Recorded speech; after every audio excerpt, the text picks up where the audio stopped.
nation, destroys our generation. I don't mind. I don't mind. I don't mind. I don't mind.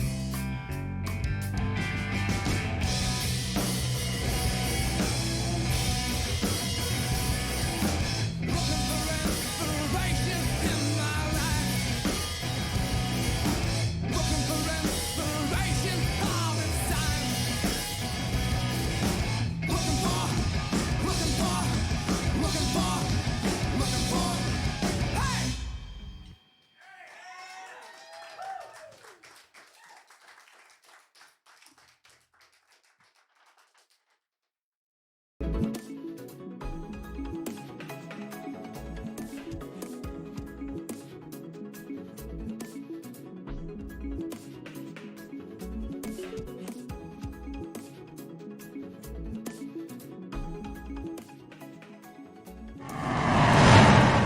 What is going on, everybody? It's I don't know. It's spring's kind of struggling here a little bit, I guess, as far as to Mother Nature's not having a very fun day, I guess, as far as a lot of really strong storms, I guess, as far as happened down in the south.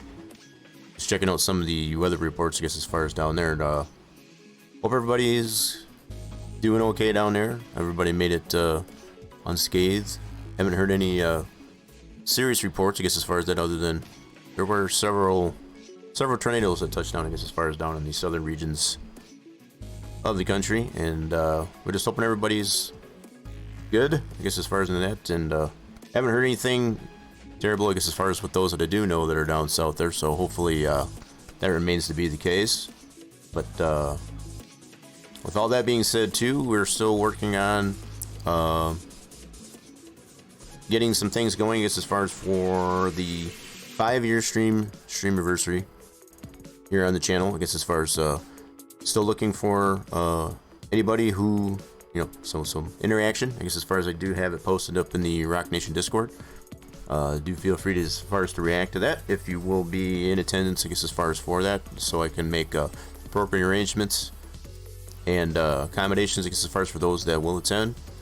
I got a rough idea, I guess, as far as of the direction I want to go with it.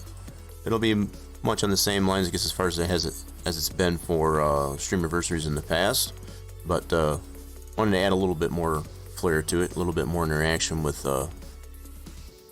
all those that would show up in attendance. So yeah, feel free, I guess, as far as let me know. I know it tends to be you know, with warmer weather now approaching us, and now in Q, everybody is going on vacation, you know, as far as you got spring break, I guess, as far as for all the kids, it's understandable. It's very understandable, but just looking for a time, I guess, as far as to be able to, I'm kind of shooting for probably next week, as far as for, it's been a tradition, I guess, as far as, so far, I guess, as far as to have it during Spline Design Studios Saturday, although this Sunday, which would be tomorrow, does mark, I guess, as far as the official anniversary, I guess, as far as of the channel for 5 years. So yeah, I usually try to keep it around the same day, and it usually does end up being like on Spline Design Studios Saturday, but it'd be a little bit different, I guess, as far as for this 5th year. So I guess that's kind of what I'm keeping in mind, I guess, as far as for those that I was kind of considering as far as to have it on a Monday. I don't know if I'll be able to do it on Monday or not. It's kind of up in the air. It's very tentative. Whether I do it for Wednesday, but for sure for next week's Spline Design Studios Saturday, I'll probably have something going on for sure. So far, I haven't seen the response, I guess, as far as to who would be in attendance, I guess, as far as for the most part. So hopefully that might change, I guess, as far as within the coming week. We'll see what happens. We'll kind of leave it up in the air for everybody to potentially join. I definitely am looking forward to having some solid interaction, I guess, as far as with the anniversary. And I'm gonna leave it all up to, I guess, as far as all you, the folks out there that made the channel, just make the channel the way it is. I guess as far as to be here, on the channel and doing the things that I like to do here on Twitch. Because as far as for the better part of 5 years, it's a pretty solid accomplishment. I'd like to show my appreciation, I guess, as far as for those that have shown me all that support. So you're kind of wondering, I guess, as far as what are we're going to be working on today. So this is something that we did tackle on another stream, in a previous stream, to get some of these standalone buildings that are on some of the farm areas. I guess as far as out of the 11, this is one of them. I did come to notice that the way the snow, the frost, or however you want to put it, I guess as far as it does show on this roof, is kind of a little bit wonky. It's generally in this this side, and I initially opened this up here just to kind of see what was going on with the UV unwrap, I guess, of this thing, and I'm not seeing right off the bat, I guess, as far as any initial problems. It's a pretty solid UV unwrap, but that's going to be at least the start of what we got to work on here. There's just little things like this that they're just trying to put the final period and such on, I guess, as far as to get the map out there. I know a lot of people have been anticipating, I guess, as far as the release of it, and I'm kind of right there with you. I've been able to play test it quite enough, I guess, as far as to confirm that everything seems to be working as it's intended. Some things I did have to, fudge a little bit, I guess, as far as to just due to restrictions of the game and such, but for the most part, everything's showing up good to go. So yeah, when I've taken a look at this, and there doesn't seem to be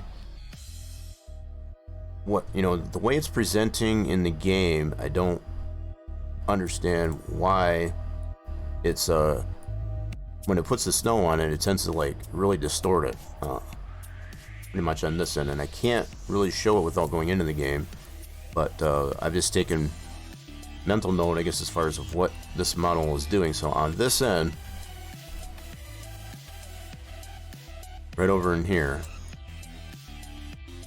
which would be I don't know how you want to look at it, just I consider these gable ends. So you have this gable end and this gable end, so it would be on this end here, and probably a better way to highlight as far as the orientation of this.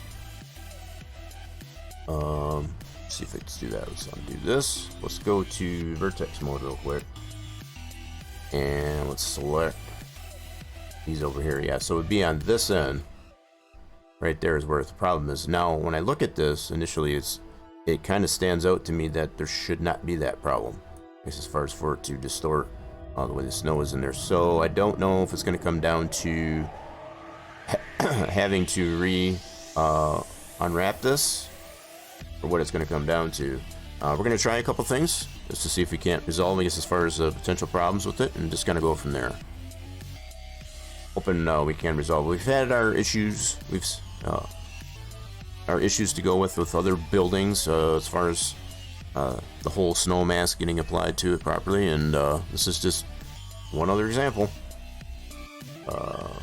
So what I'll do, since right now all this is sitting on is just one unwrap, so what usually does become required is to create a second UV and set that UV, I guess, as far as to where you get. Now anywhere outside of ground zero, which is where all this wrap, as far as the wire that we see in here resides, is ground zero. So anything in there is just going to be like a primary diffuse. Anything outside of that, which primarily I put it to the right, we'll put whatever we select, I guess, as far as to apply snow to it, so without affecting it as far as the primary UV unwrap. So what we need to do is add another UV. Let's get that established. Okay. Alright, it doesn't really matter what we name it. As far as the game engine for Farm Sim 22, or any game engine for that matter, doesn't really matter, I guess, as far as what we name it. It's just gonna read this as that there is a second UV unwrap, and then what it does with it is depending on where you put the selections of the wrap in that area. So there are different areas, and I haven't 100% come to the conclusion as to what's what. For the most part, second UV, I guess, as far as based on, you know, the way we've been applying this as opposed to a building shader, will apply different items, I guess, as far as to that area that's selected, and we move it to that grid coordinate. What all those other grid coordinates are, I guess, as far as outside of UV00, I'm not sure. Haven't really had any reason, I guess, as far as to divulge into that, but it does involve such things as like parallax occlusion and putting dirt and moss and, you know, all the grunge and whatever onto the building. I haven't really messed with all that too much, I guess, as far as to really know where all those other coordinates are, but just to kind of explain a little bit, I guess, as far as what's going on when we UV unwrap, you know, make multiple UV unwraps, I guess, as far as to apply different, you know, different accents, I guess, as far as to the building, but besides what's on the main diffuse texture. Okay, so we're gonna unselect that. Now we've got this new unwrap, the second unwrap. What I need to do is establish what areas do I want to have snow onto it. So we should be able to just select, in theory, just to be able to go this side. This should be the outside. So this other side that I've noticed is the bottom side. So just for clarity, that's the bottom. So there's the bottom side. Let's put this back on the faces, actually. Currently on vertices. Let's do this. So what I've come to find, unselect that. So these are the bottom side. We don't want the snow to show on the bottom side of the roof, as far as what would be on the inside of the roof. We want it on the outside, which is this this upper half of our texture, our UV unwrap on that texture. So let's select all of these, like so. And now, I think this does have an edge on it. I want to make sure if it does have an edge on it, I want to get, yeah, that'll work. I think, yep, that should do it. So this is the way we want it. I didn't want to include that edge on there. I just wanted just on, yeah, so just the way we got it selected, that's what we want. So the edges that I was looking at there happen to be in this part right here. So it's kind of interesting the way this one's mapped and the way the texture is created, but that shouldn't be an issue. All right, so let's take this. Now we got selected, and we want to move this to the right, like, whoop. I pushed you. There we go. Slide it over this way. And all we should need to do is like so. Okay, just making sure that looks all right. Cool. Now if we switch back and forth between that, it's going to see a shift in that, and that should be fine. All we're going to have on this one is just to have it show the snow onto that. And if, in theory, if this works the way it's intended, I guess, as far as we shouldn't have that distortion that we're seeing on the one end of it, like so. So okay, so what we need to do, that's pretty simple. Sounds pretty simple, does it not? So we're gonna go ahead and save this roof, and I've got this open here too, just to kind of show the breakdown, I guess, as far as of this particular machine shed. Let's go into the visual, so we'll be able to replace this part right here. So it's all nice and separated out already. Makes it pretty nice as far as to be able to just deal with this and not the rest of the building, because the rest of the building is fine. Okay, and we'll just make sure that we get the same parameters applied to it once we spit this out as an export. So let's do that. I don't know how long the stream will be. I know I always tend to say this and it ends up being next to 4 or 5 hours, but hopefully this will produce, I guess, as far as there are some other items that I do need to address or attend to, and we'll just see how this goes. Let's see. I want to put this guy. Where do I want to save this export? I think I'm just going to put it to the desktop. That should be fine. Yeah, let's do that. Alright. And we want to name this machine shed roof. And 3D, that'll be fine. Doesn't really matter what we name that, because once we get it back into the model here, we won't need that i3D anymore. Okay, so now what we need to do is grab that from our desktop. Let's do this way. So that should be now on our desktop. Pardon me. Open this up with the editor, and we'll open up a separate session of that. So we, excuse me, I got this session here with the building in here. I'm gonna open up a separate session. Just open this up here, and that's looks normal so far. You get this shiny look to it until we start applying what we need to it. All right, let me check something here real quick. Oh, I see what I did. Good roof. All right. Just a little naming conventions, that's about it. I was just checking that out. So, do I have rigid body on it? Number one. It does, okay. So it does have collision to it.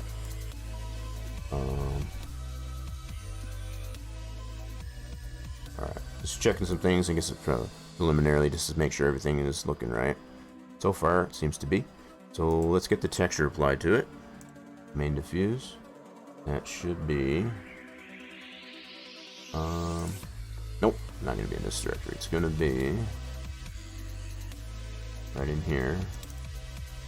Under, I believe that one was under here. Yep, this guy right there. Cool. I get their texture on there. Now I want to check. So 0 and 0.2, alright. Set this to 0 and 0.2. Okay, now it doesn't have a tangent. Whoop, one. Tangent is required, I guess, as far as if it has a normal map, which I don't think we have a normal map on this thing. Okay, so all that looks good. Collision's good. What's the clip on it? That's another one. So this is 600 clip.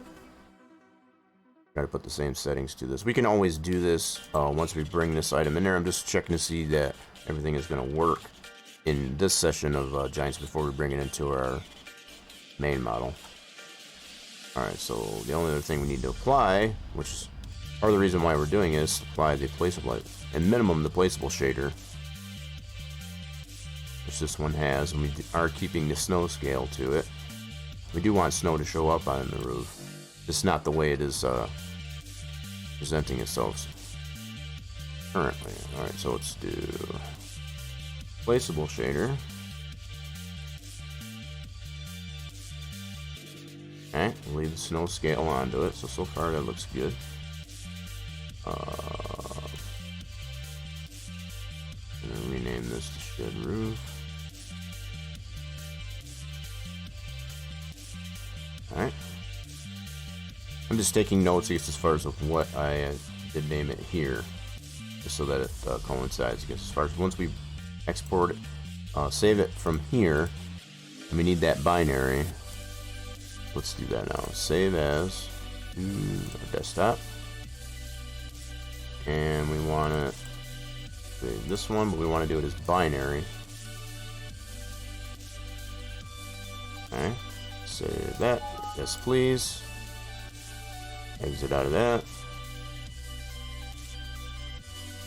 And we'll go ahead and save it just for a measure. Okay. Sweet. Now we can bring it in here.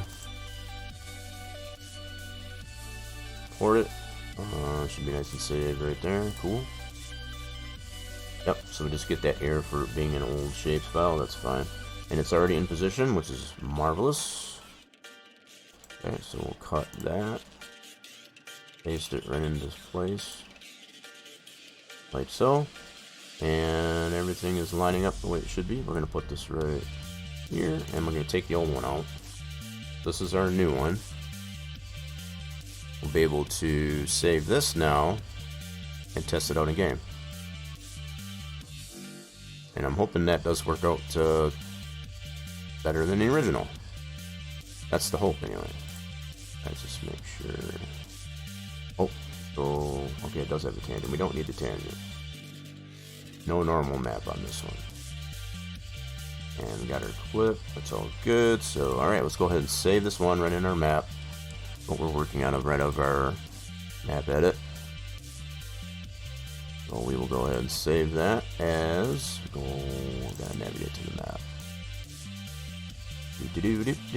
Placeables. It's under sheds and barns. And that's gonna be machine shed. Boom. Yes, please. Okay. We're gonna leave this one open. Now we need to get this this new placeable shed, standalone placeable shed, to get as far as into our map so we can test it out in game. So let me switch this over and we'll get that done.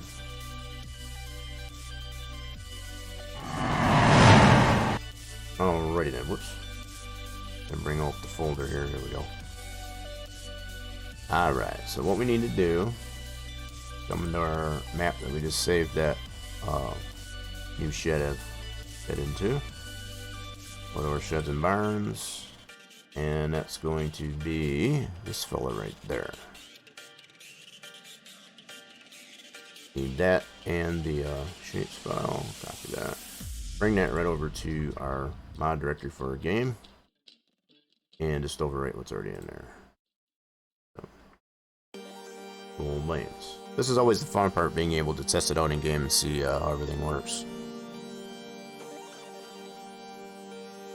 Alright, I gotta close some things down on the other side here. Give me a second.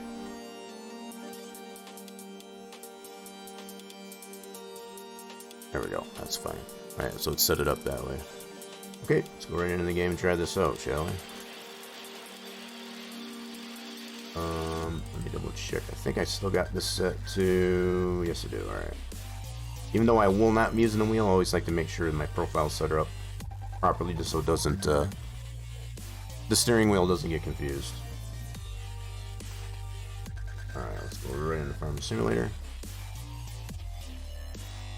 Jumping right in the game right off the bat. I tried to get as much done, I guess, as far as with what we needed to do for today. Because I know it sometimes gets boring, I guess, as far as watching some of that. And pretty much for the most part, y'all like to see, I guess, as far as the actual gameplay, as far as the play testing. Okay, so let's go into a new save, new farmer. And load it right up. Let's see if we get any initial errors. Now, I have done some map work in between streams, I guess, as far as since last week. And most of it's been just cleaning up the foliage, you know, just getting some of the vacant, excuse me, the vacant areas squared away that will not have any preset buildings and such. And give him a drink in a second. Alright, so so far no other additional warnings. Apologize. Woo. I think it's just weather is actually just wreaking havoc, I guess, as far as on yeah, the throat is just not happy, I guess, as far as the way the weather. It's been kind of up and down with temperatures.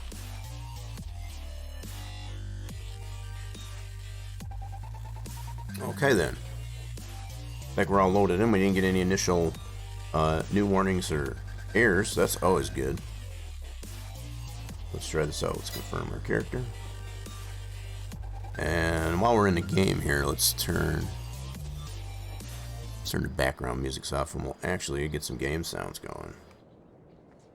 I don't know about you folks, but I have been working on some custom type of ambient sounds, I guess, as far as for the game here. I'm going to turn off autosave, I guess, as far as while we're in testing. We don't need that on.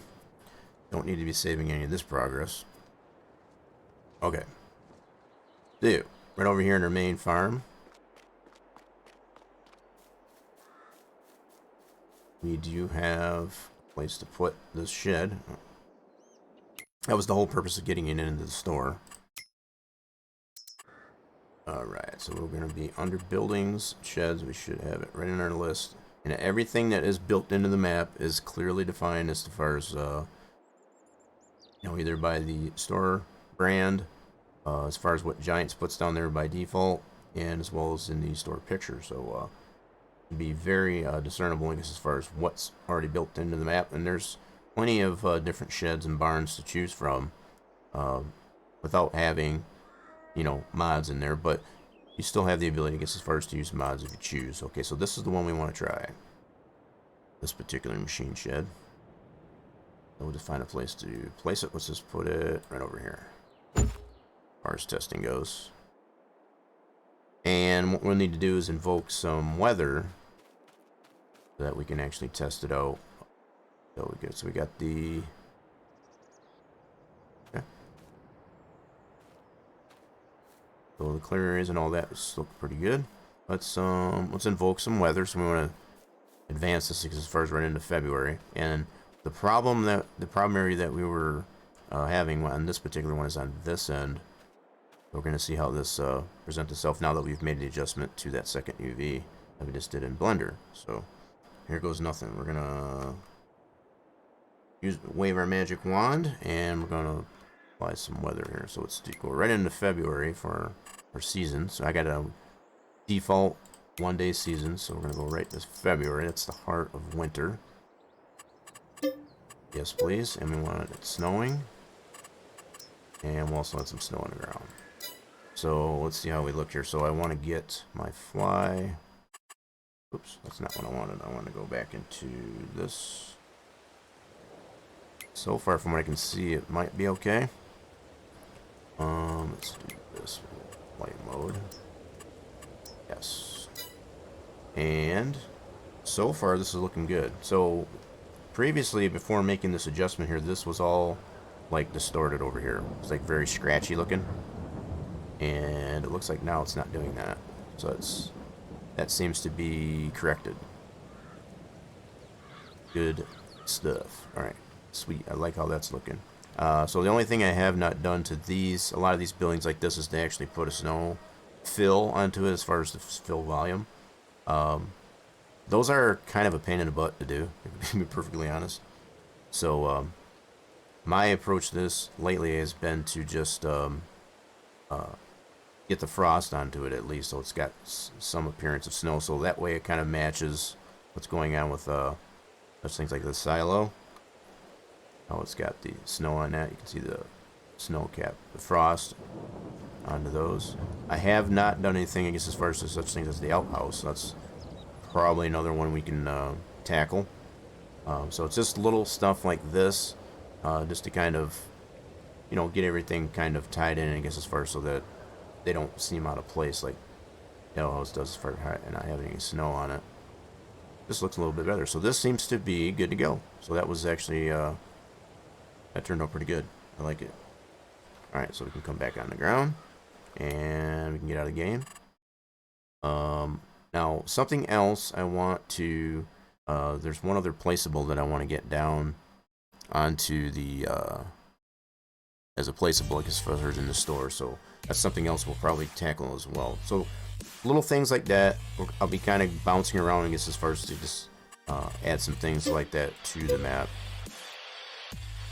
But this shed seems to be done.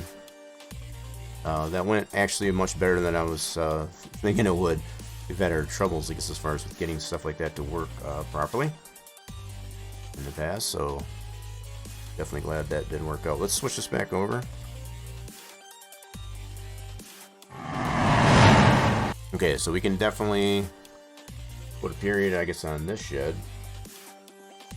It is definitely good to go. Thank goodness for that. So there is, while I'm in here, I'm going to go ahead and close this one out. And I'm going to open up, I believe it is the Allen Farm is what we're focused on the previous stream. We got these placeable farms. Yeah, I think it was on this one here. I wanted to make this as a placeable as well as standalone. Now it's not going to have anything all that dynamic to it. It's just the Quonset. It's not going to have, you know, any animated doors or anything like that to it. But I feel it's be a nice one to do. The way the snow shows up on this one here is actually pretty good to go.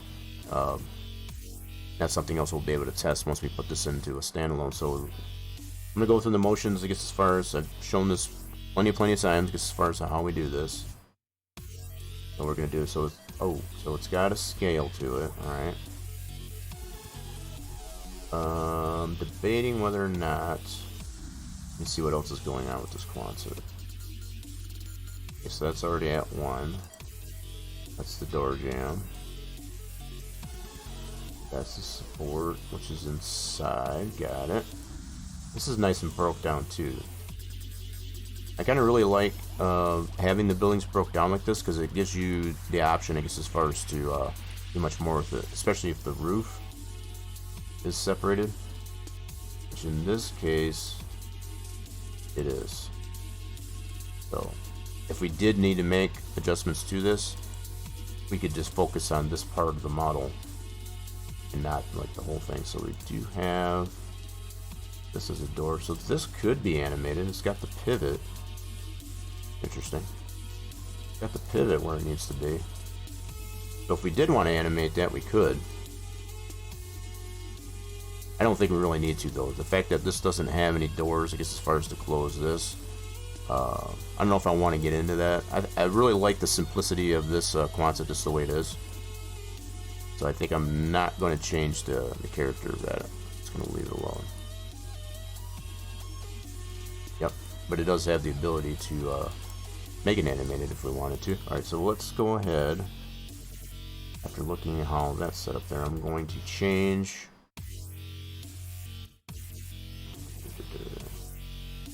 Okay, so I didn't see any other rotations or anything like that. Let me double check here. So that's a cylinder. Wall. Floor frame. Alright, that looks good. This has a different scale too. Alright, so I'm going to scale this one separate from this, just to make sure that that doesn't... Now I'm thinking what's probably going to happen, which it probably won't really matter. If I reset the scale on this, it's going to throw this pivot, that's for this here, it's going to throw that off. So if I want to maintain that, I'll have to pull this out separate, and I think I'll do that actually. I'm going to maintain it even though I don't want to, but if somewhere down the road that we want to do something with this, I don't want it to step on what's going on with this door. So I'm going to actually export this out as a separate selection, and I'm gonna go ahead and put it, yeah, that's fine. So we'll do this as Quonset door.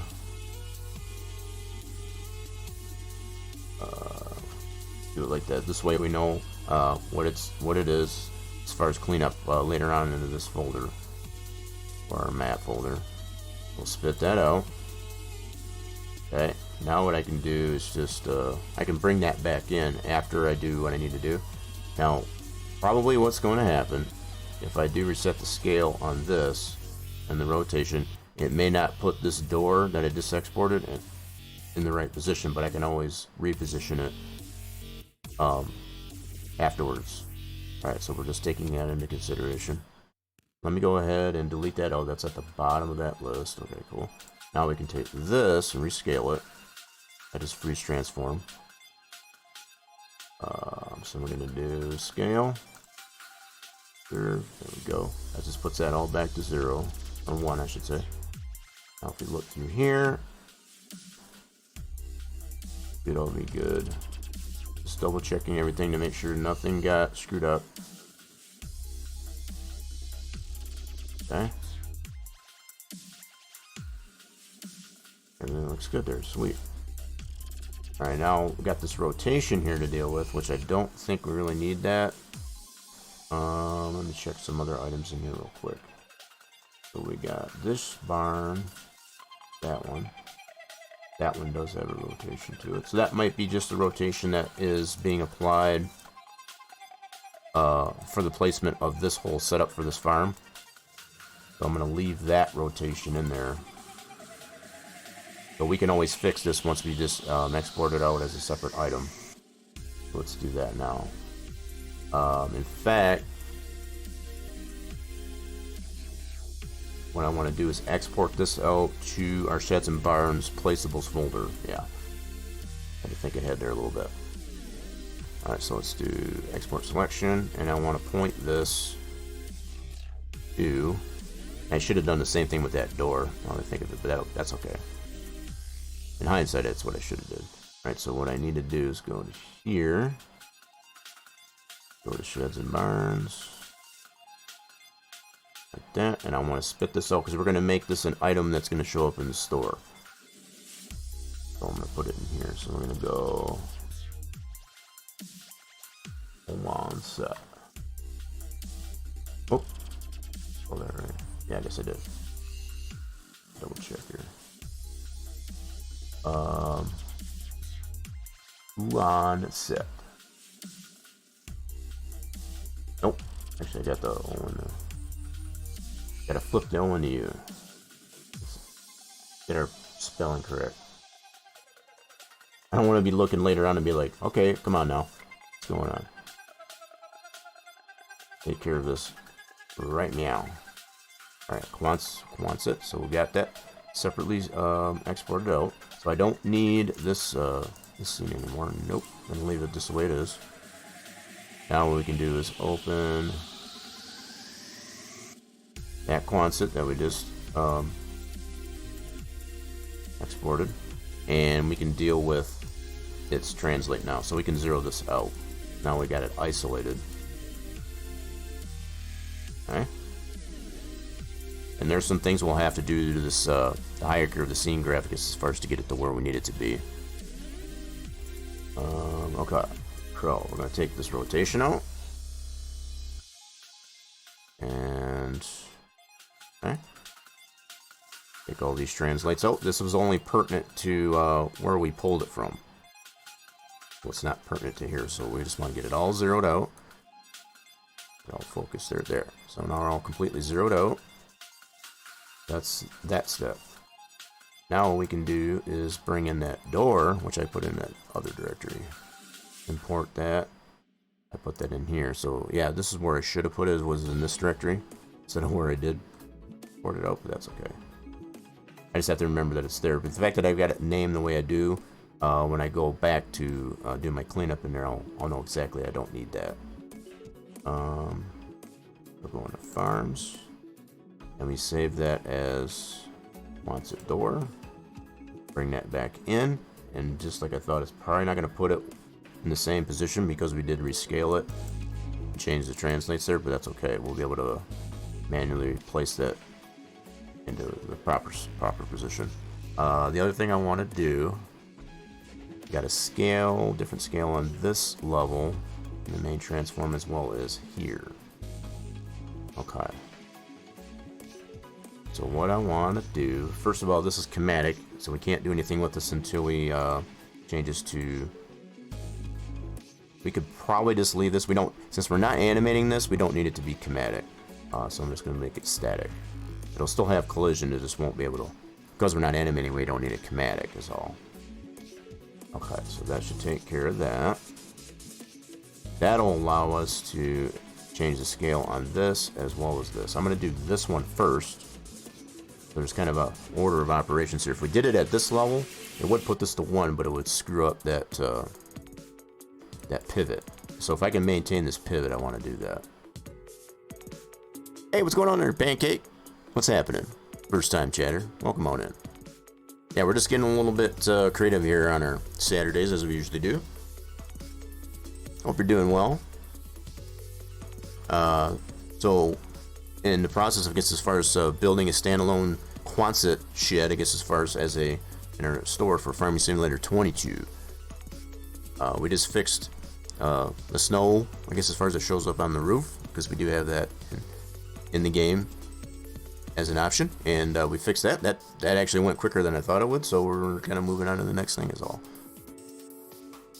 So yeah, we do quite a bit of work, I guess, as far as a little bit of 3D modeling of sorts, I guess, as far as to get it where we need to be so we can actually play test it and make sure it's working the way it's supposed to.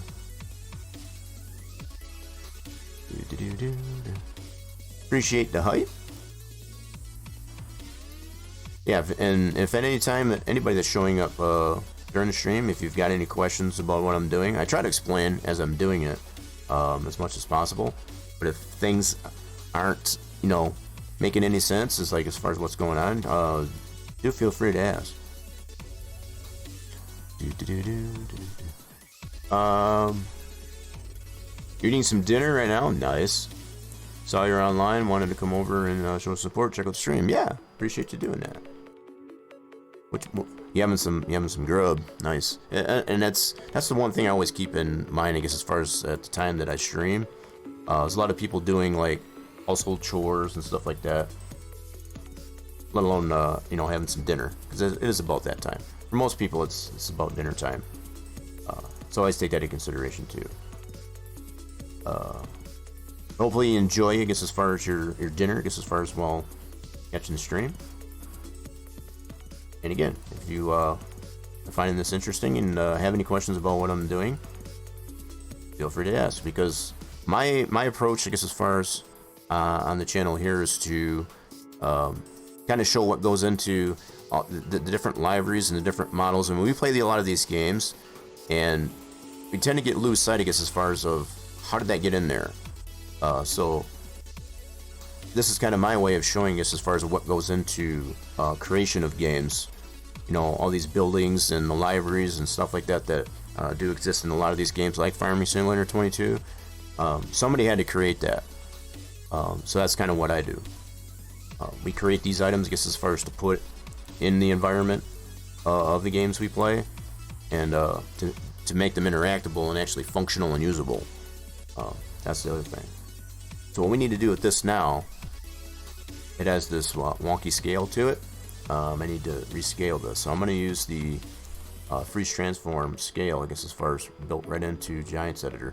And what I'm hoping it doesn't do is mess up this. If it does, it's not a big deal. But if it does mess up this pivot that does exist on here, doing it from this level instead of here should hopefully resolve that. That's in theory, at least, anyway. So let's try it out. If it does screw it up, it's okay, but if we can maintain that, I'd rather. Just in case down the road, if we do want to animate that door, we'll have that pivot there. So let's do freeze transformation scale. Boom. And alright, it did maintain it, so that's good. I like it. Cool. So it did not mess up that pivot. That's what I was hoping for. Alright, so now that we got that to 1, we should be able to set the pivot on this one, or the scale, my bad. Rescale, do that, and let's double check that again. Yep, and it did move it slightly. See how it moved it off that? And that's because of how we rescaled it. Now, to do this correctly, we'd have to pull this model of the door out and reset that pivot to the proper scale instead of using what's built into the Giants Editor. So this is the #1 mistake that a lot of those that are novice, I guess, as far as to modifying models in Giants Editor directly instead of remodeling and posting the pivot properly within the 3D modeling program. You can see how that shifted that pivot out. It's still going to give us the ability to swing it. It's just going to be not quite where it needs to be. So that's just something to keep in mind when you're using the freeze transforms and how you apply it, I guess, as far as if you've got different scales in the main transform or the piece itself. You've always enjoyed seeing things like this and how they're modeled and scaled. Not many people show how to do it. Yeah, and that's kind of the reason why I like to do it, because there's not a lot of stuff out there. They don't show you, and I think a lot of it's just the secrecy of it. It's kind of like magic to some creators. They don't want to know. They don't want people to know, I guess, as far as how they did it, right? See, I'm kind of OCD when it comes to that stuff. I like to have things that seem natural, I guess, as far as, for lack of a better way to put it. So like this door, for example, is like a standard door. it would be, if we were to measure this out, and we do have the means to do that in here, it would measure, I guess, as far as a standard door, as far as, 32 to 36 inches wide, and roughly 60 inches 60 inches, or at minimum of 60 to 72 inches tall, and that's a B standard. So these are the types of things that get me really excited, I guess, as far as when everything falls in the proper scale, using common building practices, then that's what allows me to guess as far as to move forward, I guess, as far as with the solidity of the model and the verification and the accuracy of the model. All right, so we need to get this back to, I gotta take that rotate out. There we go. Put that right back. So other than the fact that when we did rescale this in the Giants editor, it did shift that over. That's the only point that I want to make. We're still going to need to put this manually into place once we get it into our building. So this is the bulk of our Quonset.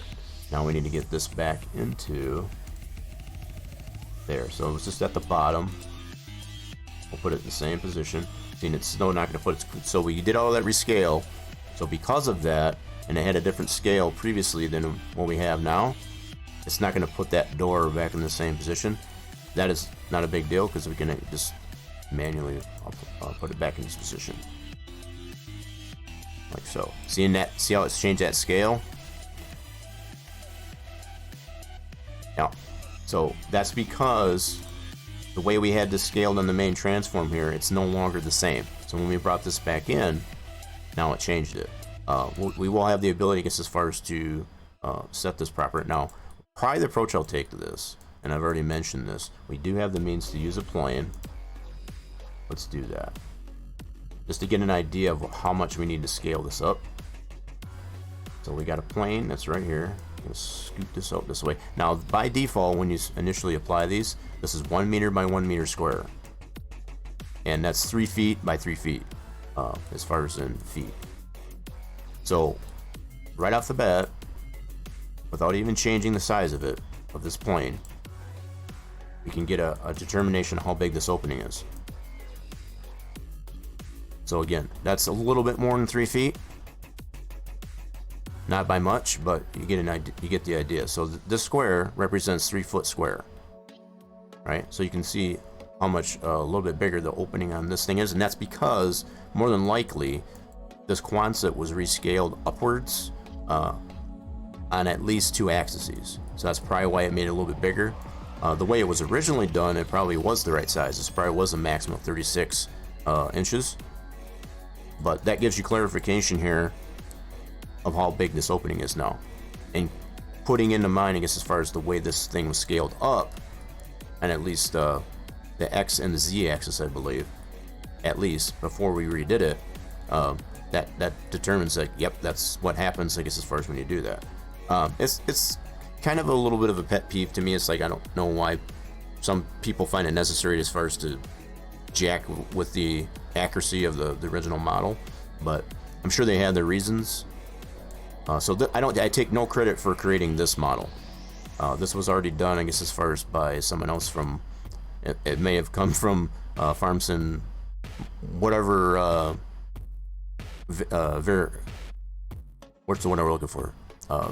Variation of FarmSim, one of the FarmSim games. So it's probably been passed down from other maps, down and down. And at some point, this Quonset building, I guess, as far as was found necessary, as far as to scale it up, probably more than likely, I guess, as far as to fit a certain piece of equipment into it properly.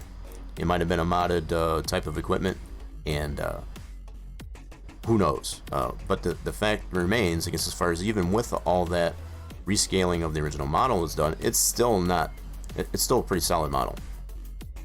And all the more reason, I guess, I'm finding it, to use it still in our own map. So we've confirmed that. So what I want to do, I want to scale this up to fill that space. Now, with every decimal that we apply to the scaling of this is roughly about an inch. It comes out, I just tend to use an inch. So if we do, like, say a 1.1 on the X, that would be a 1 inch on either side. So basically a half inch. So that's basically increasing it to 38 inches. So we're at 38 inches so far. Okay, but that's not really the key thing to pay attention to. We just need to know how much to scale this door. Once again, that's about all we need. So it's like, even though my brain, the way it calculates as far as the scale in here, this represents 1.1 meters, which would be around 38 inches. Just for clarity, that's the rough scale. Now, if I could run it through the Google measurement or whatever, if I wanted to absolutely clarify, if I needed to have this exact, I would go that route, but I don't need to. It's not that important. So this is going to bring it up to about 40 inches right there. So this is, now if we could take note, I guess, as far as of what this original transform was set at before we refroze the scale, that's about what it was at to begin with. So this is probably what we'll need to rescale the door back up to, and then refreeze it with the new size. All right, cool. Hopefully what I'm mentioning is making sense. I know in my brain when I say it, it does make sense, but if at any point what I'm explaining doesn't make sense, always feel free to just go ahead and ask. I don't feel there's any dumb questions. There's no such thing as dumb questions in here. So don't feel afraid as far as to ask. Like, what the hell? What did you just say to me? All right, so what I'm going to try and do is just kind of center it up in this this opening. We can scale it uniformly, I guess, as far as in any direction that we need to. And it looks like it's going to be pretty much on all axes, X, Y, and Z. Maybe not so much on Z, but definitely on X and Y. X. Hold on, let me see here. So not so much on the thickness of the door, which this is the Z, but more on the Y and the X is what we'll have to adjust. Not on the Z. The Z, the thickness of the door will be fine. We don't need to mess with that. Okay. So we're gonna get this roughly like so. And I'm doing this from the main transform here. I don't want to mess it. I don't want to mess with it at this level. That's where that pivot is. I want to leave that there. Alright. So we're going to end up scaling it from this level. Now that we've already reset the scale on this one, once we get the scale where we need to, we'll rescale it, and then everything should be good to go. Okay. So let's try. So we already had this. Let me go back to here real quick. Where's my plane? So we had it at 1.2 on the X. We're going to apply that same deal on this one here on our X. So 1.2.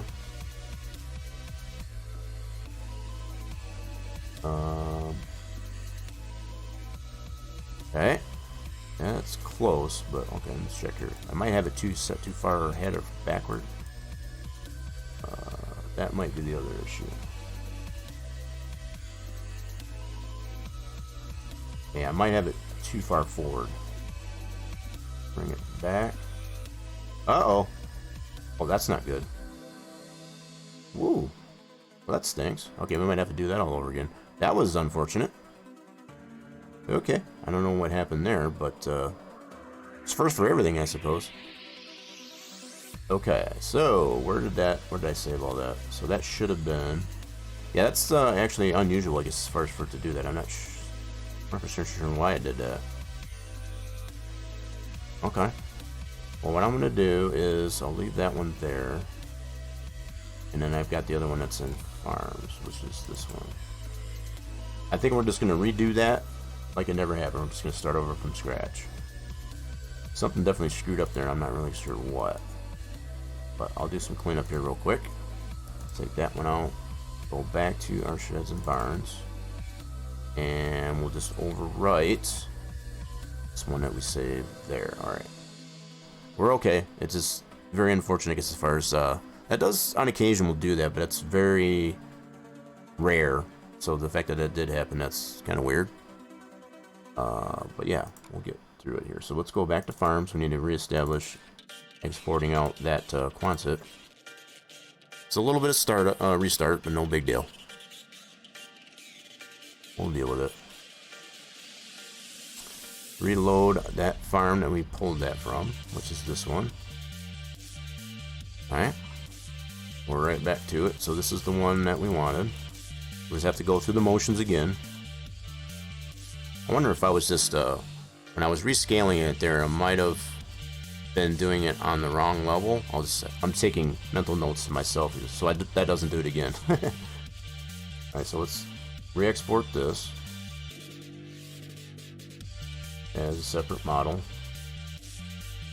And we're going to put this right in our sheds and barns. We'll put everything in our sheds and barns. That's basically where we want to work out of.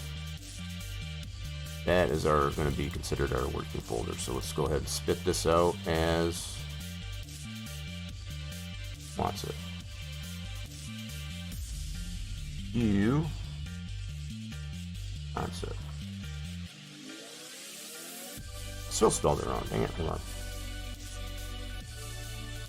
We'll get it right. So spit that one out into there. Sweet. Now we can close this. Nope. Leave that one just the way it is. You don't want to mess the layout of that particular farm. Now we can go back to our sheds and barns. Now, shoot, I forgot. Did it prompt me, I guess, as far as to, hold on. Overwrite? I think it did. Nope, so I did spell it wrong in the first place. So the one we just did was this one. Alright, so I spelled this one wrong in the first place, so okay. We actually were able to correct that problem right off the bat, so we don't want that one, that's the old one. This is the new one. Alright, cool. Let's open that up. Now we just have to go through the motions like we did previously there. So some of it might sound a little bit redundant, but to get back to the state that we're trying to get it to, that's going to be necessary. Alright, so we need to open this guy. And we'll redo all the translates again. Alright, let's reset all these. And turn that to 0. Nice, so see the scale that was on here on all axes for this barn? That's part of what we're dealing with as far as getting that door back into position. We don't necessarily want it. We could probably leave it that way. It's probably fine, but my OCD gets the better of me as far as when it comes to that. So that's why we're redoing it. Now, if we really wanted to, going back to this now, instead of doing it the way we did previously, I could probably bring this all back to 1. And in fact, let's do that. This particular one. Now, the way it's scaled, I guess, as far as for our farm area that we extracted it from, that one will be fine. That'll be kind of unique to that particular farm layout. But as far as in our store, we want it to be all the appropriate scale. Okay, so I think that's the approach we'll take to this. We're going to go ahead and shrink this one down like so. And you can see how much it changes, I guess, as far as when you do that too. So this is another way to do it instead of using the freeze translates. I think I might take this approach, actually. This might be a better approach to it. So let's do it this way. So now we got that all to 1 on the main translate. Now we'll have to do the same thing with this. The only difference is if we adjust the scale on this one now that it's back to 1, it's going to make it too small. So what we'll do, instead of extracting out like we did previously, I'm going to go to this level.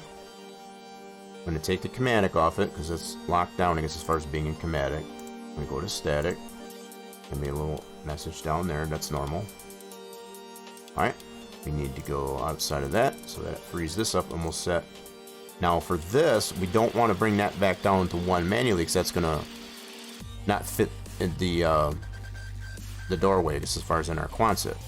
So what we will have to do is do this freeze translates like this. And it'll do the same thing like it did when we exported that out separately in our previous method, our previous way of doing it. It'll shift this pivot. See how close it is to the door for the time being? Now if we go freeze our translates, freeze our scale like this, actually that worked out better so far. Now if I do the main transform for this though, okay, we have to do the same thing. Now I don't want to set that to 1 manually here because that'll make the whole main translate for this door, it'll shrink it and it won't fill in the hole. So I end up having to do that, rescale it anyway.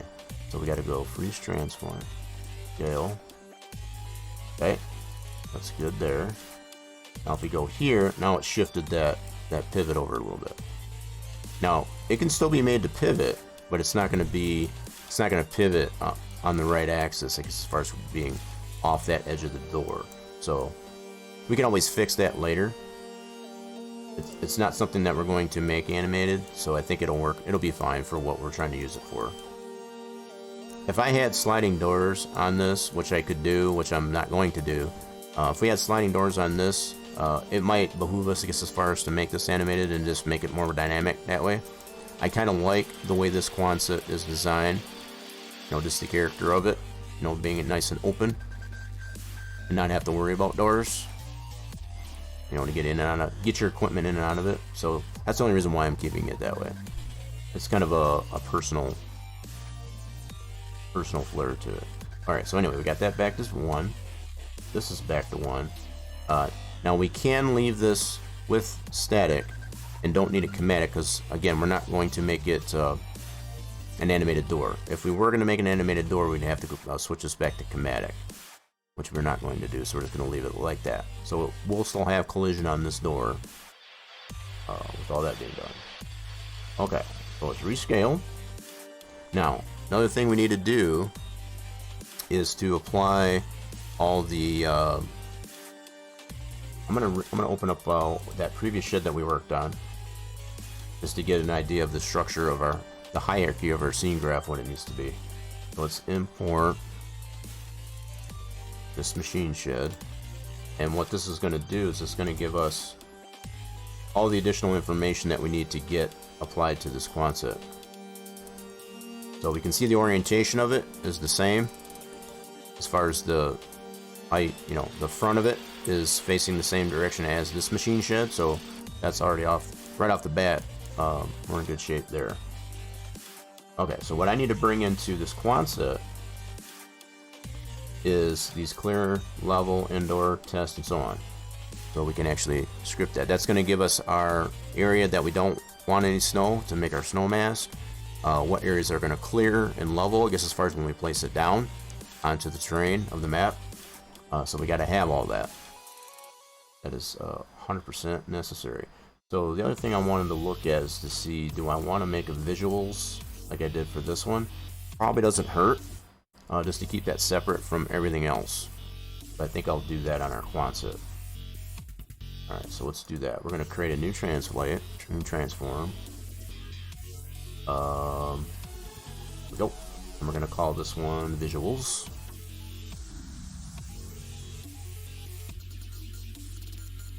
Like so.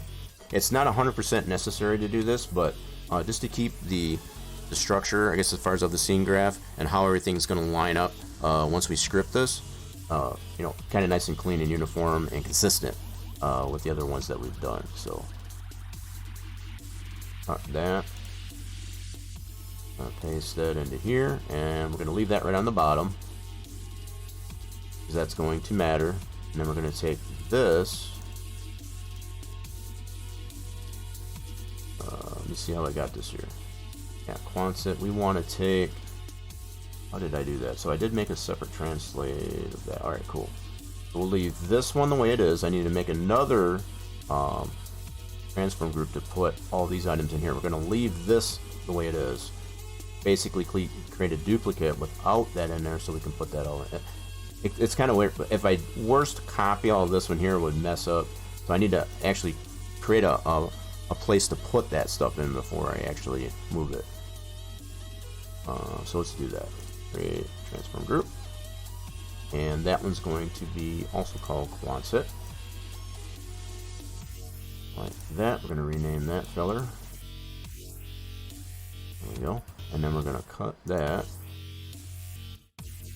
paste it into this visuals, like so. Now we can take all of this, copy all of this, cut that out. I'm going to go bye-bye for a second. We're going to place it right in here. And I'll put it right back to where it needs to be. So now it's kind of cleaned up here. Now we're completely separate. Anything that we put outside of this visuals is going to be its own thing. So it's like all these individual parts here. Each individual, everything's going to be individual. So nothing's going to step on anything else. So these individual transforms will be, anything we do within inside these individual transforms is the only thing that's going to be affected. It's not going to affect the other transflate groups. It's going to have that independency there. So that's one solid reason, I guess, as far as to doing what we're doing. Alright, so that's done. Now we need to bring in this, and this from our machine shed. We can copy these and put them into our new Quonset. Paste. And then what I'll do is actually shift these up one. And the order of these definitely is necessary, because it'll make sense once we get to the XML of this. So there's our structure for our Quonset right there. We can get rid of this. Now the only thing we got left to do with our Quonset is to actually set our clear areas and that are compliant, I guess, as far as with the makeup of our model here. So something else I want to do is to add a plane, and it makes it a little bit easier, I guess, as far as being able to put these points, because they are just like empty nodes, right? So to get these in the position where we need them to be, especially the test area, it definitely helps us as far as to have it a plane down. So let me do that real quick. It works out really nice as far as to use a plane, and then we can actually set this up to the size, scale this up like so, like that. Cool. And what really helps is if you keep the position of this at 0, I guess, as far as not to change that, you can actually get the size of this building using that scale, because again, this value represents how many meters of our building. So if we wanted to actually get a size for our building, we can use these values to get that, just by converting this value from meters into feet, for example. Alright. So this Quonset, now that we've got back to 1, is roughly 36 feet by, trying to do the math in my head real quick. So 20 meters times 3, that'd be 60. So it's roughly about 60 foot deep and 36 feet wide. So if we did actually want to apply a size to this, it would be like a 36 by 60. Is basically how that translates. That's just the rough math on that. So that's another good use as far as for applying a plane to that. It will actually get you the size of your building, especially once you keep this all at 0.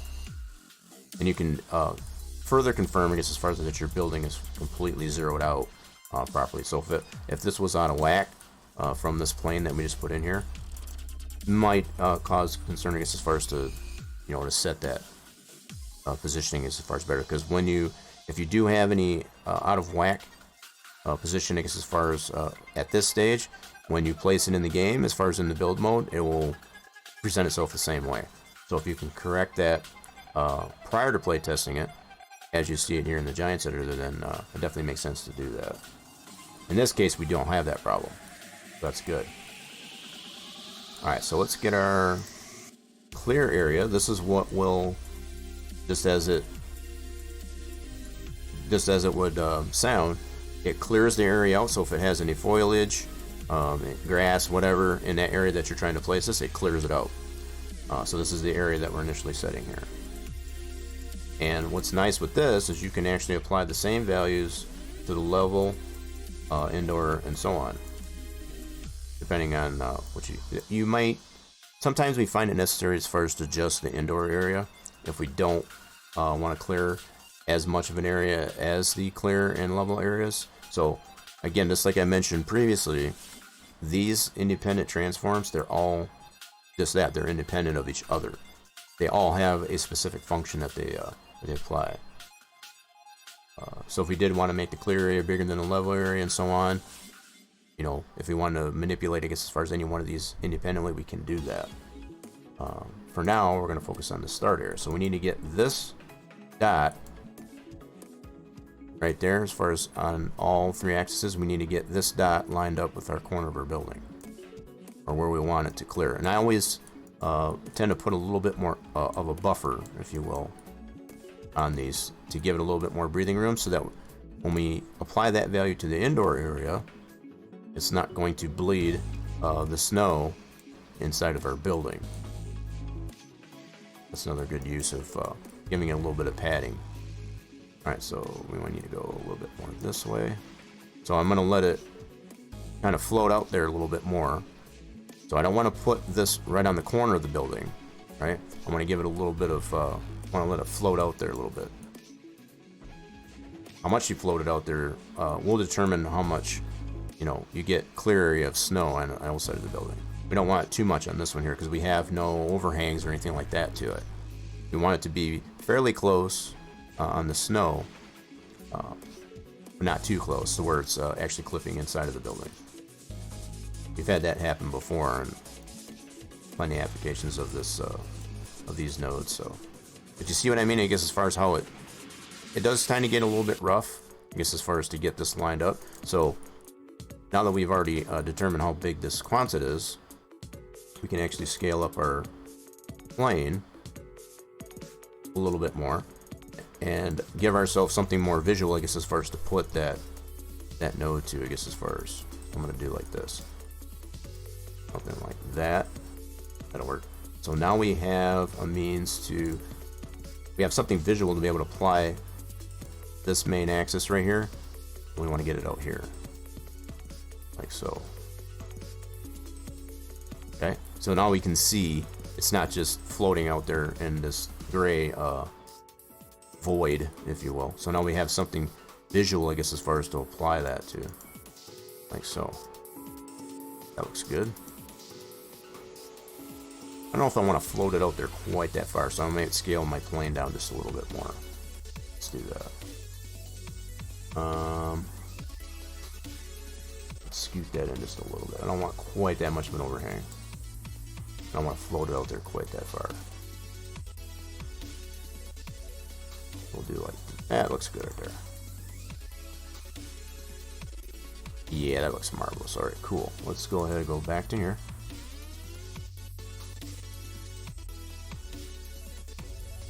See how much easier that makes that, as far as, you know, to see something visual, I guess, as far as that you can apply that to, instead of just floating out into that void. That's so much nicer, I guess, as far as to do that. Okay, so now we got that. Now we need our width, which is going to be this direction. Now we don't need to adjust it on the X. All we need to do is adjust it on this here, as far as how long this is. Now, some might tend to argue, I guess, as far as, well, that should be the height. You can put it whichever, you can make the width or height whichever way you want. What's the key is where you put your start. So I could have moved my start all the way down here and shifted everything over, but it just made sense because as far as where everything was landing, just to go this way. So it does not mean if you put width and height that it has to be the length, you know, how long the building is or so on. There's no connection there, you know, as far as that goes. All it is just the 3 different zones, I guess, as far as to tell the game, I guess, as far as, okay, so the defined area is going to be inside of the start, width, and height. So once we get this all done, I'll show what this looks like, and then we can just it'll make a lot more sense. So this is going to, so far we got from here to here. It's defining our area, and then our height, all we have to do is move this on the X right here. So there we go. Cool. So there's our area. So now if we were to highlight this whole thing, we would see our start. This is where it starts. It goes to there, to there. So our zone is basically where that plane exists there. So all that area is going to be the clear area. So when we place this down, if there's any foliage or anything that's in the way of this, the placement of this building is going to clear that out. That's what this this set of translates do. So that's set. Now that we got this all set, we can actually use the same values for our level area. We want the level area, which is going to, as it's suggested, I guess as far as it'll level the area. So if it isn't perfectly flat, it smooths it out, I guess as far as to put the building on a nice smooth plane. But it'll also, if there's an area that's too high or too low, it'll bring it up or down depending on what it needs, I guess as far as to terraform it once we place this down. That's what this set of translates will do with the level area. It'll also apply whatever ground texture that you want there. So if you want asphalt, dirt, gravel, whatever you want, it'll also apply that ground texture, I guess, as far as in this way. That's all in the XML, and we'll get to that as soon as we get done with our placing our translates. One thing at a time. All right, so we need to take these values from our clear area, apply it to our level area, like so.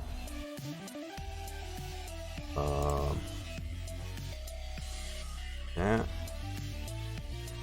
Apply that to this here. Cool. So that's going to be in the same position as our clear area start. Now we need the width from this one. Apply it to the width of this one. Alright, and then our height. Now, some may tend to argue, I guess, as far as why don't you just copy this and bring that and make that. This is already set to what I want it named in the scene graph to define it, what its function is, and I don't want to have to rename that. So I'm saving myself a step by already having these preset like this and just have to move the nodes, I guess, as far as where they need to be, and then it's already named what it needs to be, I guess, as far as in conjunction with the XML, which is going to be the next part that we get to in a second. So rather than to set this area, make a duplicate, and just leave it named the same as that, it creates no clarity, I guess, as far as your scene graph of what's doing what. So that's part of the reason why I don't do it that way. Just to remove any confusion down there. I can clearly look into my scene graph and be like, I know every translate is doing, what every transform group is doing. Alright, so our indoor area. Now that we got our level area set, start, width, and height. There we go. To confirm that, now we can do the indoor area. I'm going to initially set it the same, and we'll play test it to see how that presents itself. If it's favorable, then we'll just leave it. Okay, so we're going to set the same values. Now we can grab at this point either from the level or the clear, because both those sets are the same, and apply it to our indoor area. Base, that'll move that. Also get the Z on that.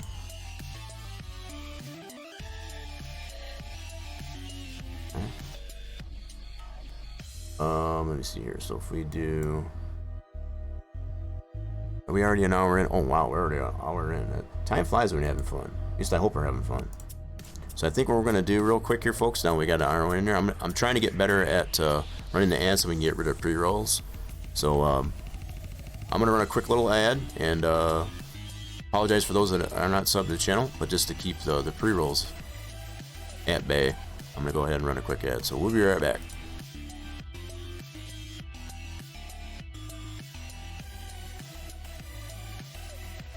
Okay, while we're running a 30-second ad, didn't take too long.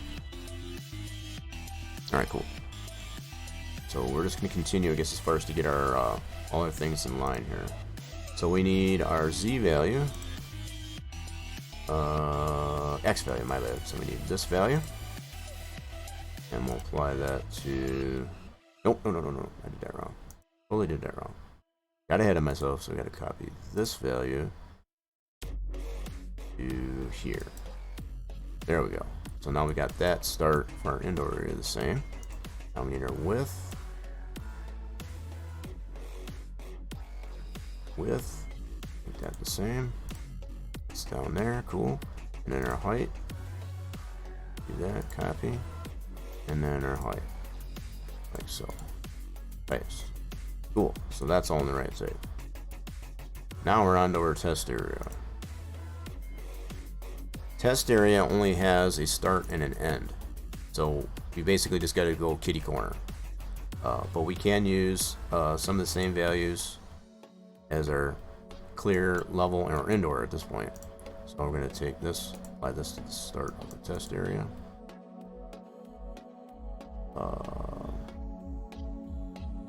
This value, that here. Okay, so now it's going to be at that point. And then we can use for our endpoint, which is over here, by default we need to get that moved over. Now, the test area is the only one that'll have height to it. This is another way the plane comes in handy. So we can move this up like so, get it to our peak. And that'll give us a visual, I guess, as far as to put that height that we need to put the test area end at.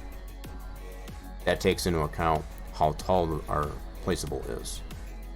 Alright, so let's use the, for our end, we'll use the Z of our width here. We'll copy this value and put that to the Z. And then our X, we can use our height. So we'll copy this value and put that to the X. Whoop, not that one, on our end. Put that to here. So now what that does is that's using from already existing, so that'll put that height. Now we can just adjust the height to it is all we need to do. We're going to bring that down, and having that plane, that visual plane there, so we got something visual to actually apply that dot to, just like so. And it doesn't have to be exact, I guess, as far as with that. You can bring it up or down a little bit more. Try to include, I guess, as far as much of the height of that building as possible. That's generally how that is. So now we got our start and end areas. That's all we need for that. So we can apply the same values to our tip occlusion, which is, just as the term of it suggests there, will not allow you to tip on the ground within the area that we define. So in this case, we don't want loose grains or whatever to be tipped inside of this building. That's how we're going to set this up. You will be able to outside of it unless the map is designed to not tip on it. You know, if the map itself has a tip occlusion itself, we just want nothing to be tipped inside this building. So that's what we want to define next. And we can use the same areas as our test area, which makes it kind of convenient. So we'll go copy this, apply this to that, paste. Alright, and then we'll take this to our Z, like so. Voila. So that one's set. Now we can do our end area, same as our test area. The only thing we won't need on the tip occlusion is the height. The only thing that is pertinent to is just the test area. Okay, so we can just take our X and Z. Do the X and Z. That there. And that's all we need. That's going to be in this position. So our tip occlusion area is going to include here to there, which is basically this whole plane. So wherever this plane exists, we can actually bring the plane back down. This is where you will not be able to tip.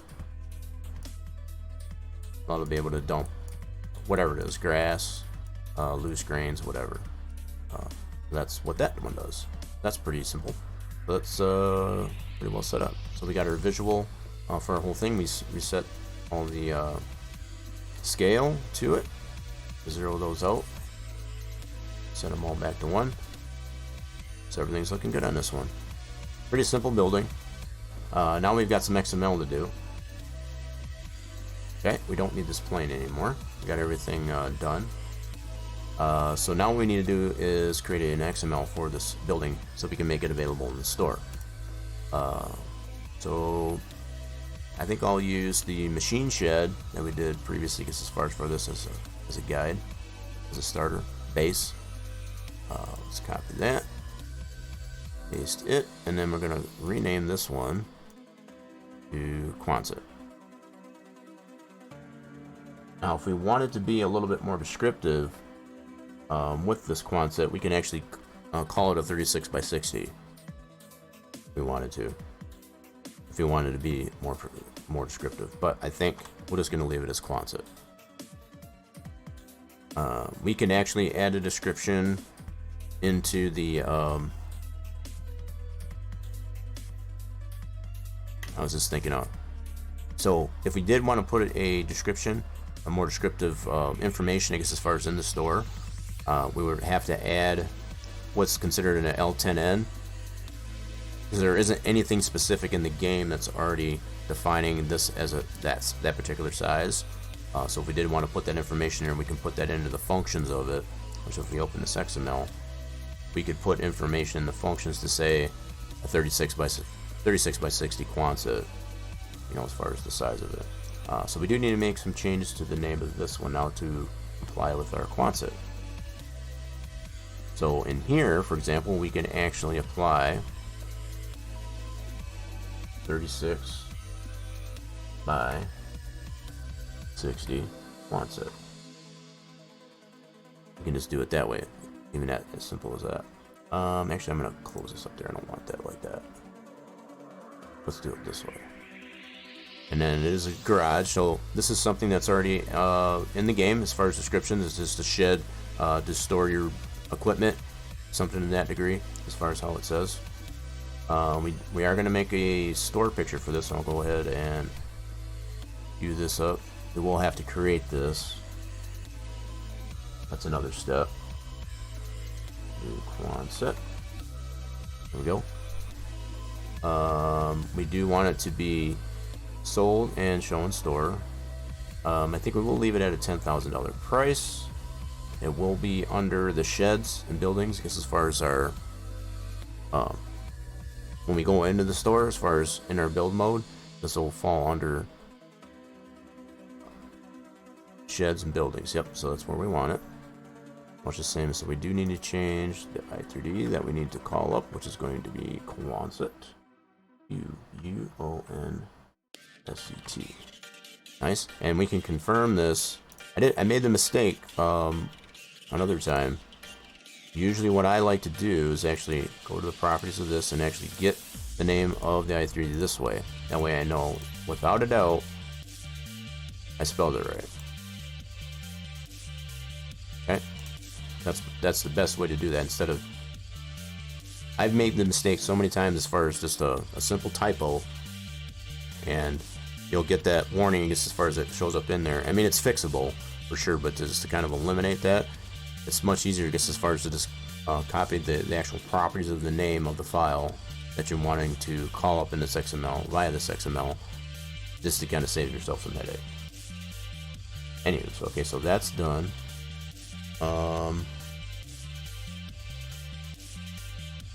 Yeah, I did not make these to be, hold on a second. I may have to make an adjustment to this one. Didn't realize I had this one set to, did I do this one? Oh, okay, I didn't realize I did that. So I might change that. So these that are in the store, I want these to be, I might have to go back and change those.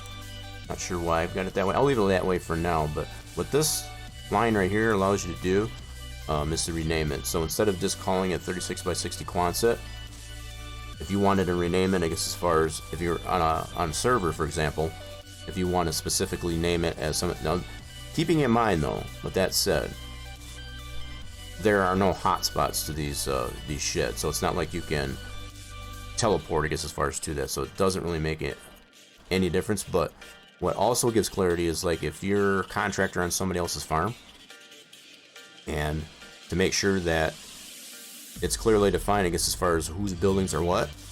So if you're wanting to delete one of your own, if it wasn't clearly defined, for example, you don't want to delete somebody else's building by mistake. So being able to rename it so that it's more specific to ensure, I guess, as far as you're going into build mode, you can get, you know, pretty unidentified, I guess, as far as that you think you might be deleting your own, but it was somebody else's. So if you're able to rename it to say, yep, this is somebody else's, then yeah. So I might go back and actually rechange that later on, but that's just my thought on making buildings renameable. Anywho, so it looks like some of the other ones that I did have that same application to it, is to not be able to rim in it. Not really sure why I did that, but anyway. So we got that set. So this is where it comes into play. All these different leveling, indoor, and so on. When we apply this in our scene graph, this is all where it's going to make. It's going to become very important to have them in the proper position as far as the way it's noted. And noted, not NOTED, but NODED, the way it's noted. So the way our nodes are, we can verify as far as where our nodes are at this point. So our start is going to be at 0, 0, 0, and we can confirm that that lands in right where it is. So without having to redo a lot of scripting, save yourself some time. If you put all those nodes in the proper position in your scene graph, then that saves you doing additional work to have to renode all this. So that's part of the reason why I put those all exactly in the position that they are. So we can check our test area. That should be at 0, 4, 0, which is this one. And we can confirm 0, 4, 0. So everything is where we want it to be. It lines up perfectly, I guess, as far as in our scene graph, along with our XML. Cool, so there's really no other changes we need to make to this XML. Pretty simple. So we did the name. We're going to leave the price where it's at. Whether or not we do want to have a daily upkeep, that's you can either apply this or not. We're going to leave that in there. It is calling up the proper i3D. Already explained, I guess, as far as how to get that proper name to it, so we don't get the error warning, I guess, as far as in our load up. So this XML is done. We've named it already, I guess, as far as what we want. Let's just resave it, and we'll close that out. Okay, cool. The only thing left is to actually save our Quonset with all of our changes applied. We'll go ahead and save this into our sheds and barns, and it's Quonset. Boom. Alright, that is all saved. Cool, so that is ready to get moved over and play tested. So all we need to do is move this, this, and this. Oh, I take that back. So one other thing that you got to do, so it's one thing, I guess, as far as to have it in the directory there that you want it. We also have to make a line. We have to create a line in our store items at minimum, so that it does actually show in the store on load up. If we don't put it in there, then it's not going to load. It's just going to sit in here as a dead item, I guess, as far as without. So we do need to open up our store items, XML in this case, and make that available as far as in the store, so it will show up in there. So we got to go to our maps and open up our store items. This step here is always very easy to overlook, I guess, as far as to not make it available in there. So we got our productions. We should have a section for our buildings, which is right here. We want to put this Quonset. I try to keep them somewhat in order. I got a small shed. I got the machine shed that we did previously right there. So we want to do this Quonset. I'm going to put it probably right on the bottom. Just kind of keep it somewhat in alphabetical order, I guess. I think I'll do that. Let's put it right below our cow calving building. Alright, that'll work. We're going to copy this one and make the appropriate change here. So same thing as like with the i3D. One thing we need to change is the sheds and barns. Okay, hold on. I might have copied the wrong one. I should have copied this one. That's alright. That's okay. We'll do this. So yeah, now that I look at this, I'm going to actually put this ahead of. That's kind of getting the better of my OCD. I'm going to put it right here instead. That way it's all sheds and barns are together. Just a calm, nice. Alright. I like to keep things nice and tidy as much as possible. Alright, so on this small shed. Yeah, how did I do this again? Let me double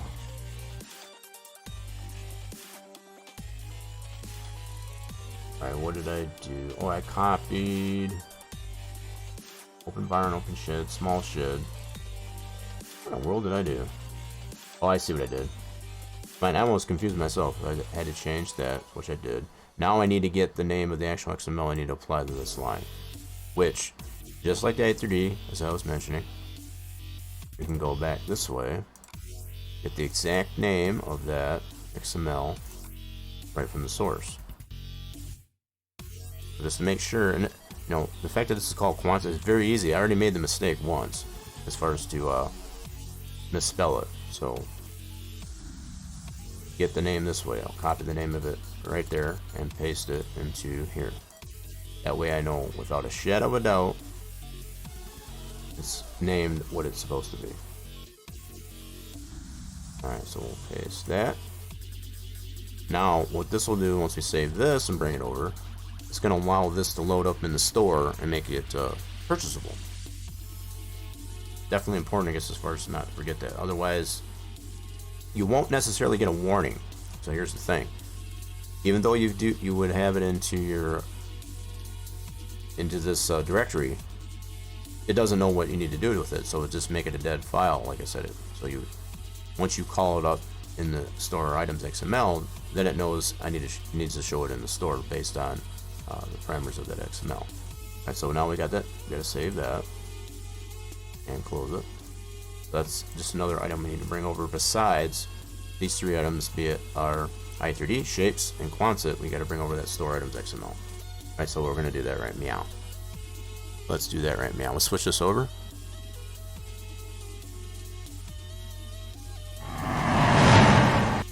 And once again, we're over in our place that we need to. So we're already in our sheds and barns. Let's go ahead and bring that Quonset over. All three of those files. So that's going to be this guy, and this guy. Copy that right over to our mods. It's in our game directory. Yep. And this is not going to be in here, so it's not going to ask me to overwrite. This is 3 new files. So we'll refresh that. Right. Let's resort the order. And there's all 3 of those. So now we got to bring our store items XML over. Alright, go back to our maps directory and our store items. We did save it? Yes, we did. Cool beans. Alright, we'll go ahead and copy that. And put that in the same position on our mods directory for our game. And yes, we want to overwrite that. Cool. Now we can go ahead and test that one out. Let's load the game up and see how we did. I'll probably do some testing with the snow and all that stuff, because I do want to test that indoor area as well as how the snow actually presents on the Quonset, which from what I've already witnessed, it's already good to go, so we shouldn't have to do any unwrapping or re-unwrapping.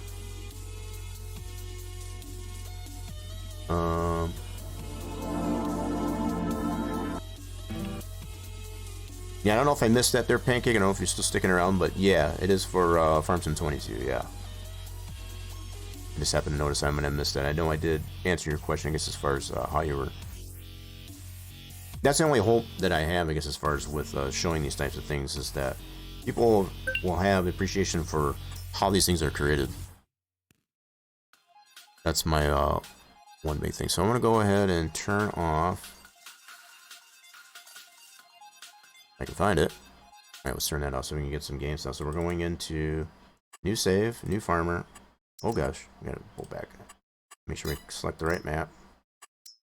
And load it up. So we'll go ahead and up the dev console and confirm that we don't have any additional errors or warnings.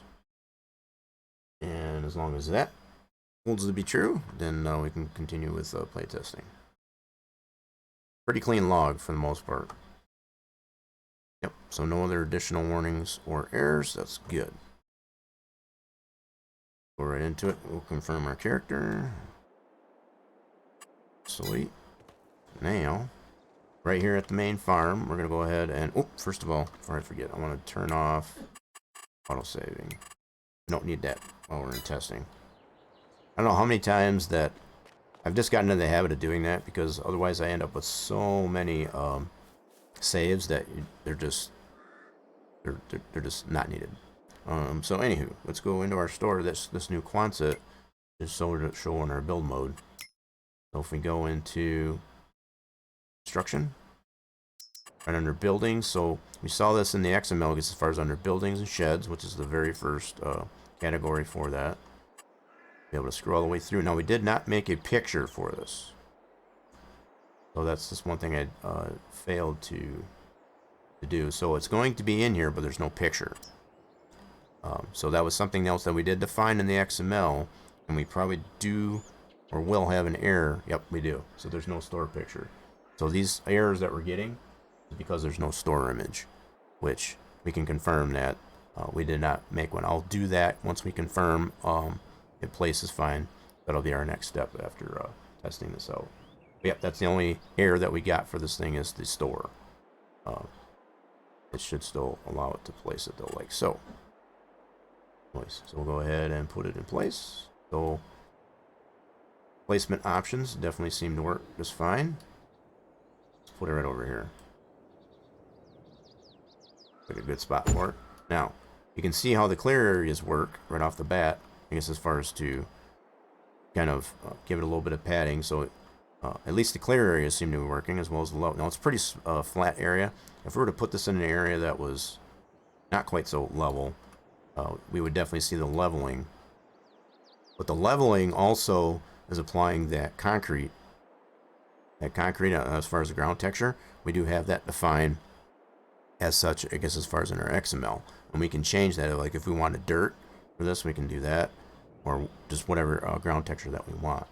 The way we have it, obviously, like you can see it, is the concrete. So let's go ahead. So far, we're looking good, other than the store image, which we'll do that next. This is first to make a store image.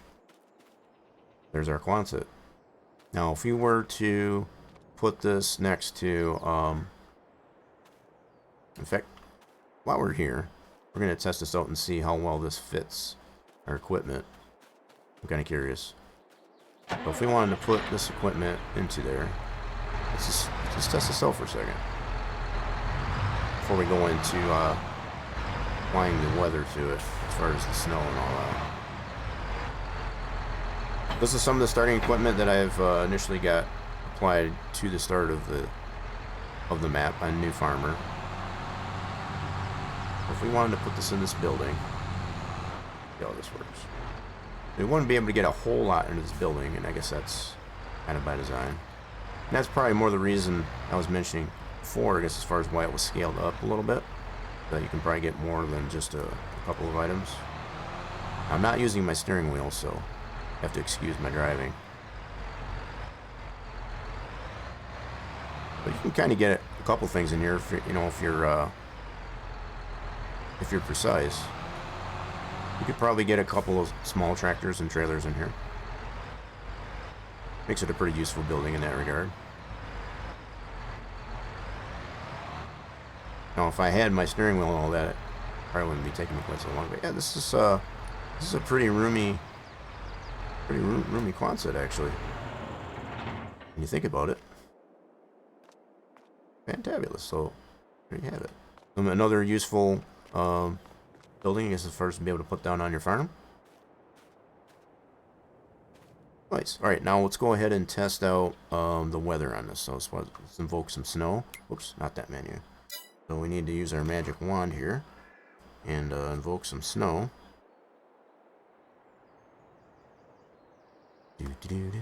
Let's go to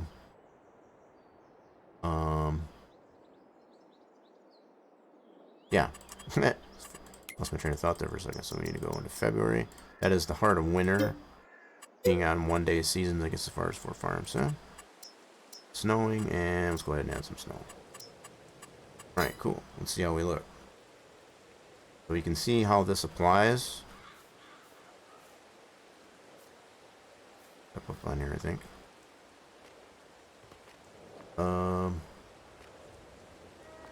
Actually, it doesn't put any snow on it at all. That's kind of interesting. Now, if we did want this to put snow onto it, we could probably mess with it. Yeah, it does have snow on it. If you look at it, you look at it just right, the snow is landing like right in between the ribs. So this was one thing I already previously observed, I guess, as far as to not have to adjust that at all. I guess as far as how it's applying the snow, you can see that just. So it's applying the snow to this very nicely, and now we can see how it masks the snow to not be on the inside. Oh, do we got a little bit of clip back here? We sure do. We might have to adjust that. We got a little bit of snow clip in the back here. Let's see how the back looks here. Might have to bump that out just a little bit. Yep, she's a little bit close there, so we might bump that out as far as the start area. We got plenty of room on the front. That shouldn't be a problem. Yep, so we just need to move that back just a tad. Yep, so just a little bit of snow clip there. So if we move our start areas, I guess as far as that should be, I think, on the Z. Move it out this way a little bit. That should be good. We got enough room in every other direction, I guess, as far as that it shouldn't cause too much of a problem. But yeah, like the way that snow already is applied, I guess, as far as to this Quonset full beans. So yeah, just a little bit of adjustment to the indoor area in particular is about all we need to do. Other than that, this building is pretty well good to go. So we'll make that adjustment and also make a store image for it. Let's do that next. Get out of here and we'll do that next. Okay, let's close this out and let me go ahead and switch this over.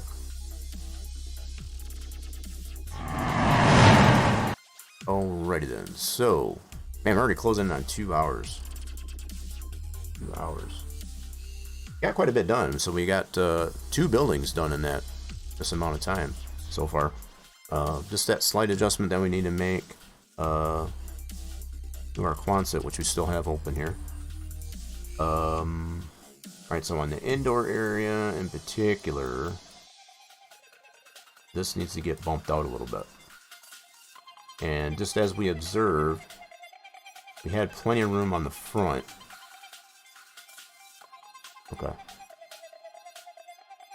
Clear and level work fine, so it's only the indoor area that I want to mess with. So let's move it out this way.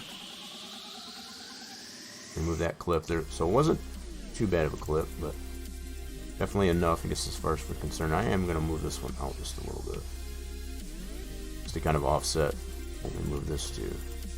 Cool. That should fix that. Now what I want to do is actually make a sort picture for this. That'll be our next step. So I'm debating, should I put a light in here? Let's try putting a light in here. This kind of looks good the way it is, but let's add a little light on the subject. To create light. Ooh, that might be too bright. Let me see here. That's what I was worried about. I wanted to wash it out too much. I might do something like this. Yeah, maybe something like that. I think that might work. This might work.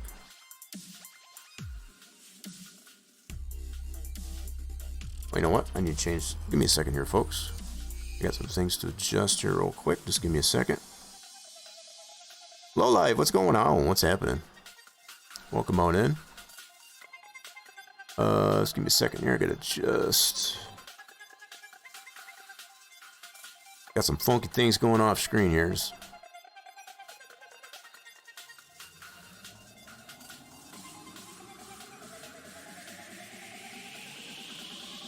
Yeah, what's going on there, Low Life? Yeah, so I don't know if that's, is that a wave emote? If it is, we do have some select one. If you're following the channel, we do have that friendly wave.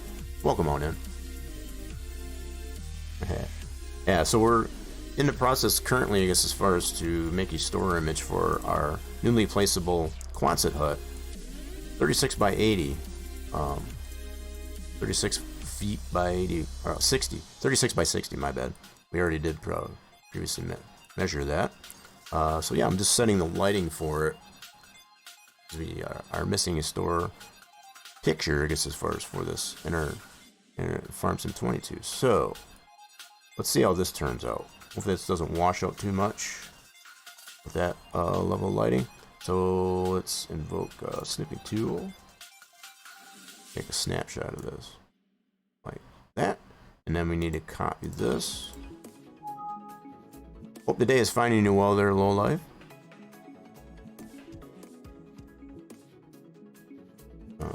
Okay, so now we're going to bring this into our paint program. So far, I've got Blender still open here. So far, we haven't had to do anything more in Blender. Thank goodness. If I can stay away from that, I always try to. Okay. Alright, so I'm going to open up our paint program. So as we close it into our second hour, I guess as far as with the stream there, I'm going to probably run another quick 30-second ad. So I apologize in advance, I guess as far as for those that are not subbed there. I'm trying to keep the pre-rolls at bay. Trying to do my part, I guess, as far as with that. In fact, with that being said, I need to refresh this. Un momento. Then we'll continue. Okay, cool. Alright, so what we're going to do with this image is create a store image out of this snippet. So what I'm hoping it doesn't do, let's see how well it does when we flood fill this. So we got that little bit of contrast, I guess, as far as on the roof. So that's good. That's part of the reason why I did the lighting the way I did it. Is that going to be too low a tolerance? Whoops, that's not the color I want, number one. Let me change the color. I like to use this magenta. It's pretty neutral. That actually is nice. I like that. So it's not flooding in any of what it shouldn't be. Cool. Alright, so let's take that. We'll make it that our color on both our foreground and background. Alright, and then what is the size of our image here? 830 by 532. So we'll do 9 by 6 just to give us some room. So we'll make a new image a little bit bigger than that, like so. And then what we can do is copy that and paste it as a transparent selection. Nice. Put that there, and then we'll make another copy. Paste that into a new image, and there's our deal. So we don't need this one or this one anymore. I'm done with those. So this is what we got to work with. So we're going to make another new image, 512 by 512. That's the size of the store images. Okay, and then we're going to take this one. What is the size of it now? 477. That'll work. So we can leave it just the way it is. Don't need to do anything with it. So just paste this in as a new layer. And the only thing that we want to do with the store image is take it as close to the bottom as we can without it flipping off the bottom. That's how you want to set your images first in the store image, just closer to the bottom. If you put them way up here, it tends to mess up. It makes it look really sloppy in the store, in my opinion.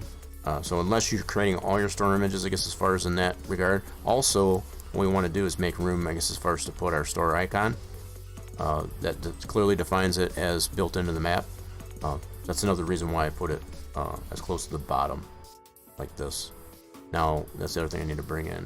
Oh, I said that. I need to bring in our... That should be... Whoops, go. Maps, right here. That should be this fella right there. I've already got this set to the position it needs to be in. It makes them all the store images nice and consistent in that regard too. That is a new layer. Cool. So this decal will actually show in the store too, to just add more clarity, I guess, as far as that it is 100% built into the map. It's not from another mod that you have in your mods folder. Okay. We got plenty of these custom types of sheds and whatever that are built into the map as such. Okay, we're closing in about 3 minutes or so. I need to run a quick little 30-second ad just to keep the pre-rolls at bay. So just a fair warning. I'm trying to do my part, I guess, as far as controlling the. I think the way the ads are getting played, I guess as far as of late, have been pretty fierce. So it's I know plenty of channels that I go into, they have like just a slew of ads, and you can tell, I guess, as far as when the streamer isn't taking the initiative, I guess, as far as to apply to remove the pre-rolls. It's kind of pain in the butt. So I try to do my part, I guess, as far as just to play a short little ad, just to kind of keep the pre-rolls at bay for new people coming into the stream. Okay, so what we need to do is visible, and we name this particular thing. So we're going to go to our XML for that, which is this one right here. I'm going to reopen that. And just to make sure we got the right name for this, I'm going to grab it right from here, right from the source.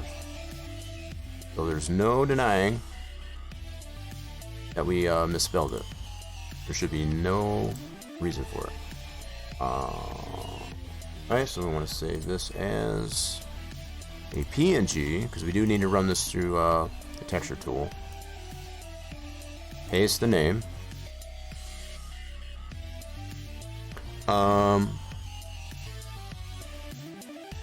Well, that doesn't work 100% there. So what happens, and this is why I'm doing it the way I'm doing with the ads, if you turn that whole function off with the ads manager off, Twitch just finds it necessary to just play it whatever since you're not going to do it, right, as a streamer, they'll just play them however they feel it's appropriate. So depending on how many viewers you got in your channel, right, that's how they tend to gauge it, the way their algorithm works. So this is just a little bit of information. If you're streaming yourself, it behooves you, I guess, as far as to at least play a 30-second ad every hour, just to keep the pre-rolls at bay. Otherwise, Twitch is just going to play ads after ads after ads, and it can be every hour, it can be every 10 minutes, every half an hour,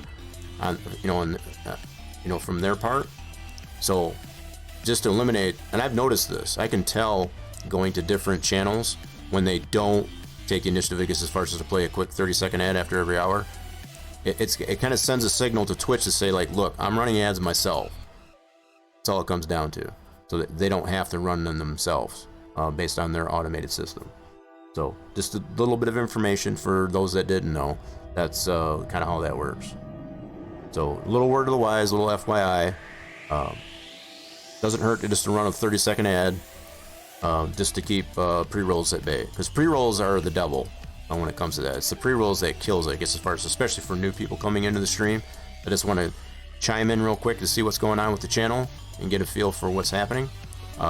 When they get an ad, chances are they're probably just going to be like, nope, I'm done here. I know that's the way I am. I don't like being that way myself, so that's my way of being able to combat that. If that makes sense. So hopefully that's my little bit of a soapbox argument there with that.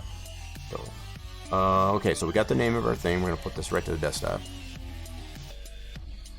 It doesn't hurt, like I said, just as far as we're on a quick 15-second, 30-second ad just to keep the pre-rolls at bay.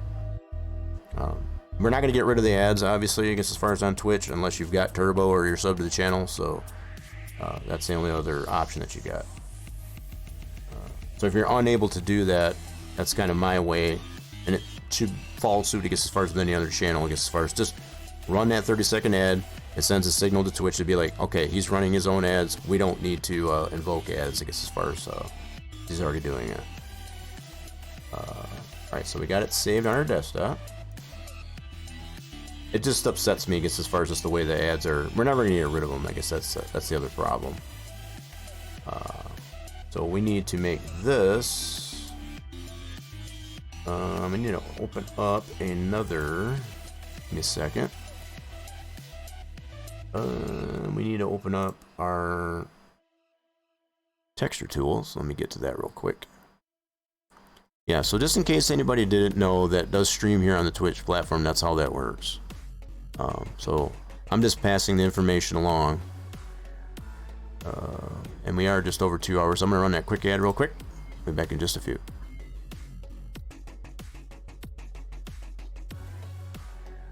Okay, so while that's doing that, we're going to open up our texture tool, which is right here. Where did it go? Texture tool, there it is. Cool.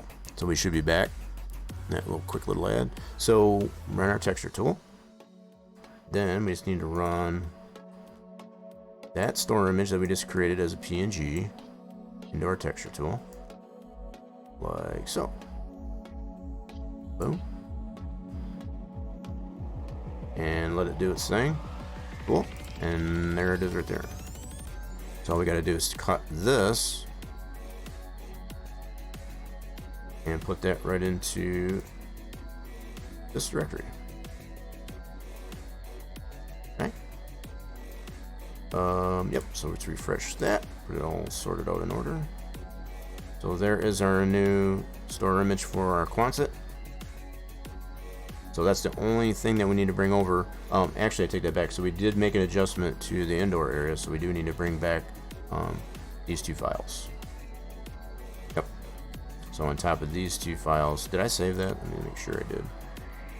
Pretty sure I did. I'm gonna go ahead and save it again just to be on. Take this light out first. Let's go ahead and resave this just to be sure. Not gonna hurt to do that. So Quonset, yes. Yes, please. And actually, we can go ahead and close this.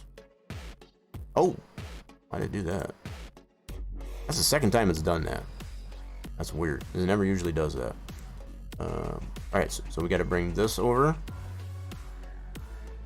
as well as our store image.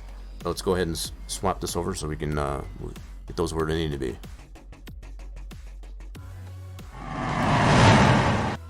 Yeah, but low life, I guess, as far as if you're still hanging out, I get what you mean. I'm kind of the same way too. It's like if I don't know, maybe it's just I don't know. I don't do the bookkeeping for Twitch, but it seems to me that they make plenty as far as in people that sub to channels with the turbo and all that. The fact that we even have ads, I mean, it's kind of ridiculous, but yeah. If you're on, I was on the same boat probably as you were, as far as just thinking if I just shut them off and don't do them at all, then they're not gonna get anything. But the problem is, then they find it. If you're not gonna run it yourself and take the control like they're giving you, then they just do them for you, and it kind of takes away from the interaction, I guess, as far as what you get on your channel, especially for new people coming in wanting to just see what's going on. If they get a pre-roll, the chances, I know I'm that way. If the chances are, if an ad shows, I'm probably just moving along. I'm not dealing with watching ads. So I guess that's kind of the approach I take to it.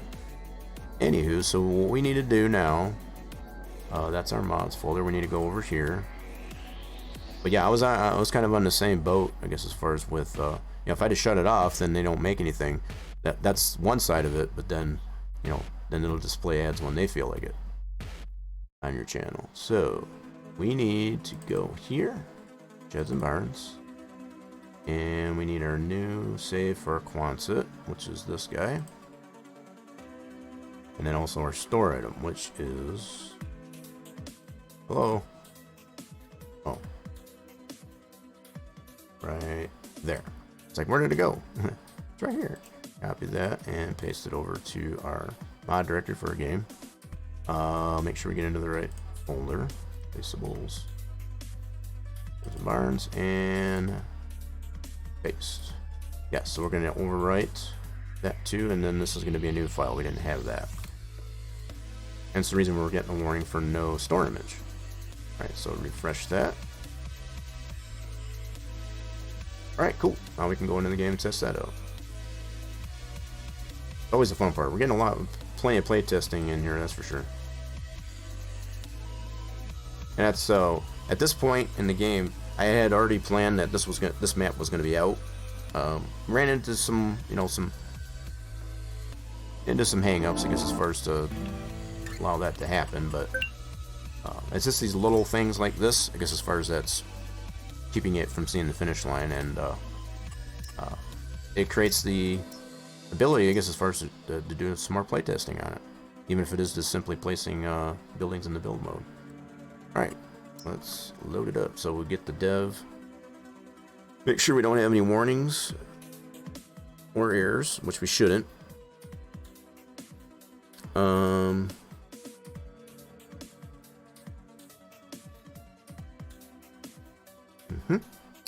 Yep, pretty clean install. Pretty quick too, I guess, as far as it definitely does speed up, I guess, as far as how the map loads in, as you can see, when you don't have any lots of warnings and errors. All right, cool. So confirm right there. It's going to turn off autosave while we're in testing, and let's go ahead and place this down. So we're over here at our main farm. Let's just start in new farmer. Got the starting equipment there. Alright, so we're going to put this down. We're going to confirm our changes, I guess, as far as to the indoor area. We did adjust that slightly. And also that we do have a store image. Oops, wrong button. So we need to go into the store. Construction mode. And right in the same, very first category, buildings and sheds, we should now have a store image for our Quonset, which is... Yes, no. Uh-oh. Did we got in there? Hold on. What did I do? Did I miss it? Oh, there it is. I was like, I passed right by it. So, yep, there it is. They all kind of blend in really close here, but yep, there's our 36 by 60 Quonset. Nice. And we can place that down. So, as I've mentioned, I guess, as far as all of the buildings and such, anything that's built into the map is going to be clearly defined, either by the store branding, the notation that Giants puts in there by default, if it is a mod, you know, but also the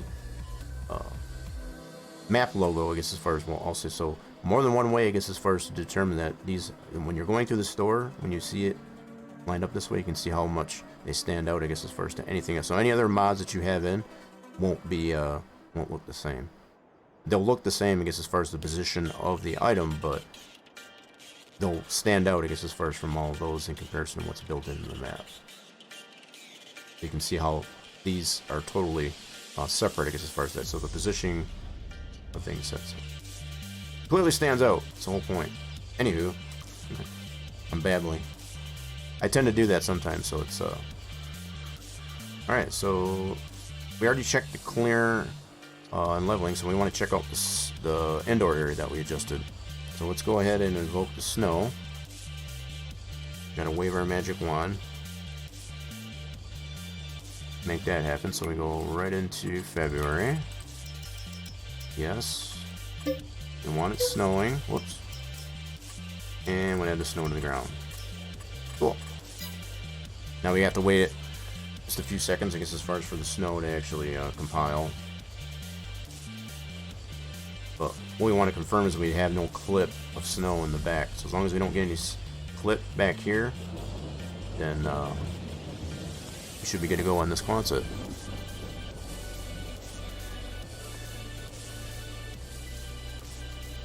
Yep, so we got no more clips. So the snow is out here. Let's see how we did out here. We did adjust this a little bit. Oh shoot, I got a little bit closer there. Okay, that's not bad though. I can deal with that. As long as it's not on the inside, that's definitely a good sign. Oh yeah, that worked out really good. Yep, we're gonna call that good. Yep, so we got our snow on the outside here like that, and our indoor area is now fixed. So we don't have any snow inside of our building. Cool beans. Simple as that. Awesome sauce. Alright, so what we'll do... Was that thunder snow I was hearing in there? That was wild. That was really weird. Okay. Alright, we're going to switch this back and move on to the next thing. See what else we got to do.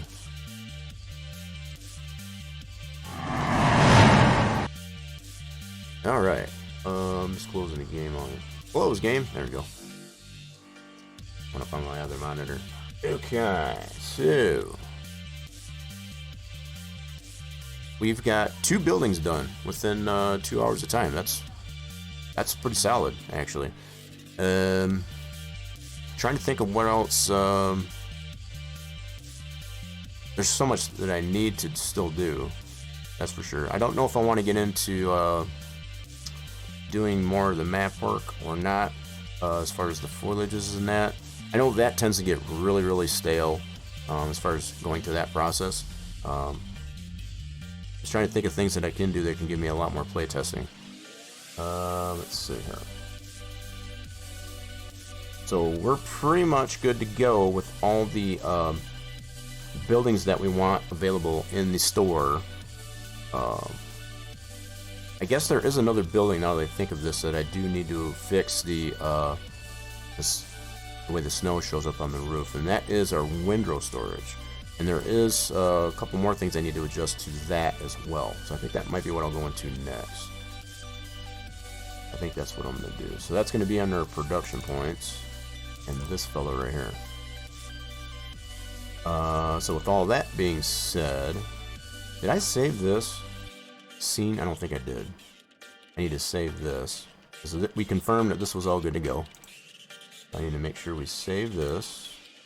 And yeah, we'll just go right over top of that. That'll work. And then let me confirm that it did save that. That's going to be right in here. Yes. Cool. We're going to go ahead and delete this guy. That's us their backup. And then let's do a new. Yep. Restart our... There we go. That'll work. Now, what I need to do... I think I've got a separate scene for the build of this windrow storage. So let me go ahead, just to kind of show you all, as far as what this item is. Let's load it up in our editor, because there are some things that we're going to have to change to it. Let's get it loaded up first. It's just a lot of little things that just need to be tweaked and addressed at this point for the map. Okay. Production points.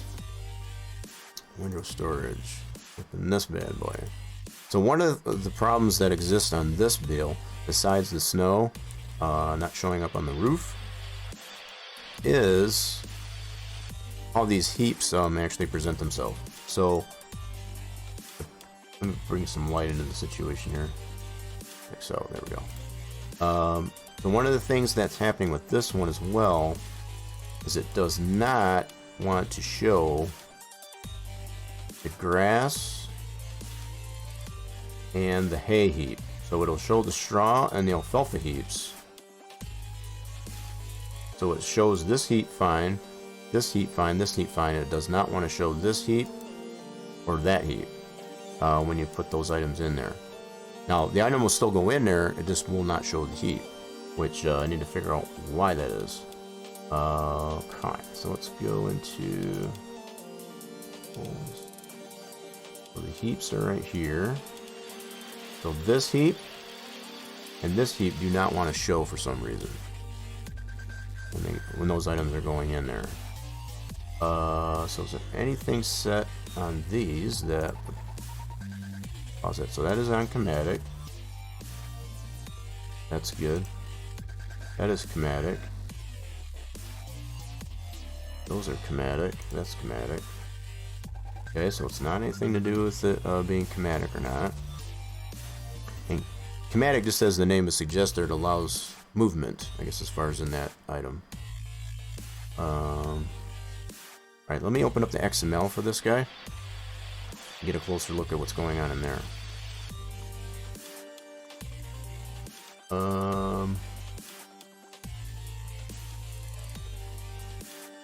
Yeah, I guess I'll have to adjust both if it does need. Okay, so let's just open this one up first. This is the one that loads in dynamically, because there is one of these that's dynamically loaded onto one of the cow farms. Okay, so let's take a look at where it deals with the heaps, which is right in this area. So it's particularly this heap and this heap do not want to show. Okay. And we'll be able to playtest this to confirm that that's still the case with this, but this heap, and this heap show with no problem. And I'm not seeing initially, as far as when we open this up in the editor, any visual problem It's all chromatic. And they all have the same collision mass, so that's shouldn't be a problem there. The only other thing I can think of possibly is the fact that they are overlapping each other. That really shouldn't be an issue, but it might be. I might have to rescale the heaps on this here, I guess, as far as to keep them from touching each other. I don't want to mess with this one because I know that one works. So I think if nothing else, I'm going to try and adjust this guy. I'll have to take it out of chromatic so I can actually adjust it. Let's do that.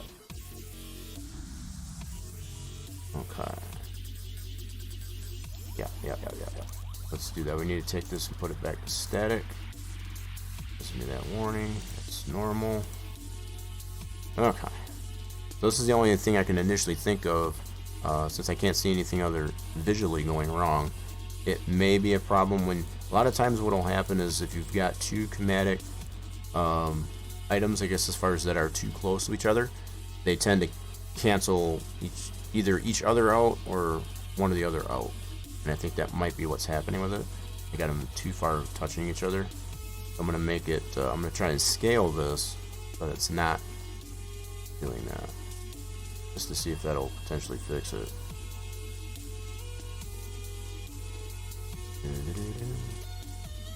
Okay, I'm just making sure it's not clipping through. Let me bring a plane in here so I can ensure that it's not. Let's do create.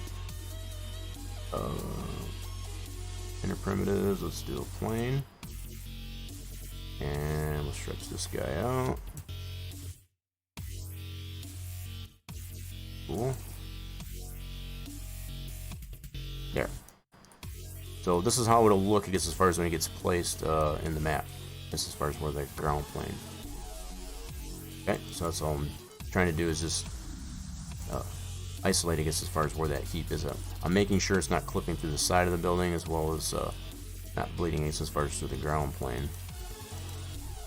If I do this, so if I do that, oop, that's the other one. That one we'll have to deal with too, but not right now. Okay.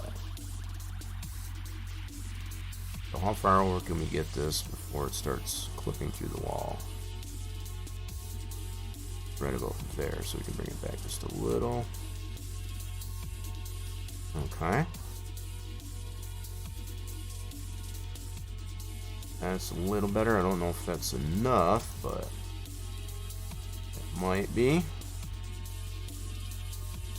Okay, we don't have a hole there, do we? No. Alright, cool. That might do it.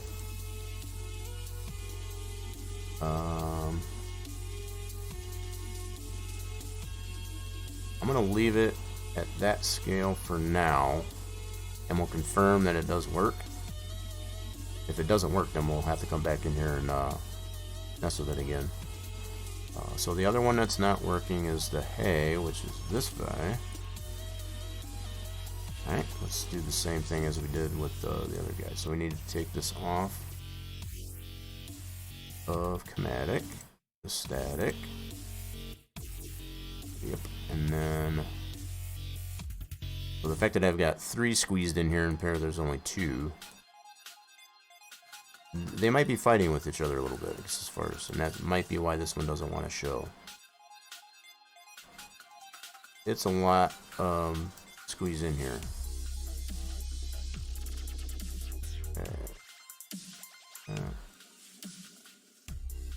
And get this to the point where it's barely clipping through there. Okay. Guess we can move it this way. There's all we can get. Okay. Yeah, that's still clipping into the straw pretty good.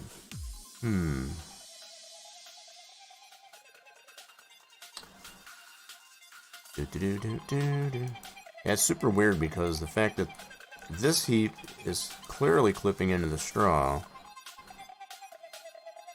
Realizing this straw is see-through. Holy crap. I might have to fix that. Hold on a second here. Let me see if I can fix the straw. That's totally see-through, so it's taking on the transparency of the alpha that's in this one. Can we do alpha blending? Oh, that's not gonna work. Okay. I wonder if we can take out... So that's just using the in-game one. Oh, okay. So it's got a little bit more transparency than... Oh, interesting. I might have to apply a different texture to that one. Huh. So it's not gonna let me... Alpha blending gives me this result, so that's not gonna work. Okay. No shader. Yeah, I might have to come up with another way to fix that. I didn't realize that was so see-through. But it's because of the main diffuse. Main diffuse is causing that. I may have to put a custom fill plane type, I guess, as far as for that. Just might have to do that. I wonder why it's not doing that for grass. I think of it. So if I go to grass or the hay, you see that one doesn't have as much transparency to it. That's probably why.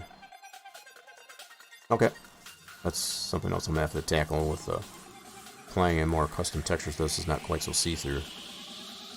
All right.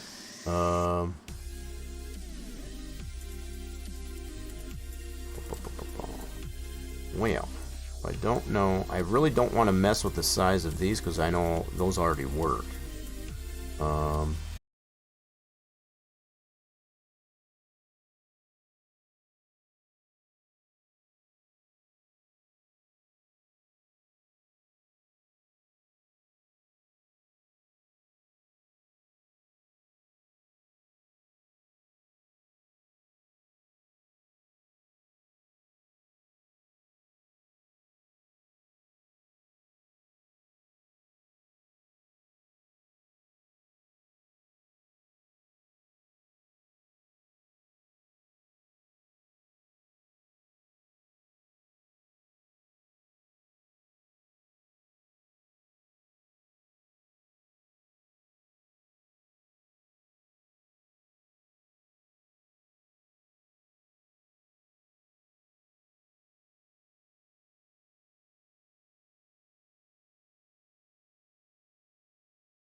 Action there, at least, anyway.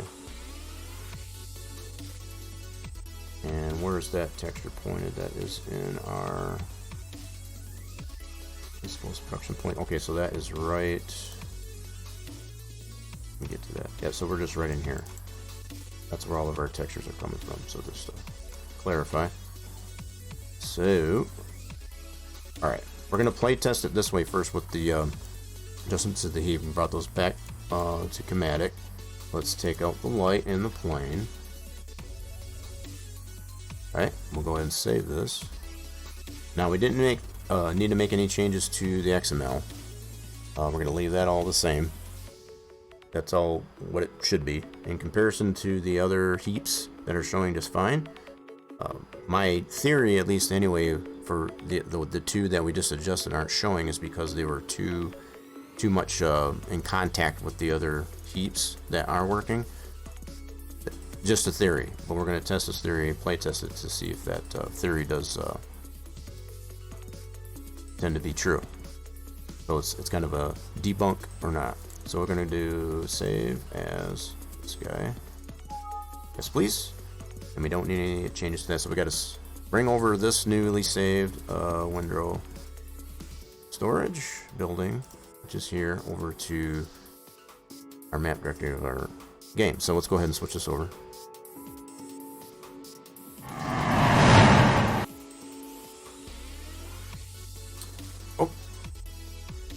We at least made it over to desktop here. Oop, I got some things are falling over on my desk. Okay, no biggie. Alright, so we are over here. So now we got to go back to our production points, which is this, and then go into our window storage and our newly saved deal here. Copy that over to our directory here. Placeables, production points. Window storage, and boom. Yes. Alrighty then. Cool. Now we can play test that. Now we do have one of these, as I mentioned, I guess as far as already dynamically loaded onto one of the cow farms. We'll probably go and test it there. But we'll also test it for the one that we manually place down. That'll be in the store. We got two separate XMLs for a dynamically loaded version of this, which is essentially the same file that we just brought over, just one that is dynamically loaded as opposed to in the store, as far as that we can manually place. Okay, so let's go into the game and try this out. How this works out. Closing in on 2.5 hours. Nice. We're getting some stuff done, that's for sure. We're being very productive today. Always good. Alright, so go new save, new farmer, and select our map. Cool. Let's bring up that to make sure we don't have any warnings or errors.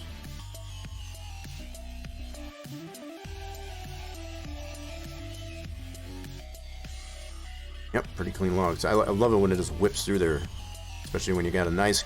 This is what we considered to be considered a clean log, as far as there no errors and warnings. It just makes the map just load up so much faster.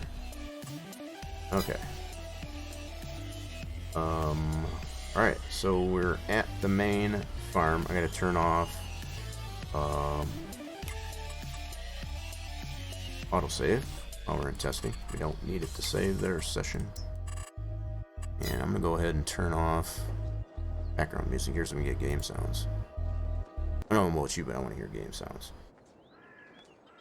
Okay, so we're gonna go over to that cow farm that we do have one dynamically loaded, which is over here at the Peterwood farm, and we'll need to buy this parcel of land and have the functionality of this window storage.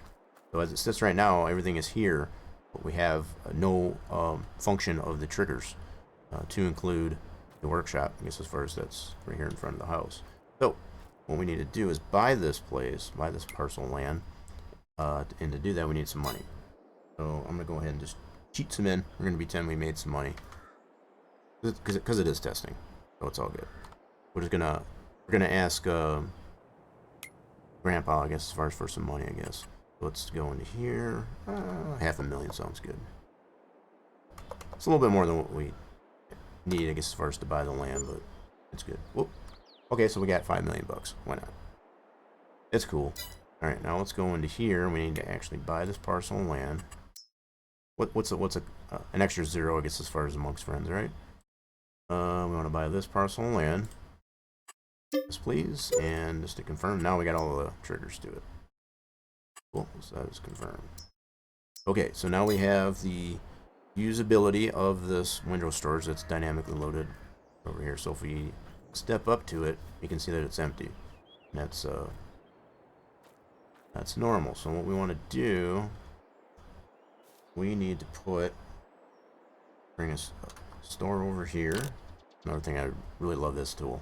Now we can go in here and get ourselves, you know what? We're gonna go get ourselves a truck, and yep, we will just go ahead and buy that. I'm gonna put it where I put the store location, and then we need a trailer, which we'll just get a nice big beefy trailer. I guess as far as to load this up here, we need to be able to see the heap work or not. So this one we can actually apply higher capacity to it. Let's do extensions. Yep, that'll work. And go ahead and buy that. Cool. What that should have did is put it right where I put the store. Nice. Okay, so let's get this hooked up. And we primarily want to try put grass and or hay. We'll do grass first, and if once we confirm that works, we'll do the hay, confirm that works, and then we'll check the other ones too, I guess, as far as to make sure those are all still working, as far as to show the visual visibility as far as those heaps. So as you can see, that silo's empty visually as well as walking up to it. So we're gonna put some grass into this. So I'm gonna cheat some grass in here. We're gonna pretend we mowed some grass. We got a load of grass here. Let's see. Let's go to vehicle. Yep. Fill this up with some grass.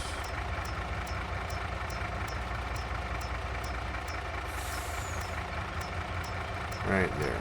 Fill it right up. Thank you, please. And thank you. Alright, let's go ahead and put it in.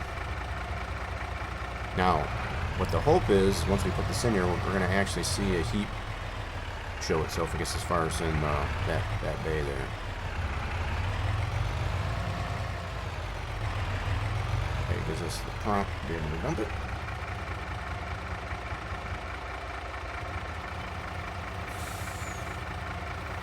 Not seeing a heap show. Okay, so it's still not wanting to show. Well, dadgummit. That still is not showing. Whoa, why did it shut my truck off? Oh. Got it. The trailer wasn't done dropping down, so that's why. Yep, we have no visual heap. But yet we can see in the information there that it did put it in there. So we're still not getting any visual heap. Now, if I bring up... Oops, not that one. This guy. Not seeing any visual heap there either. So that is still a problem. So let's try the hay out and see if that shows up over here. We still got a problem with that, at least, anyway. Get it. It's always got to be something. Alright, let's try hay. Let's load this up with some hay.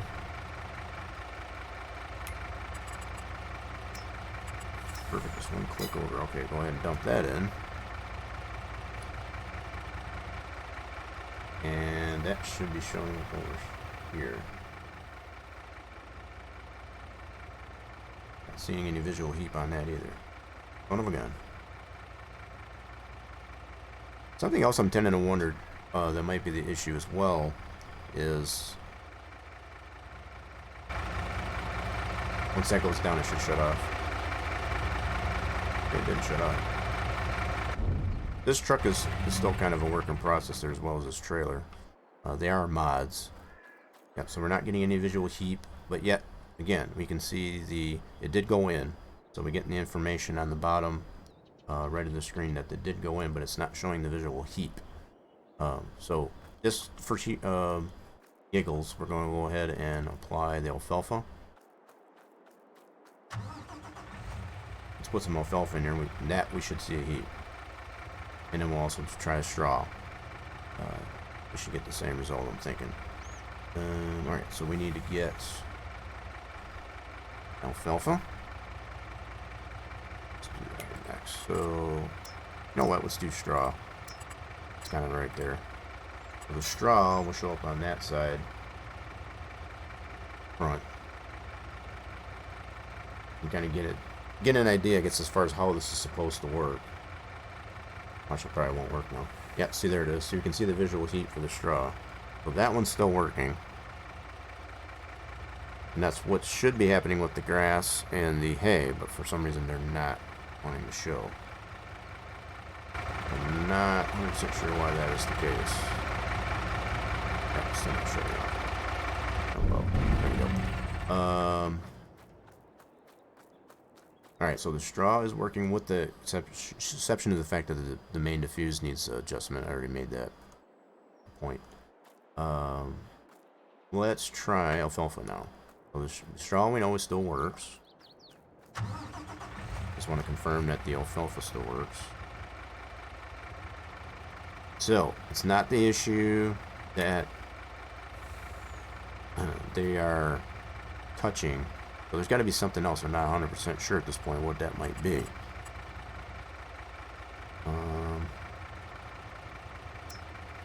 Alright, let's get some alfalfa in here. Alright, and that should go right on in. So that'll show up right in front of the bay that I'm in. We should see that visual heat for the alfalfa show. Are you freaking kidding me? Is that not going to work? Now this one's not working. Uh-oh. I didn't do anything with that one. Don't worry about that. So now the alfalfa's not wanting to show. You dirty rat. So, in one of my previous playtests, whatever, the alfalfa was showing just fine. Now the alfalfa is not wanting to show. Alright, let me try the alfalfa hay, which was over behind the straw. We're getting more than one type of heap that's not wanting to show now. That makes me kind of sad. I'm not gonna lie. Alright, let's put some alfalfa hay. Try that out. Let's confirm that one works or not. Alright, let's dump that. So it's going in, as far as by the numbers at least anyway, but visually as far as showing the heat, it's not. Yep, see that one showing. Now we really have got 3 heaps that are not showing. So the alfalfa hay is showing fine. It's the regular hay and the alfalfa and the grass that are not showing. I think this is a kick in the pants. Yeah, so the fact that these two work, that's straw and alfalfa hay. So we got our regular hay, which should be showing up over here. Our alfalfa and the grass are not working, so son of a gun anyway. Okay, so let's see what else we can do. We're gonna jump out of this and see what we can adjust. Let's get out of this. Let me switch it back over.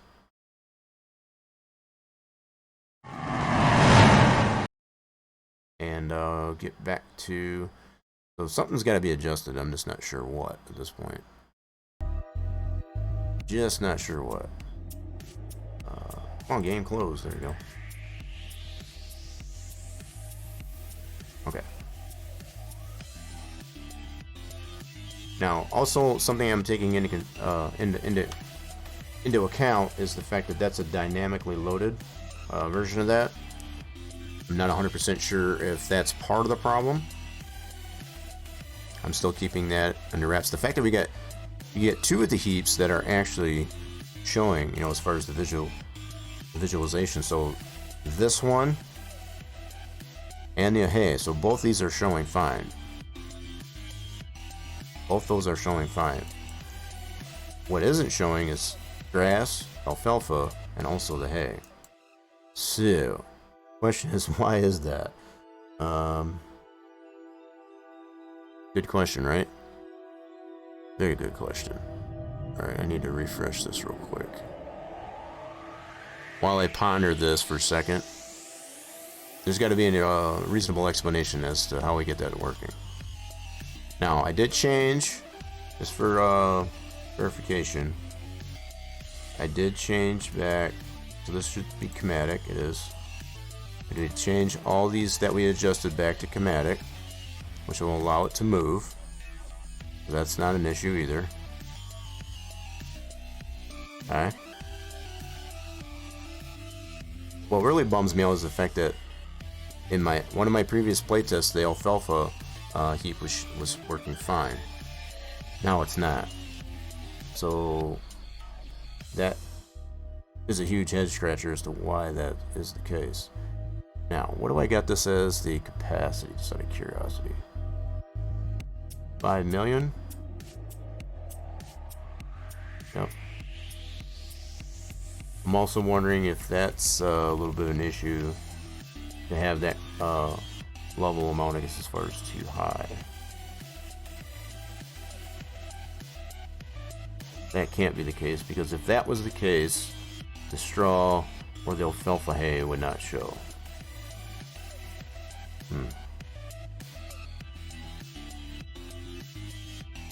That is a little bit of a head scratcher, I will do have to admit, folks. Not 100% sure why that is. Alright, so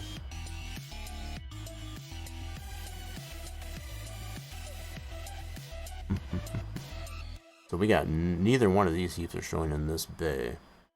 Now, it wouldn't be an issue. Let me see. No, it can't be anything with the floor, because if that was the case, then these two would not show. Okay? I'm just trying to rule out all possible situations here. Let's see.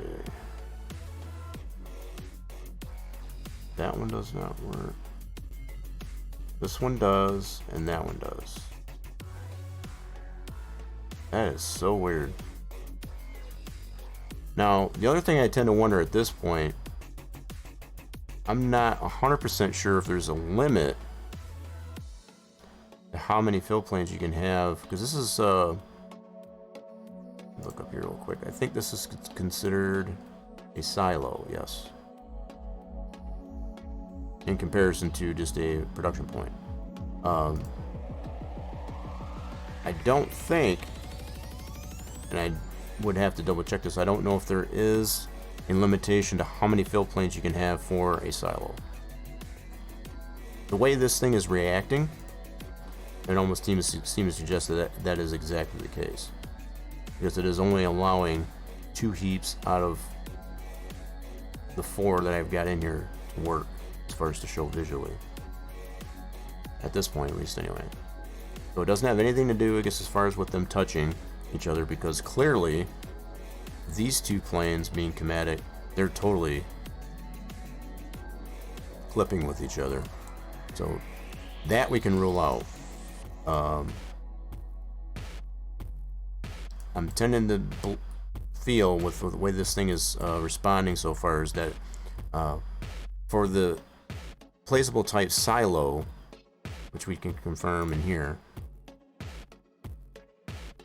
there is a limitation to only 2 fill planes, and I think that's why the other fill planes are not showing. So there may or may not be any fix for that, I guess, as far as to allow more than one fill type is to show, I guess, as far as a fill type. That's kind of a bummer if that's the case. So there's nothing I can think of, I guess, as far as to allow more than 2 fill planes if that is the case. Okay. I don't feel like there's a whole lot more I can do with this, so I think what I will do, I want to revert this back to where it was before I made the adjustments. And I'm going to pull that from my backup of the map. I think that's what I'm going to do. So I'm going to close this out, at least for now. Do not save that. No. And I'm going to revert this thing. So it was just a theory that I had, and I think I kind of debunked it, I guess, as far as the fact that it had nothing to do with the heaps touching each other.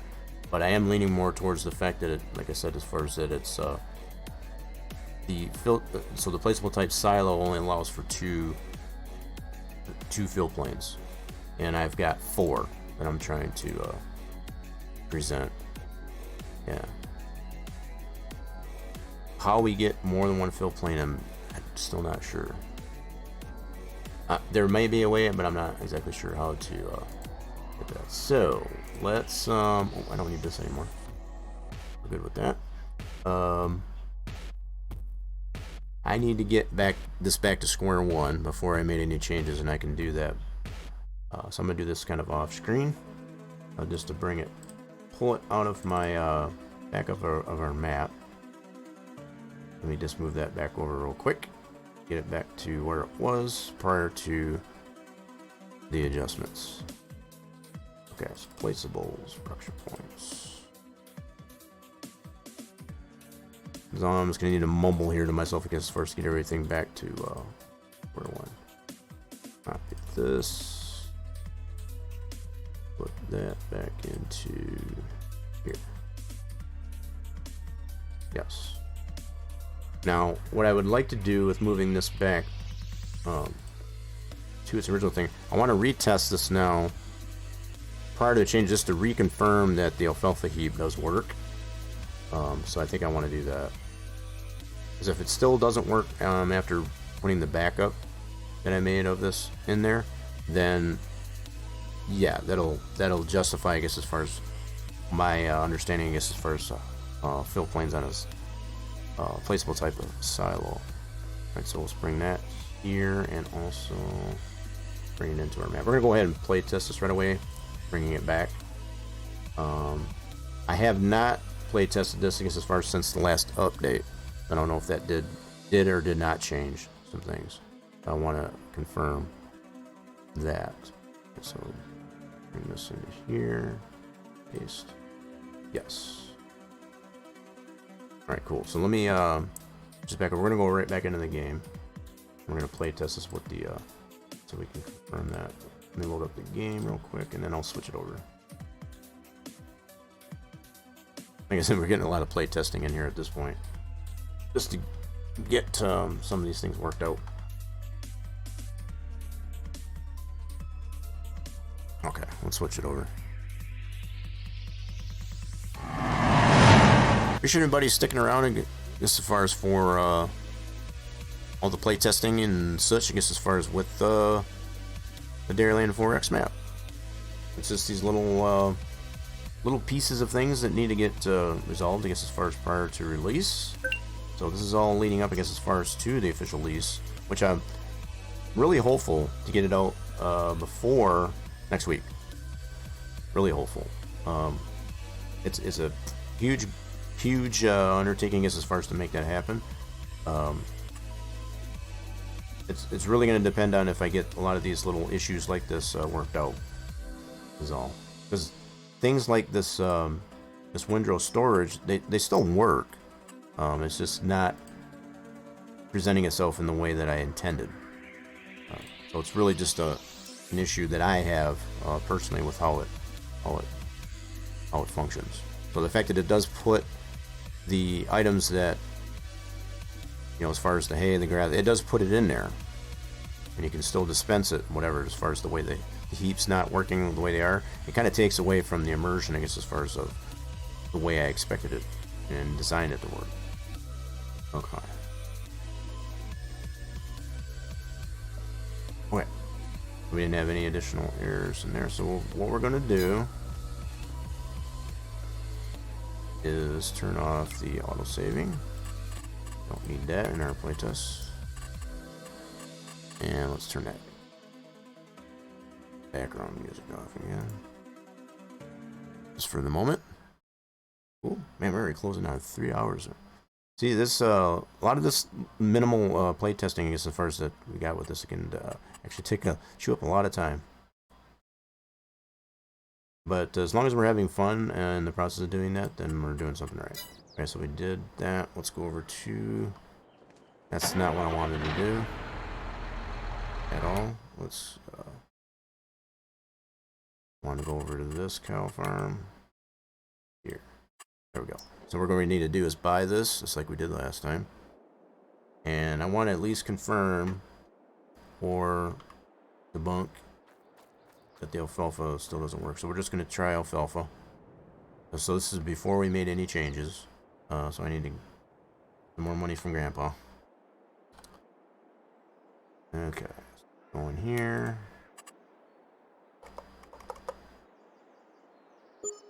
Alright. And then now we got enough money to buy the land. Farmland. Go to here. Buy it. Yes, please. Okay, so... Wait a minute, what the heck? Did I not buy it? What the heck? What did I do? I must have said no. My bad. There we go. Now we got it. I was going to say... One way we can tell, I guess, as far as we'll get all the triggers, I guess, as far as it'll populate. That's how we definitely know. And then to see them all here. As far as all the icons, that's our indication if we did buy it correctly. Alright, so let's bring our truck and trailer. So that. Let's go into here. We'll buy our truck. Yep, we'll take that guy. That's the way it is. And also get ourselves a trailer. That decent capacity. Get the extensions on it. That'll work. Cool. Alright, now let's test putting some alfalfa into this. We can see that it is empty. Physically empty.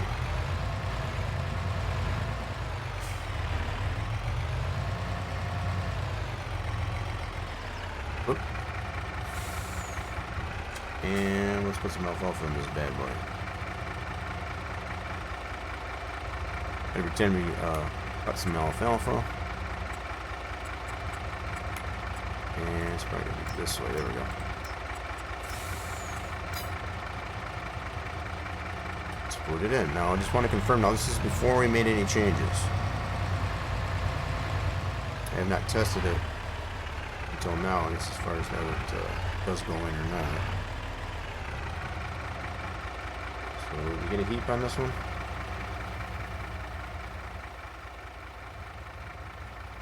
Okay, that was definitely not showing. So, wow. Okay, so there might have been something that was done in the last update that might have changed that. I guess as far as to only allow 2 fill planes. I guess as far as for a silo placeable. Which is basically what this is. Alright, so that is confirmed that it doesn't matter with adjustments or without. That one is not working. Alright, so why it is only allowing, I guess, as far as the straw and the alfalfa hay, which the alfalfa hay is a custom fill type. Why it tends, what would make more sense to me if the regular grass and the hay would work. Because those are default fill types in comparison to what is being allowed to work. So that's a little bit strange in my head, but anywho, we can confirm it as far as that we're back to square one. So I think I might have to do some more research, I guess, as far as on how to get that working properly off stream. I think there's something that changed either in one of these last updates or whatever that has disallowed, because I know for a fact, I may even have pictorial evidence, I guess, as far as that it did work, I guess, as far as with the custom alfalfa in the visual heap, at least anyway, in this window storage. So now it's not working. So something did definitely change. Okay, let's switch this back over and we'll go from there. All right. All right. Close the game completely out, and I think maybe something will crop into my brain, I guess, as far as what to try in addition, I guess, as far as what we have already done with the heap on that. But I think for now, I'm going to focus on just getting the snow to show properly on that building. That same building. So I think that's what it's going to be the remainder of our focus now. Must have got off, okay. Okay. Just give me a second here, folks. I just got to refresh some things on my end.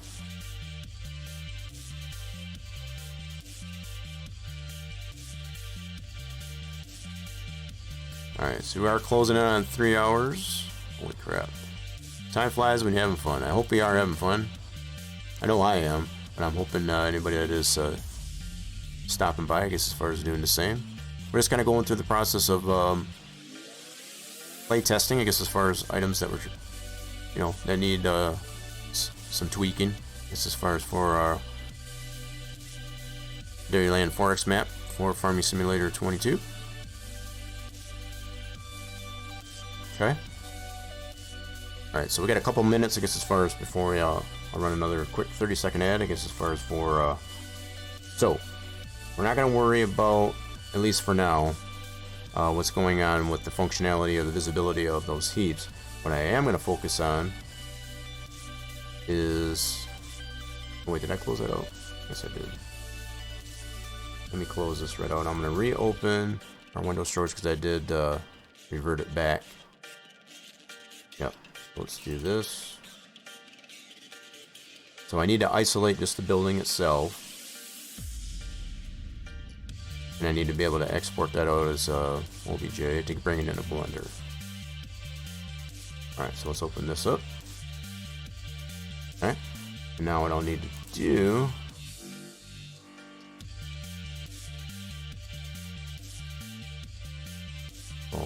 basically just bring this out.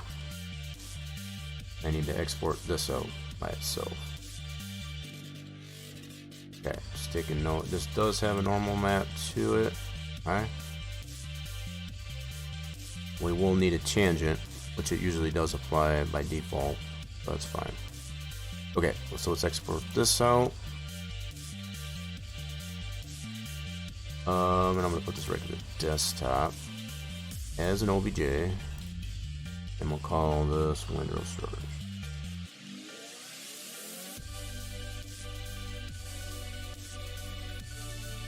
Yep. Alright, now I'm gonna close this because yep, I'm gonna go ahead and close that. Nope. We'll open this up later after we make our changes in Blender. Now, I think where I want to save this Blender file,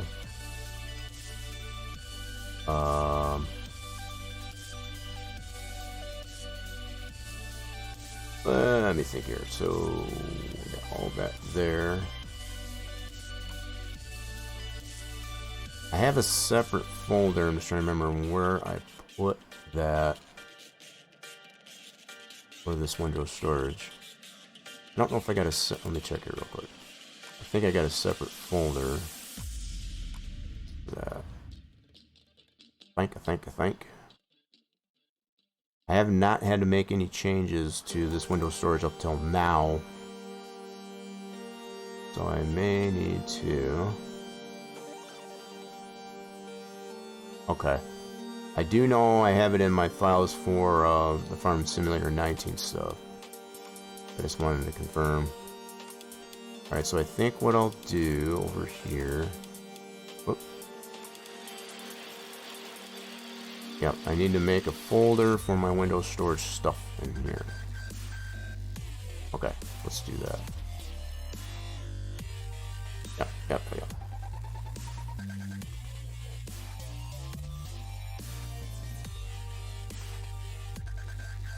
I would have a similar folder in my FS19 archives. That's where this building originates from. Okay, we'll do that. And that's where I want to save this Blender file. Segregate that out from everything else. Okay. That's it. We got a lot of those there. So we did our... Okay. Yep, that should do it.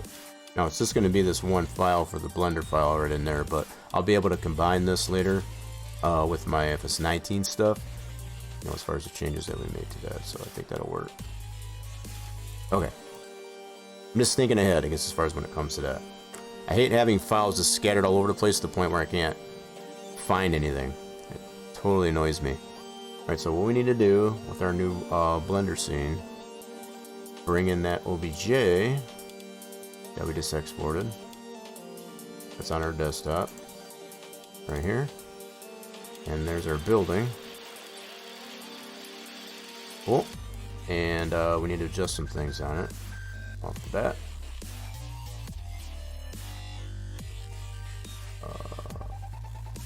I think that's yeah,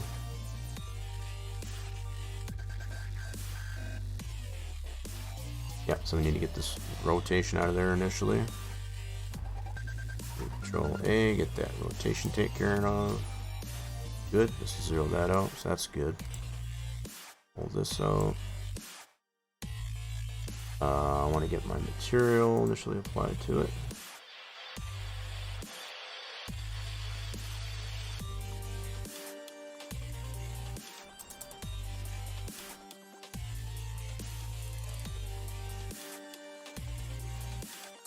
Okay.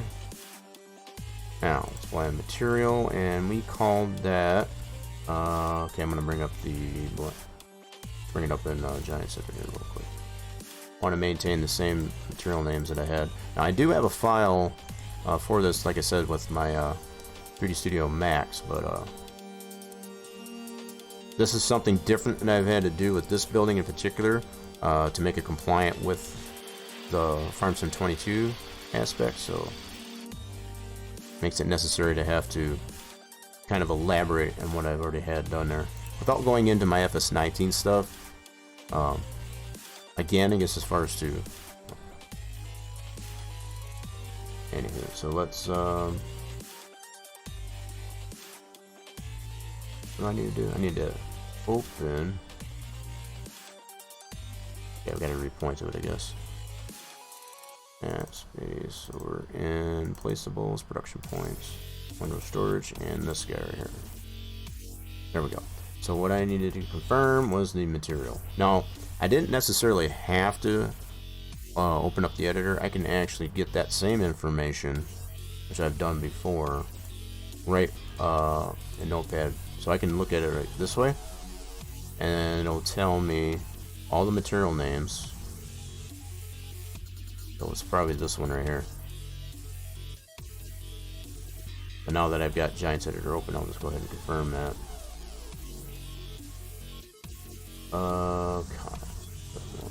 And that is confirmed. Whole barn map. So there's, without opening up the editor, you can definitely just open up a notepad and get that same name. That's all the material names for all the heaps, the building. A lot of times unnamed materials for triggers. Triggers have that, either that or a Lambert.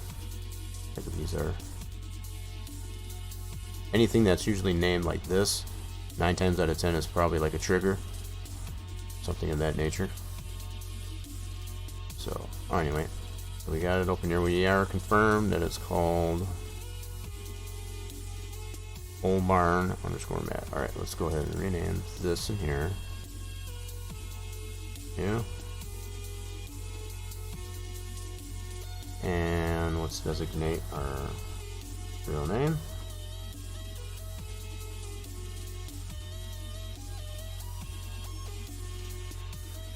Alright. Go ahead and sign that, and then we should have that up there. Cool. Now we want to do from here. Don't select that. You pull in a new window. And then switch this over to 2. The unwrap. So now if we select everything here, that shows our mapping to everything. What we want to focus primarily is where the roof is, on the outside roof. Alright, so another thing I do want to apply. See how it's desynced, I guess, as far as what gets selected in one window over the other. So we want to sync that up like this. So now anytime we choose to sync in that, so now they'll, whatever I select in here will highlight over here. Alright, so now let's get our selection tool. And what am I in? Oh, hold on. Switch this over to faces. Okay, so we're in this area right there. Yep, and we confirm that is the outside, not the inside of the roof. Okay, so we need to move this, applying a new UV. So before we get too carried away, I want to apply the texture within our UV unwrap window here. Let's deselect that now that we know where it's at. Let's go here. We need to point to our texture, which should be right in our map. Let's see here. Probably go this way. That's going to be right in our map. Placeables, production points, window storage, and it's going to be this one right here. Now, part of the reason why it probably didn't apply in here is I didn't have it selected like so. Let me try and do it again. This is what I've come to find tends to work. So if you're bringing your texture in to UV unwrap window and it doesn't apply the texture, chances are you have to select it first, and then it should be in here, and then just do that, and then it's there. That used to annoy the heck out of me as far as like, okay, I got the texture applied, why isn't it showing? The workaround, I guess, as far as for that, I guess maybe that's just the normal protocol. It's kind of weird. You just have to make sure you have the faces that you want that texture applied to selected, and then the texture will show.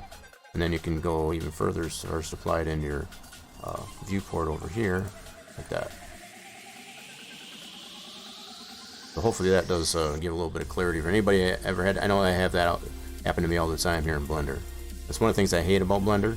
It's like when I'm in 3D Studio Max, if I bring my texture in, doesn't matter if I have the item selected or not, it automatically will apply that UV mapping because it's already that UV mapping is already applied to the model. So it's just a little extra step, which I feel Blender has a lot of extra steps that are unneeded, I guess, as far as to get things applied the way they should be. Anyway, just my little bit of a rant. So we know where it is. It's over in this area, but I'm going to select it on this side because obviously they're overlapping polys, I guess, as far as in that area for both the inside and outside. So I just want to make absolutely sure that I'm getting only the outside for that. Alright, so before we do that, we need to add a new UV, a second UV. And I always get into the habit of just renaming it. You don't have to, but it's kind of a habit. I don't like the 001. It annoys me. Alright, so something I'm going to do, I'm going to run a quick little ad. Already been 3 hours in this thing. Apologize for anybody that is not subbed to the channel, but just again keep the pre-rolls at bay. Appreciate everybody's patience. Alright, so created our second UV.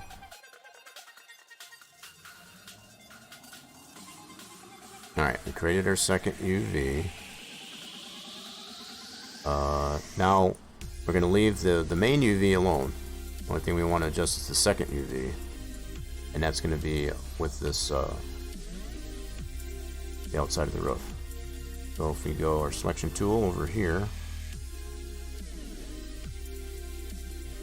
select those two faces for polys. Got those selected over here in our UV2. All I need to do is slide that over here.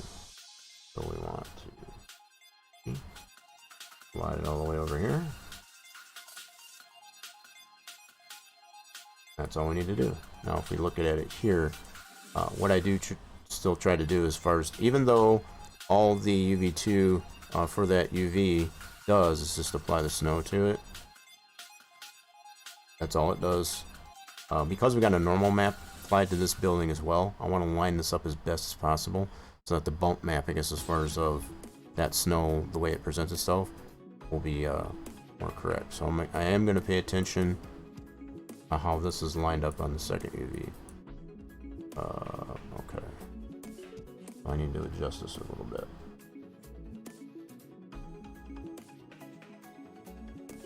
Something like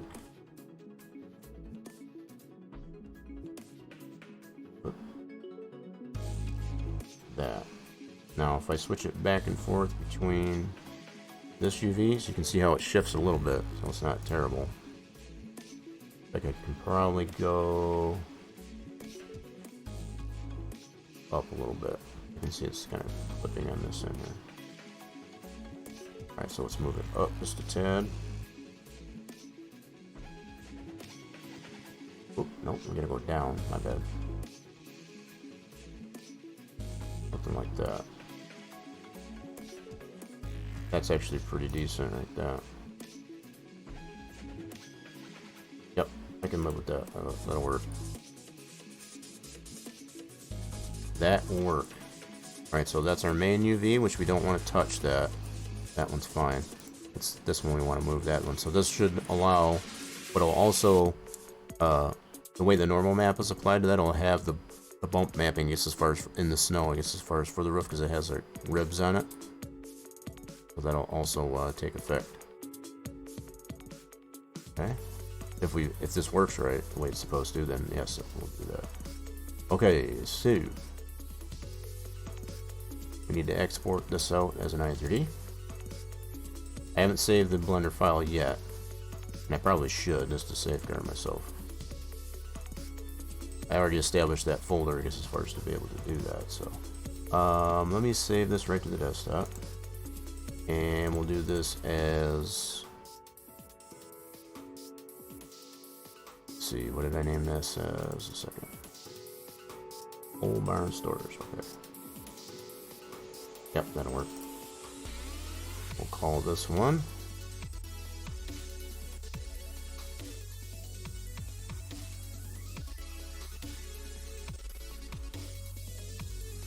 Alright. And export that out. Marvelous. So that should be on our desktop, which is right here. We're going to open this up in a separate session of Giants Editor.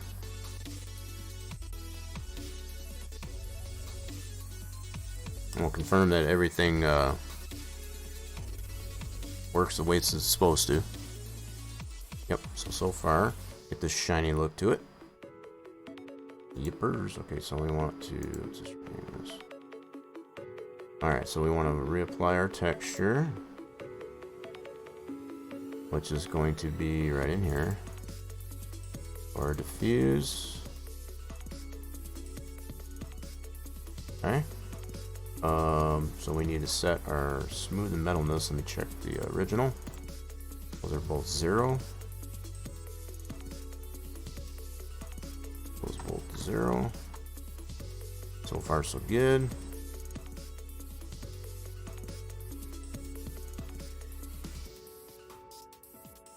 Alright, what is the clip set up on the original? Just out of curiosity. Did I ever adjust that? I did not. So that's something else I need to adjust too on this. We do not need it that high. Should not have it that high. So I'm going to go ahead and adjust that right away. That is the default clip, and in most cases that needs to get adjusted accordingly. 600 is more than enough as far as to have it. You could probably even go lower than that in a lot of cases. We don't need these types of things to load in, I guess, as far as from all across the map. Just to kind of, so in an effort, I guess, as far as to optimize frame rates, this definitely is a solid number to use. Okay, so do we have tangent applied? Yes. You want to apply those two. Got the tangent to be able to do the normal. That's going to be the next thing we need to do. Go normal. Apply the normal. Cool. And what type of shader did I use? The building shader. replaceable shader on this. I have no shader on it. Oh, you know what? Okay, timeout. So we're gonna put this on hold for a second. If I put the placeable shader, I need to test this with at least the placeable shader to it and confirm how the snow shows on the roof. If that works the way the way it should. Yeah, so I need to confirm whether or not that works or not first before I go any further with this. I got a feeling we're probably still gonna have to go through all this motion that we are. But yeah, let me test this.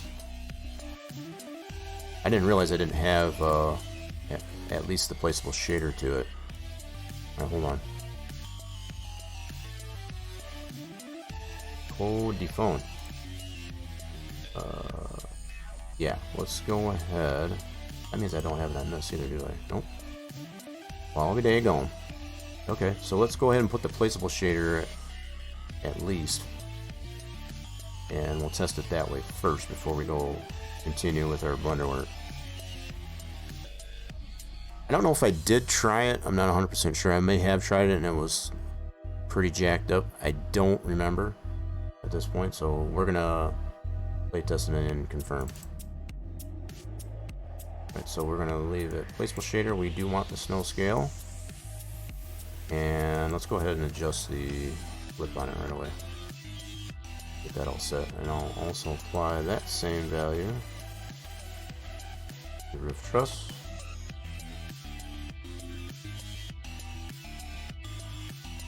Okay, I did put that on there because it's got the same material, so that works out good. So yeah, let's try it this way first. We'll save this. No other changes other than just apply the placeable shader. Yep, let's go ahead and do that. Let's go maps. Placeables, production points.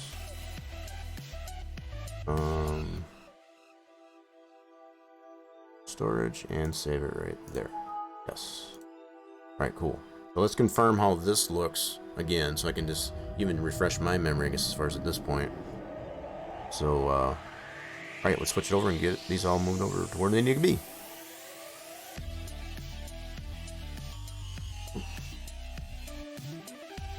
My bad, I didn't mean to double do that. That was kind of wild. Apologize for that. Okay. Whoa, I did not expect it to do that, that's for sure. And let me close this out. We don't need that one anymore. Do need this one though. Okay, so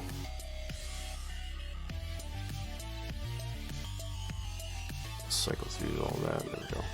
So what we need is this newly saved i3D right here. Copy that and bring it over to here. Yes, please. Awesome sauce. Now we can test this out, play test this out, and see how this looks. So we'll have to just go to that same area, invoke some snow. We don't necessarily need to buy the land for that to happen, but let's go ahead and load the game up and try it out.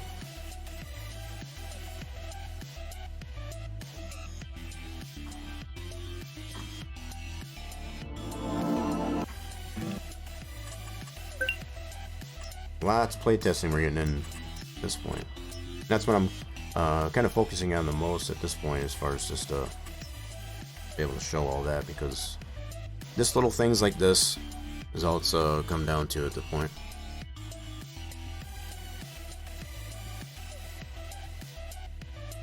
Kind of hung up there for a second there. I was like, well, I was kind of worried. Shouldn't have done that. Alrighty then, so yep, we're good so far. Confirm our character.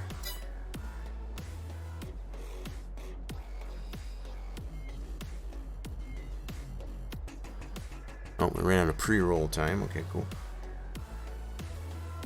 Hopefully the pre-rolls will stay off for a little bit anyway. Alright, cool. We're in the app start. Let's go to turn that off. Let's go right over to this place. And all we need to do really is just invoke the winter. just to confirm. Now this is with putting the placeable shader onto it. Alright, so let's confirm this. How this all looks, I guess, as far as what the placeable shader and the snow scale applied to it as well. So let's wave our magic wand so we can get some snow going. Go right to February.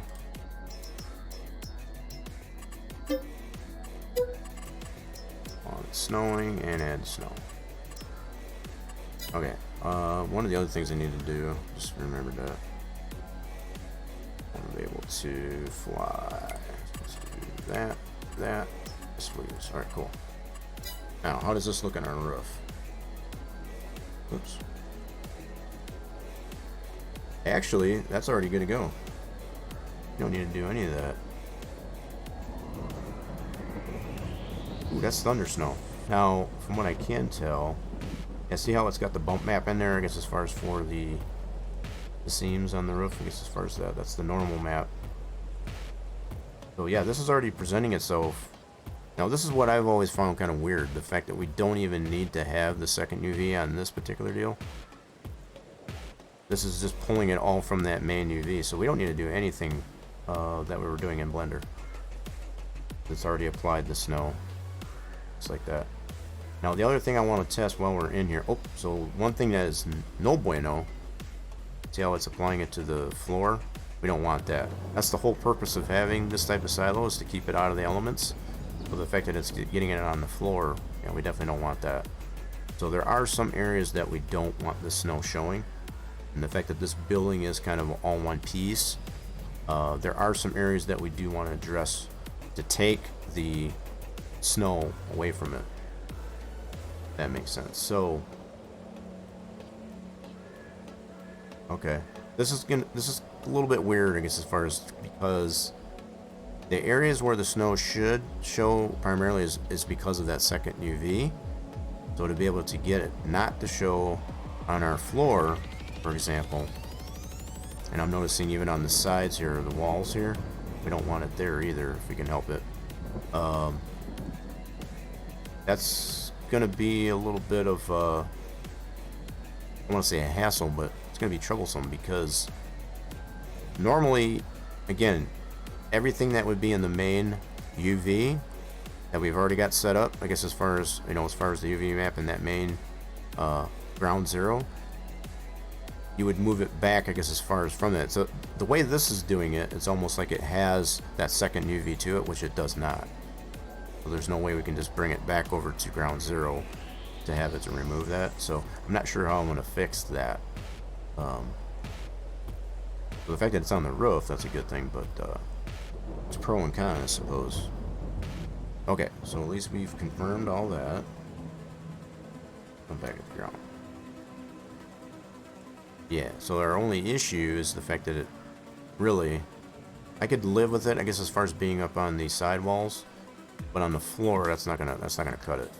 That's kind of defeating the purpose of having a silo to keep it out of the elements. Yeah, it's visually unappealing. So we'll have to see what we can come up with, I guess, as far as to do that. Yep. All right, so let's go ahead and close this out, and we'll see what kind of solution we can come up with that. So let me switch this back over.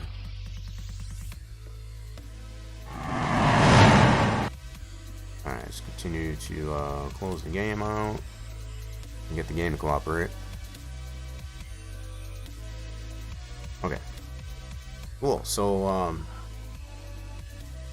yeah, we got pros and cons, I guess, as far as to applying the placeable shader, I guess, as far as the way we did.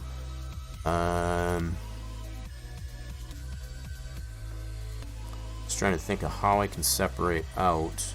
I'd probably have to go back into my 3D Studio Max file so that I can completely separate out the floor. Yeah, because the fact this is all one piece, I need to create a version of this that has a separated floor and probably sidewalls. Yeah, so between the floor and the sidewalls, so I can get the snow to not show on those parts. and have it a separate item in here as opposed to one combined item. So I might have to do that. Yeah, so I'd have to go to my original construct of this structure in my 3D Studio file. Okay, so I think that's what we'll take a look at. So I think with that being said, I'm going to close this out. We don't need this one. It's going to be the same steps that we have to go through once we check out the 3D Studio file. But yeah, let's go ahead and do a new. Oops. Let's do a new. Yes.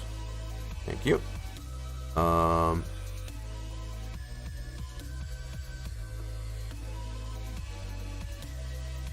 So that means, oh, we did pull that out, and we did have, okay, so we're going to close all this out.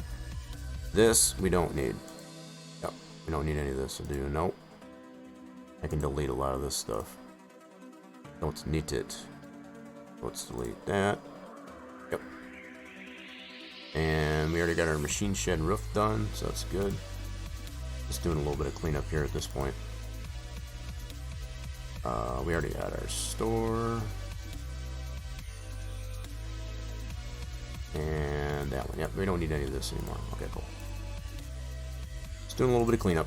Alright, now we'll keep the, I guess I'll close Blender for now. Nothing else, just to free up some resources. We did confirm our store image, so we're going to close this out. This is all good to go. Nope, don't need to save anything in that. We'll leave that open. So what I need to do is find, oh shoot, I might have to go into my archives. So that's going to be in my FS19 stuff. Okay, sure. Let me think here. How do I want to do this? Do I have, hold on. I might actually have it in here. I still got a lot of my FS19 stuff in this folder. Let me double check to see if it is in here. Let's just take a look real quick.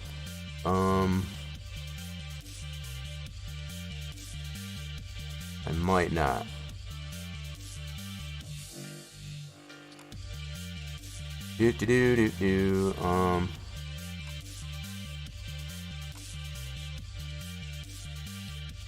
Yep, I don't think I have it. Nope. So of the 19 stuff in here, I don't have the map stuff from 19. Bummer. I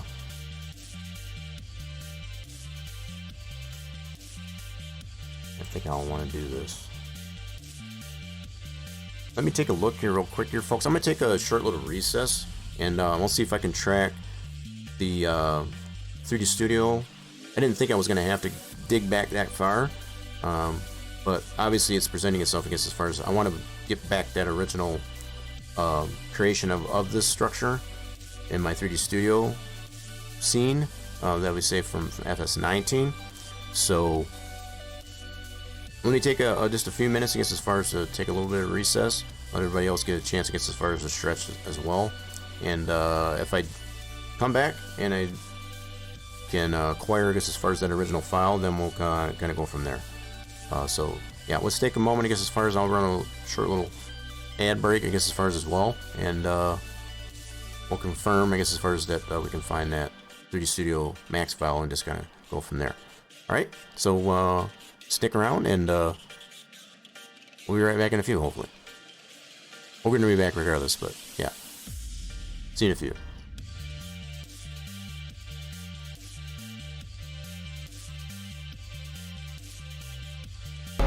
Yeah.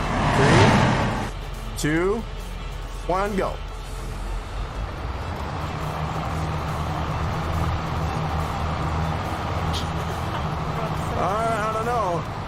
I don't know. I'm using full throttle here. Holy crap. He's edging me on here. I'm giving her all she got, Captain. Yeah, you're kicking my... Yours, you don't have as much seed, though. That's what it is. He's lighter. He's got a lighter load. I got a much heavier load. Okay, so that wasn't 100% fair. Yeah, you got much less seed in yours. Yeah. Oh, I'm such a wiener. Yeah, he's got much less seed in his, so that's, Anyway, that was fun. Did that. Let's check it out. Jerry Nadeau here, right here. Let's back this up. Let's see what happened here. The...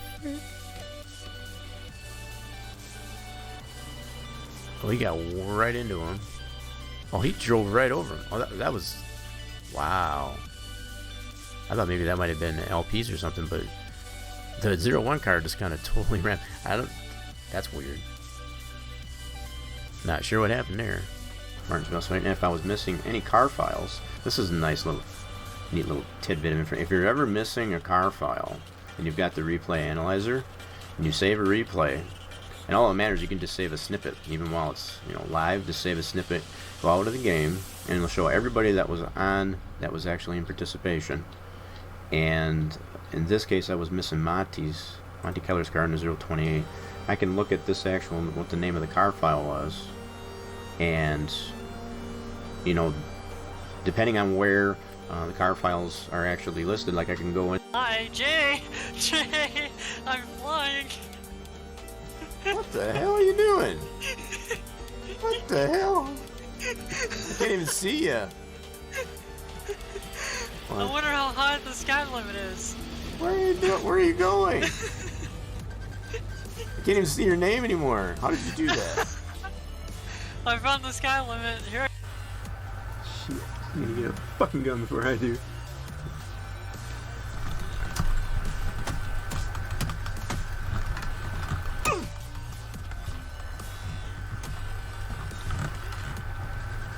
I got her before she can get me for the front pan.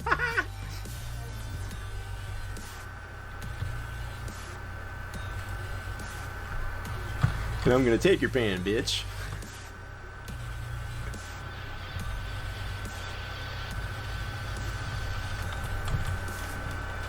Use that right away. We use our state switch variable for weekend. In this case, 0 is for testing. When you go out there just to test without any other cars. 1 would be your qualify happy hour, and 2 is for race, which will show the screen actually animated, which is this container. And then we carry that down into a population switch where you can turn those off. You can turn that object off.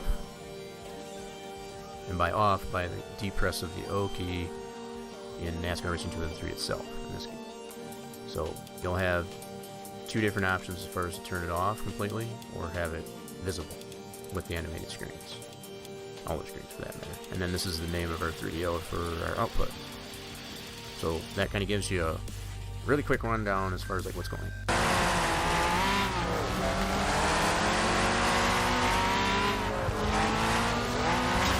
Oh my goodness! What the heck happened there? What the heck did I run over? Wow! What in the heck did I just run over there? Alright, let's see if that helps. Oh god. Oh god, what are you doing, truck? Oh no! Oh no! Oh, that is so not good.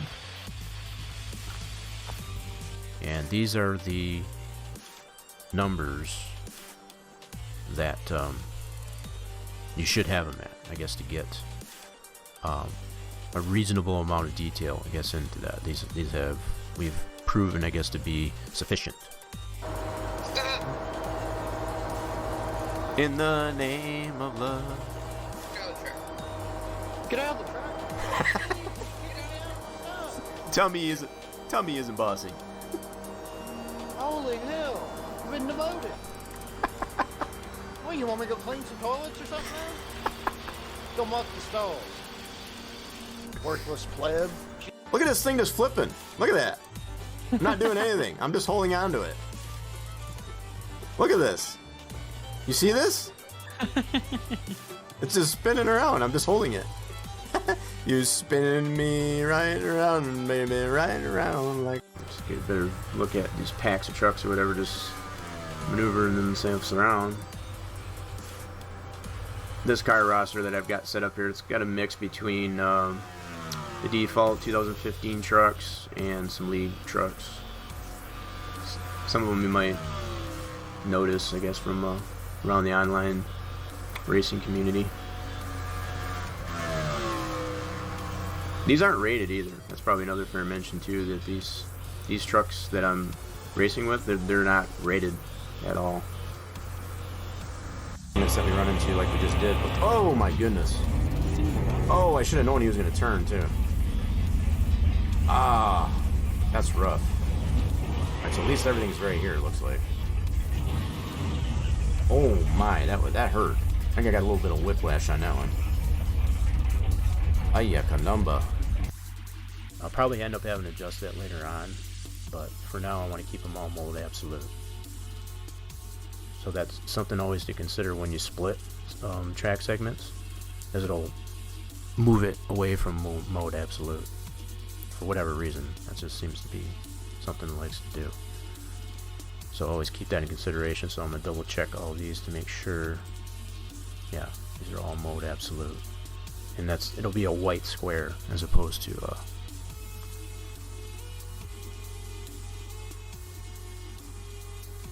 You had no idea you can change it in the main window? Really? Yeah, you can do that right in there. So it's like, sometimes you have to zoom in to actually get to that, but like you can right click that and it has all the options. You can do a forward, back, left and right. And right now we just want to keep it relatively flat up until we start messing with applying banking and all that stuff. Cars are just nice. Still there? When they're way too hot. I like how you can save the car though with the setup. It's nice. And you can feel it getting loose, or you can catch it. 1.790. Still there? Grip and the setup feel good. Still there? There it goes. Still there? Up top, That's cool, isn't it? clear low. Oh my goodness. Easy there on me, Bill. Stay high. 20. I know I'm laughing. Had it in our. Okay, so to do that, there's a video already on this, obviously. But if we wanted to move our pivot to that point, we want to go to Effect Pivot, and then put our snaps toggle on at least on edge, and then move that. We can now snap it to that edge because we have an edge there.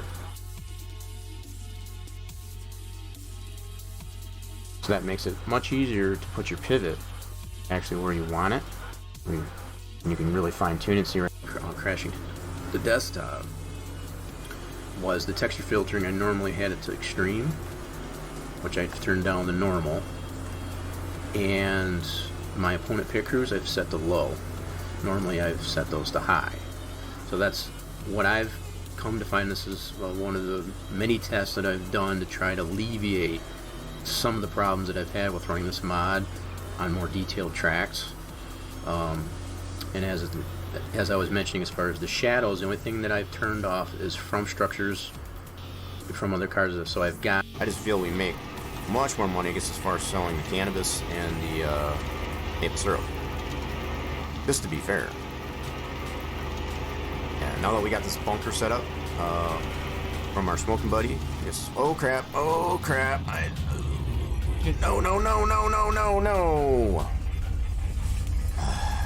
That dang ditch gets me almost every time.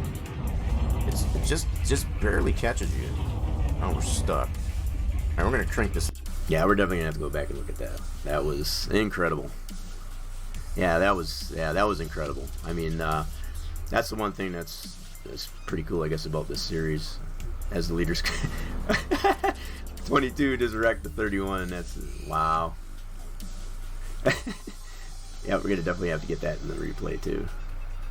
He totally demolished the 31, and the 22's caught in the fence.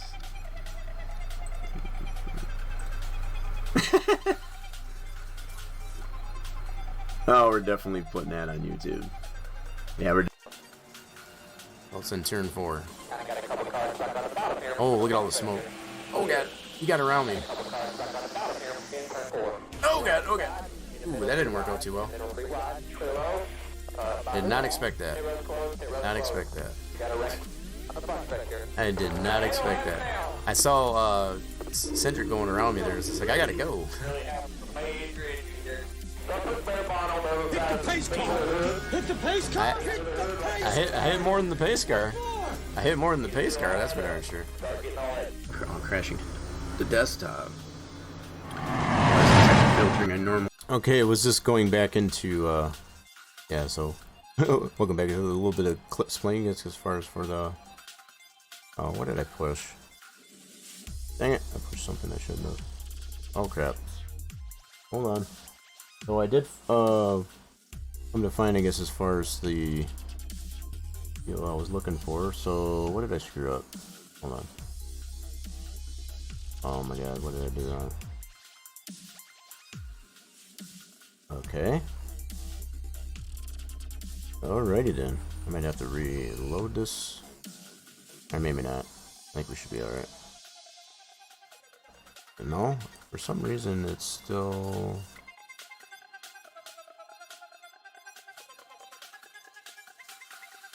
Okay, I got it in edge faces. Let's turn that off. There we go. Somehow I turned that on. Alright, anywho. So I did find, I guess, as far as my original model for this original construct for this thing. My FS19 stuff. So what we can do at this point is just kind of redesign this, as far as to disclude certain things and separate stuff out. So the way I took it, I smushed it all down, I guess, as far as into one object, but I do have it really clearly broken down a lot more. So I'll just break it down a little bit further to disclude the side walls and the I'm just trying to think of so the roof, the way it was, the way we play tested it, was showing just fine, but this might present itself to be a little bit different, I guess, as far as if we separate this out a little bit more. So the way it is currently, we've got the majority of the whole barn, I guess, as far as together. The only thing that's separate is the roof truss, which is actually to make it so there's no collision to that. So that was done intentionally, I guess, as far as to have that separate. So the whole construct of this thing is going to be a little bit different than what we've got here currently, to break it down a little bit further. So we'll have more like with this roof truss. Yeah. So this one's at, let me check some things here. So this is 56, 54 on that truss.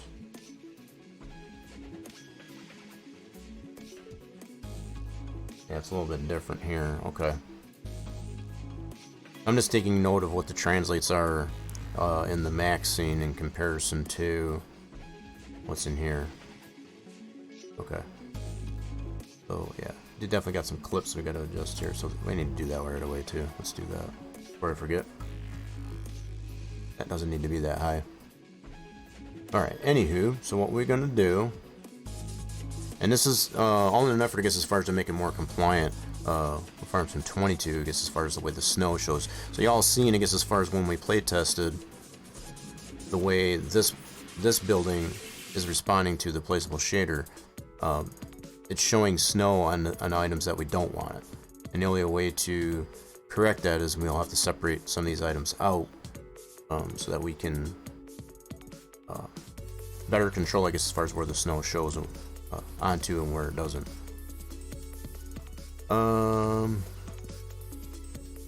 Okay. So just thinking here.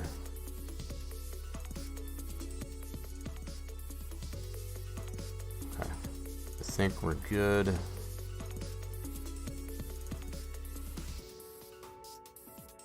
Alright, there was some things that I did notice. Have still an unwrap to it, which I don't need. Okay, cool. Let's collapse that. And let's also collapse like this. Okay. Collapse that.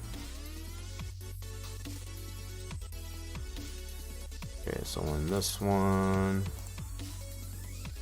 unwrap is okay. So the unwrap for all that should be good.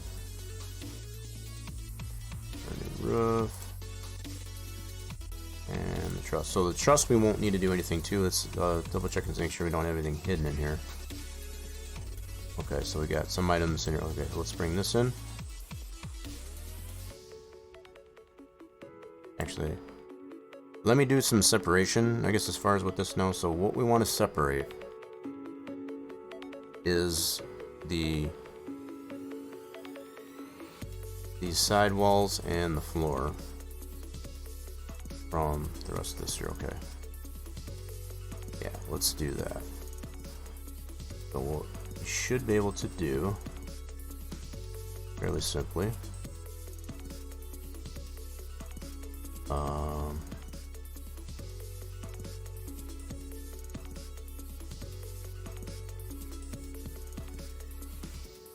Need to get all these walls. I'm just trying to see what would be easier. If I select. Here, let me change my selection tool. Actually, let's do this. Maybe easier to do it this way. Let's get out of that so we don't move anything.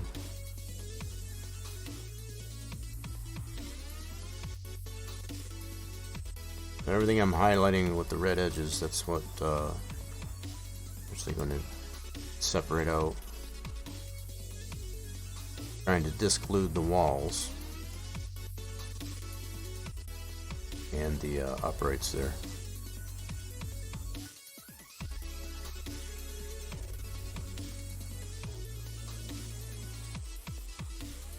Don't need probably that doorway either. Okay. I'm just kind of thinking, I think the walls would be easier to separate out than that. Okay, so let's go this way. We'll do it this way. So I'll separate the walls out.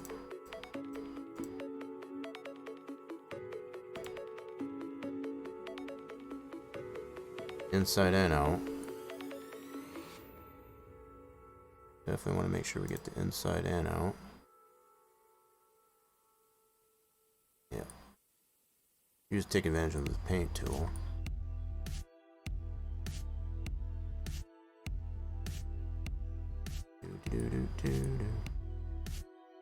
Yep, didn't necessarily think I was going to have to do serious modeling, but yeah, I'm definitely finding it necessary to do that at this point.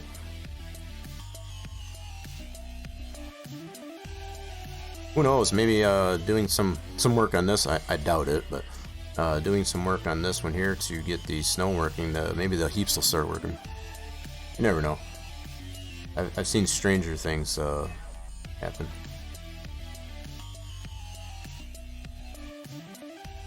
At this point, I'm just kind of wishful thinking that might happen. Okay, so... But it probably won't happen, so we just gotta be... We gotta not be too optimistic. Okay, so I think I got all the walls. Alright, let's detach that. And we'll just make this walls. Oop, I did not get it all. Shoot. Or did I? Hold on. Nope, I sure didn't, because I'm still on that. So I did miss some part of the walls here. Okay. Mainly around that door and this door.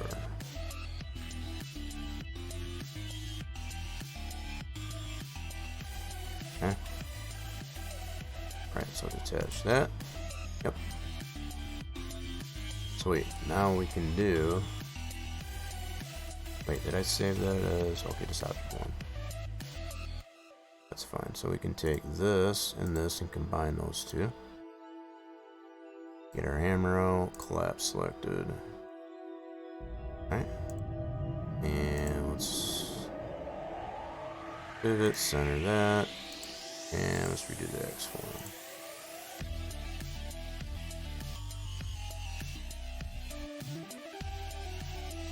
That looks good. Yep. Cool. Collapsed all. Yes. And let's convert that back to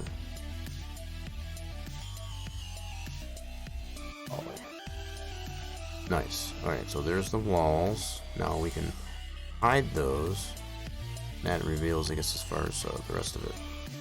So I want to get these uprights and the doorways in the back here, I guess, as far as separated out. Do that next.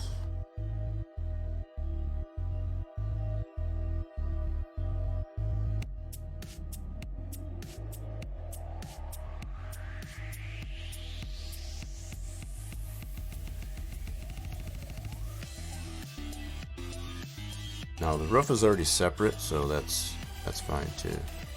We should be able to select all this pretty easy.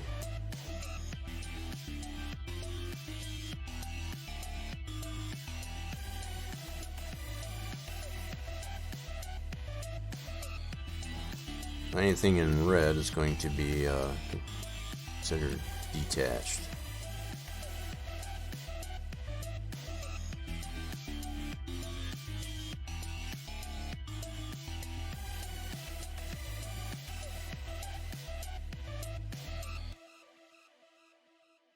Man, we're already closing on 4 hours. Holy crap.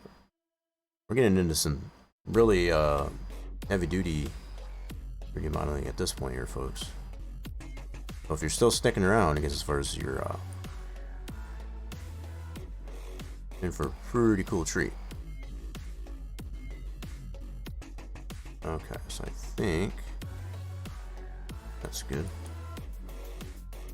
So let's detach that.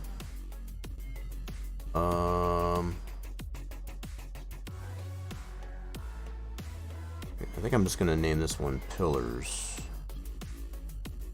I know it includes the doorways, but yeah, let's just do the pillars. Okay, did we get everything? Oh, I guess I didn't get this in front here, and I missed a little bit right there too. Okay. Oh, did I get that? Did I miss the ends there? How the hell did that happen? Yep, I missed the ends on here too. Okay.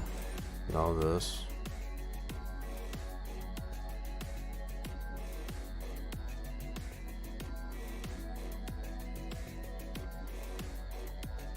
Okay, got all that there. Cool.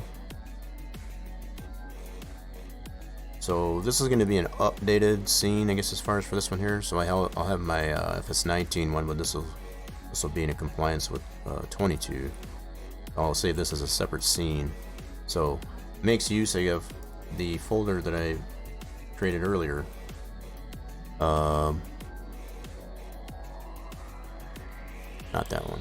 So this one that we made earlier, which was this one here, where we were going to put the Blender file. So I'll end up saving the new one here, I guess, as far as this one here was previously our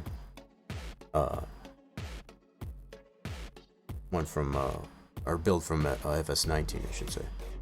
Yeah, so we're all good there as far as the creation of that folder. Alrighty then, so that everything. Let's detach that. Let's do this object one is fine. And so what I'm looking for is to see any more white lines where there shouldn't be white line edges. I think we got everything now. Okay. Another way we can check is to check vertex as far as what's left into our main structure. So as long as we're not seeing any blue dots that represent vertices, I guess, as far as up in the roof areas or anything like that, then I think we're okay. Yeah. So this is all the walls that we want to. Okay. That looks good. Now what we can do is take this and this and combine those two together. Hammer that together. Collapse selected.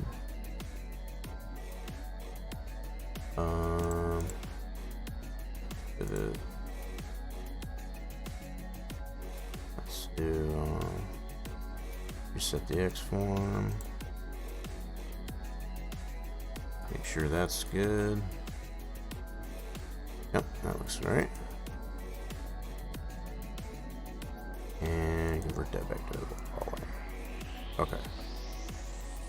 Now, if we hide out that, and then we can see what else is left. So now we're breaking it down. So what we want to get to is to have the side walls be separate. Now we can always collapse the walls and the side walls together. I want to keep the floor separate. I think I want to keep the floor separate. I think that'll be a good approach to it. I'm debating though. So do I want to keep this all together? That's kind of what I'm debating. I think I want to keep this all as one piece. So this will essentially become our one piece here. Just our floor and sidewalls. Because the way I think about this is we saw the way it was responding in the playtest. It was putting snow on the sidewalls and the floor. So by keeping this as a separate item, we can control whether or not we want the snow scale based on the placeable shader to this part. So it kind of almost makes me tend to think to just keep it this way. That just totally isolates it so that we can apply a separate placeable shader to it. The only other thing is we would have to apply a different material name to that, because otherwise if we keep the same material name as we have for the rest of the building, anything going on with that particular material name as far as the placeable shader goes and having the snow scale is going to still fall suit regardless if the parts are separate. So we're going to have to apply a separate material name using the same texture so that we can control how that gets applied to the floor and sidewalls. Okay. I think I can do that right here from Max too. So I'm going to create a totally separate material name with the same texture. I know it sounds weird, but that's the only way we can get that in Giants Editor to differentiate against as far as having a placeable shader with a different setting or for the snow scale as compared to the rest of it. So, okay. Question is, what do I want to name that material? So this we got it as pole barn mat.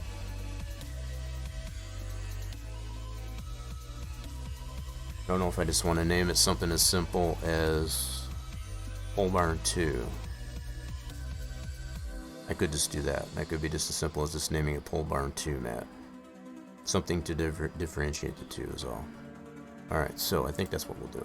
Let's create a new material.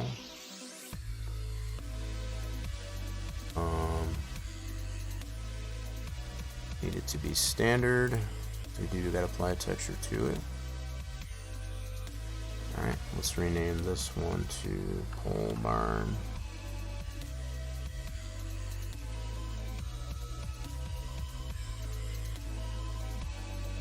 Oh my gosh, I almost want to call this pole barn floor.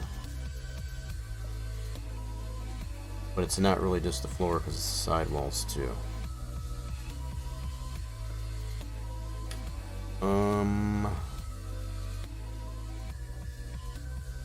Something else I could probably do is just, I can probably change that just within GE itself, as far as to just edit the, I think I might just do that too.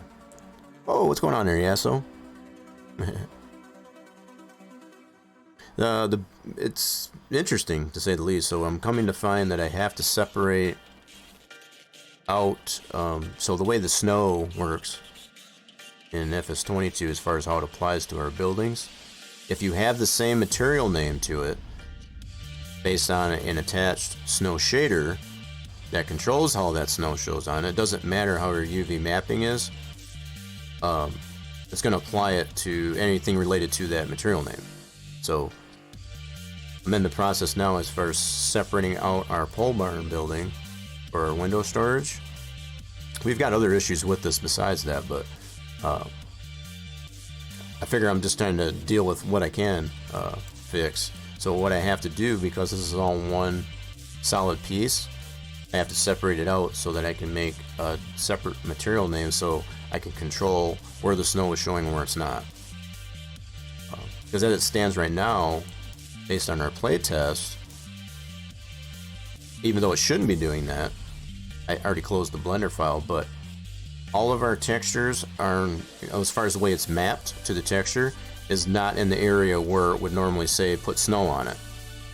But the fact that it is putting snow on those areas that it shouldn't, this is part of the reason I'm having to separate this out so I can control where that snow is going to show. So I'm still a little bit confused as to how, my understanding completely, I guess, as far as so far from what I've come to learn, that you have to have a second UV that puts the areas you want the snow to show in a different area next to the main position of it. So it's a little bit hard to explain. I know what I mean in my head, but it's like everything that it's doing so far with this building, play testing it shouldn't be putting snow on it at all. Let's just put it that way. But the fact that it is in the areas that it is both the only reason I have to separate it out to try and control where it's putting the snow.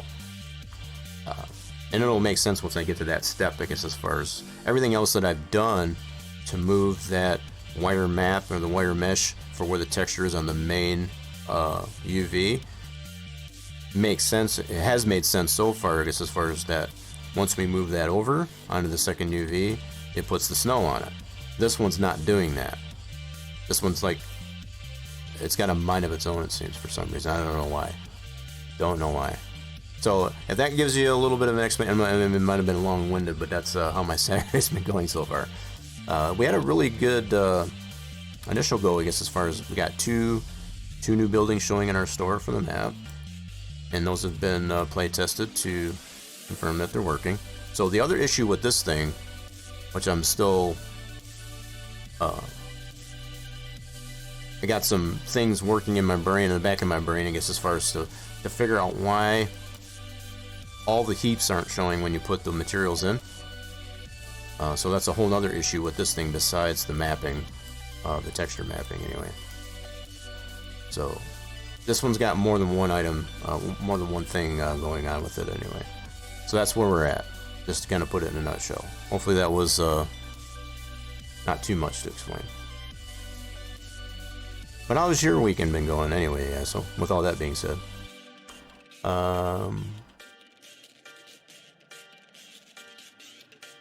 okay. Alright, just going back over this. So what we've done here, I guess, as far as to separate out, I think this is going to work better. Now that I think of it, after all that, everything I just said there. I don't want snow to show on this, so if I make this a separate piece, the roof is already separate. I might even go so far as to leave the roof separate. I've already got the roof truss separate to make a no collision. That was by design, I guess, as far as previously. So you got the visual there, but it doesn't clip. If you dump a trailer, I guess, as far as in there, as far as your trailer is not going to collide with that. So that was why that was separated originally.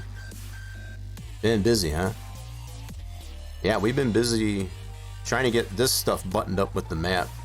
I had planned by now, I guess, as far as for the map to be out. I wanted it out before, really, by spring, and we're already past that, well past that at this point. It's just these little things that present themselves to be a problem that have to be addressed before that. Because I'm not one of those types that would just like, well, we'll just get it out there and then have to patch the crap out of it to fix these issues. I feel if I can get a lot of these issues fixed prior, then there'll be less patching, I guess, as far as for it. Kiddos had their concerts, recitals, and makeup music lessons, so been running around all day. Oh. Well, I'm glad you stopped by here, I guess, as far as after all that running around. Hopefully, you can kind of chill out and just relax. I always find that, you know, even though it is a lot of stuff that I need to do with this particular model, it seems like a lot from what I explained, but it really does help me kind of calm down as far as chill out. Especially when I can come up with a reasonable solution, you know, kind of a direction to go, and not be like, be a total head scratcher. Just like the deal with the heaps. The heaps are, I kind of moved on from that as far as like, they're still not 100% resolved, but hopefully something will present itself, I guess, as far as to get that resolved. Just now currently working the way I want it to work, which everything that I have applied to it so far is would suggest, I guess, as far as it should work, and it don't. It's mind-boggling. Anywho, so we're gonna leave this like it is. I do want to rename this.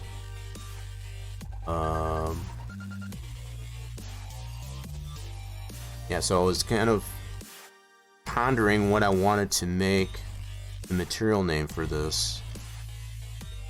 So there's two ways I can go about this. I can actually apply it right here in 3ds Studio Max, no problem, or I can just export it out separate, and I can change that material name via the exported i3D to make that totally separate from this material that has a material shader that I want to have the snow. So that's what I was contemplating prior to coming in. So there's a couple different ways I can go about it, and that's kind of nice.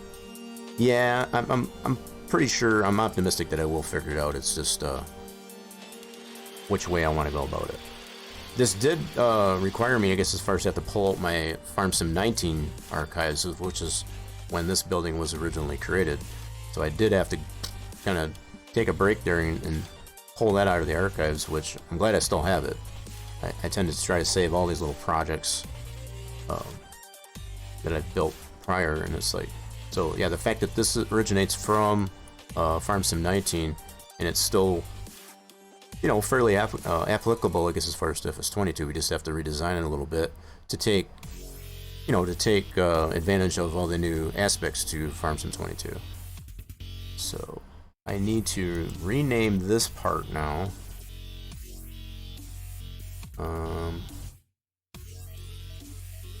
Wait, why is that, hold on a second. Why is that gizmo there? Let me affect the pivot center. Yeah, that's what I thought. Yeah, we need to reset that bad boy. That was in the wrong spot. So yeah, let me also redo the X form.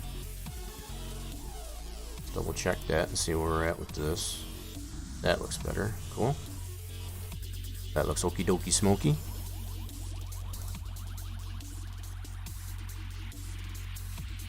Good to see you come in. So yeah, the fact that it is getting late too, and I didn't expect to go this late, to be honest, but this particular building kind of presents itself to have to do so, unfortunately.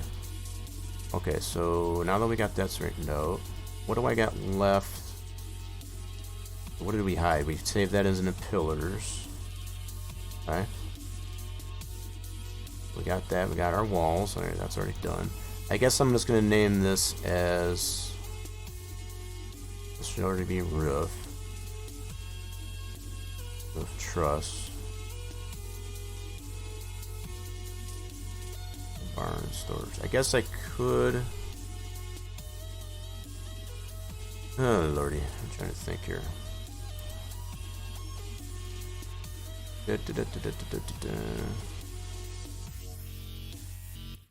So there are some pieces I still want to collapse, which would be the walls and the pillars. That we can have it as pole barn storage. This I might just make it as floor, even though it does include the side walls.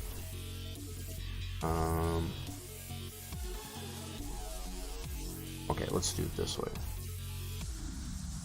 I'm gonna take this, copy that. Let's unhide pillars. Alright. And then I'm want to highlight that. We're going to rename this like that, just so I have that name. Rehide that. Alright. Then this one here, I'm going to name it as floor. There's a method my madness with this, so I'm just kind of thinking out loud. Don't mind me. Okay. Oh wow, we're already 4 hours over. You know what? I need to run a quick little 30-second ad, so apologize for those that are not subbed to the channel, but I've been trying to keep the pre-rolls at bay. And running those quick little 30-second ads, it kind of tells Twitch a little bit, don't be running ads, because I'm already running them. So let me run that real quick. We'll see you in just about 30 seconds.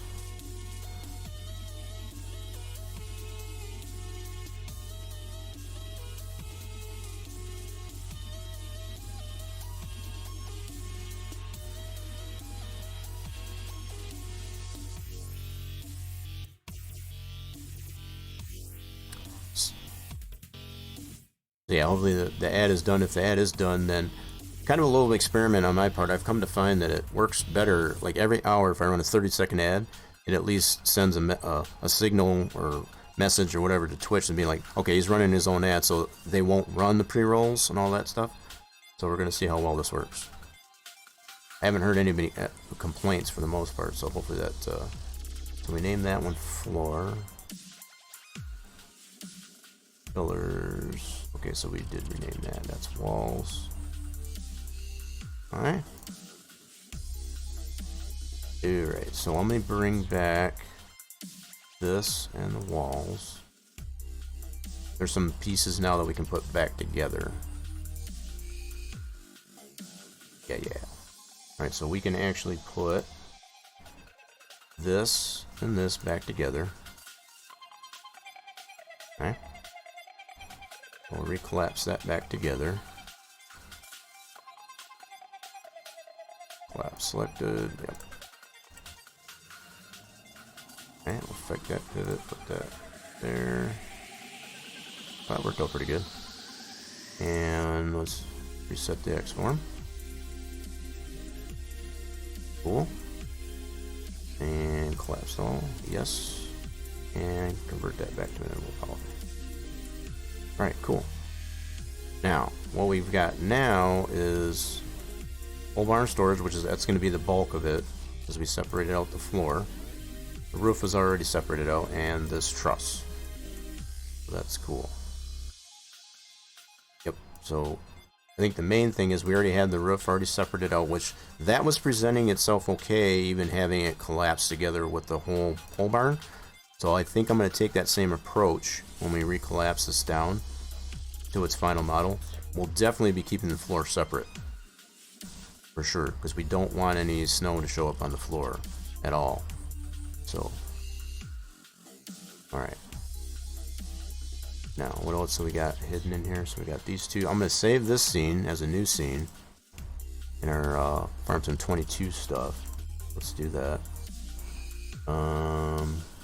Make sure I'm in the right directory. Yippers. We'll go ahead and save this guy. And I'm actually going to add a new item to this one here. This is for FS22. Yeah, we're going to add a little bit more information to this one. So I don't want it the same exact name, I guess, as far as the one that was originally created for Farm Sim 19. I'm going to do it like this. And then save that. This way, if I do want to combine that with my... Yeah, there's no confusion down the road. So I have this original file created from Farm Sim 19, and then I have the new file, which actually ends up being smaller. How did that happen?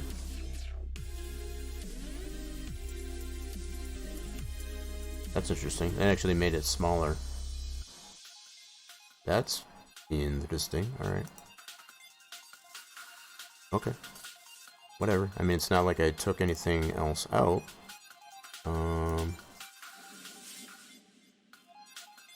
Nope. Everything is still in here. Alright. Maybe better all around. Awesome sauce. Alrighty then, so what we need to do now we got that scene saved, now we can start the process of collapsing this down, keeping the floor separate. So on and so forth. So let's do... need to bring out the items that I don't need, which are these two. I don't know why I'm keeping these in here. I guess it was just a reminder that I did have to fix the roof, I guess. So we brought that out. We can select all. Now the pieces I want to collapse down is going to be this. I think both of these are, hold on, that one's there, and the other one is here. Okay, so that's going to be on the floor, both of those. Alright, cool. Cool. Alright, so that's going to be a separate piece. So we're going to do this. Roof new. Oh, hold on. Nope, I need to get these old pieces out here first. Let's get these out. That's the old stuff. We don't want that. Alright, now we got this. Roof new. Leave the truss out of it. That's all we need. Cool. Those two we gotta collapse. So collapse selected. Select that pivot. Okay. And we'll do reset X form. Yep. Good. Collapse all. Yes, please. Okay, so that's that piece. Now, what do we got left? Should only have the floor. Okay. So I'm going to take out the stuff that I don't need, which is all this. Delete that. We can always bring that back. So this is what we're going to have as one piece. Okay. Yep. That's gonna work. So let's go ahead and export that out as an i3D.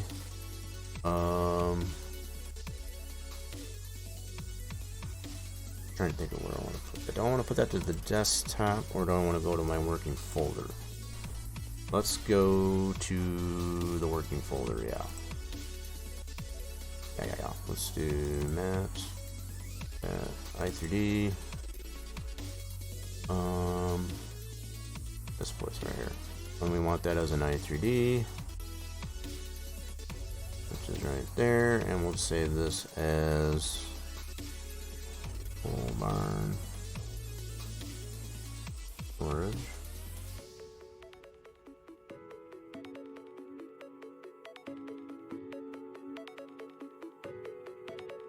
Yep, that'll work. So we'll do that. Export. Cool. Now we'll bring that all back like so, and now we'll do the floor separate. So we'll disclude this, this, and this. Keep all of that. Cool. Now the first thing we need to do is collapse this down. Collapse selected. Yep. Okay, now we need to affect that pivot center and reset the X form. Marvelous. Collapsed all. Yes. Alright, now we can go to our items list. Oh, I see what I did wrong. Alright, hold on. We gotta go. Let's take this as floor shape.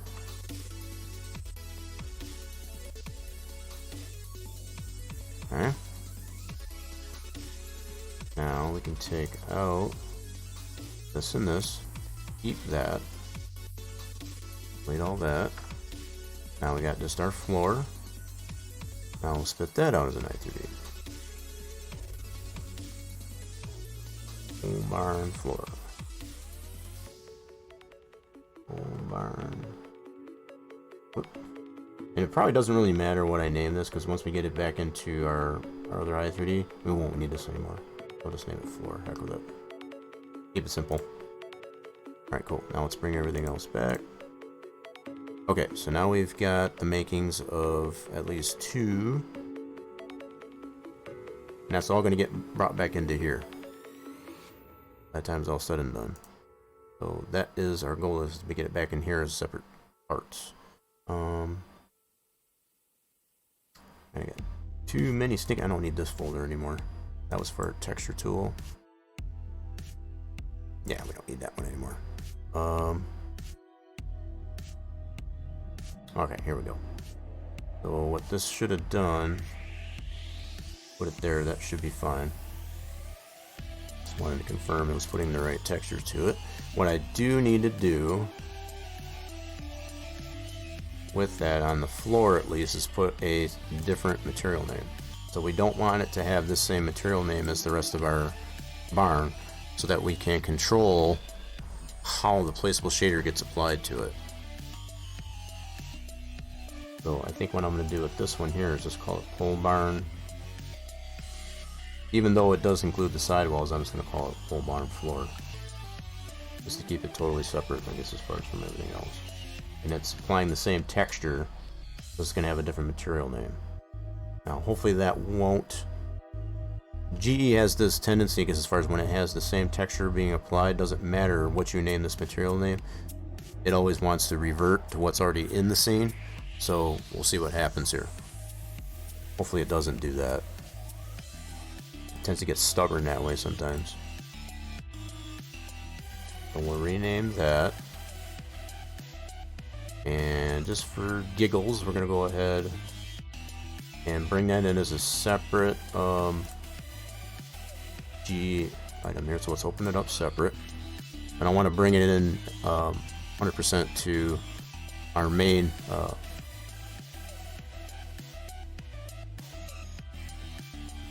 deal until I make the appropriate changes to the application of this placeable shader and all that. Alright, so if we do open. Oh shoot, I gotta go all the way back there, you son of a gun. Okay, no problem.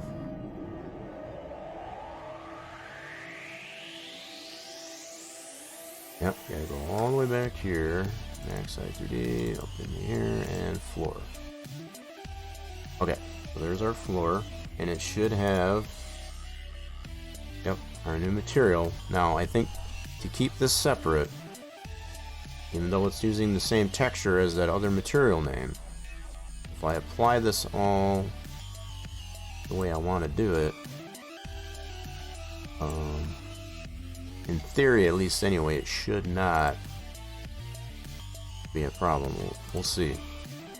So we do have a normal map to this. I need to apply the normal, which is yucking, but now I gotta go back the other way. I'm bouncing all over the place here, but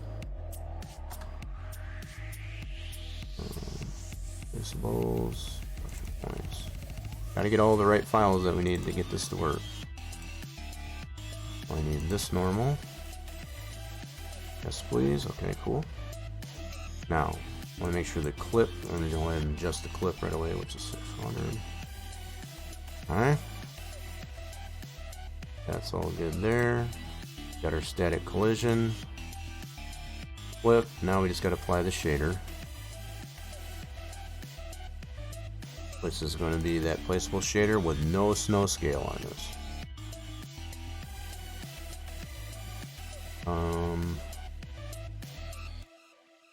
Where's that placeable shader? Where the heck you at? Where are you hiding? There it is. Put that, and we on this piece we do not want to have any snow scales. I'm going to set that percent to 0. Okay. So that in itself, it will hopefully, having this separate material name, even though it's using the same diffuse as our other parts of the building, it's going to have a different setting to this placeable shader. So I'm hoping that's enough. So once we bring it back into our main i3D here, it's not going to try to reacquire, I guess, as far as this material name. Hopefully not. So, because that one's still currently, with that material name, has a placeable shader with the snow scale. Hopefully it'll differentiate this enough. Alright, so let's go ahead and save this. Like I said, GE has this tendency to want to be like, oh, you got this diffuse on there, so you want this material made? No, I don't want that. But sometimes it gets ornery, I guess, about that. Okay, so we need to save this under maps here. That nope, no, not too far. Here, and then there. Yes. Okay. So I'm expecting this not to be in the same position that we got there, so I'll probably have to adjust the translate. That'll be fine. I'm totally expecting it not to put it in the exact position I need it. If it does, that's more power to us, but I don't think it's going to. Let me bring it in here real quick and see. I still want to get the other part in here, which I got to do yet. Let's bring this in. I didn't think so. So why is the rotate messed up? That shouldn't be messed up. What the frick is going on with that? I got a part of the wall in there, I just noticed. Is that what's going on? No, that's just a hole. No, okay. Oh. I don't know why the rotation's messed up. That shouldn't be the case. What in the heck is going on with that? That's totally unexpected. So the fact that the rotation's messed up, for crying out loud, that is totally unexpected. Alright, well, let's see if we can do this. Does it put it in the right spot if I do that? I guess if it does that, then I guess we'll take it. Seems to be. Maybe? Nope, not quite. It's still off, which I expected. I didn't think the rotation was going to be off, that's for sure. That was a little bit expected, like I said. So, let's see here.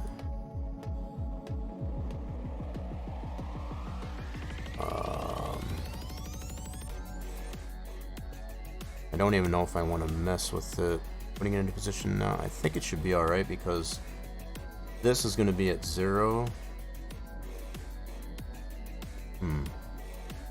Alright.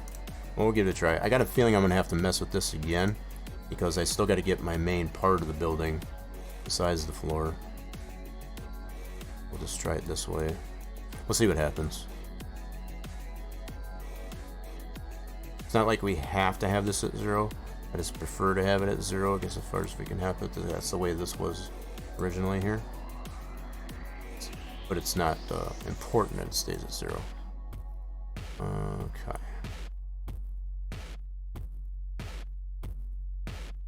Alright, so that seems to be in the proper position. Alright, we're going to leave that right there for now. In fact, let's go ahead and hide that. Let's make it invisible. We can kind of see. Yep. We got it in a position pretty good. Now, I need to open. Did I already close that other one? Yes, I did. And so we need to open up this one now. Get this one set up. Now, did it change? That's what I forgot to check. The material name, I guess, as far as on that floor, I need to double check. Because if it didn't, then I think we're in good shape. Yeah. So let's open this up. And go to this, open this up. So that's good for the most part. Did it change the name of this? No. So it did keep the name of that, so that's a good sign. As long as it maintains that, I think we should be alright. This one should have still pole barn mat. Nice. Alright, so we need to keep this on collision. Okay.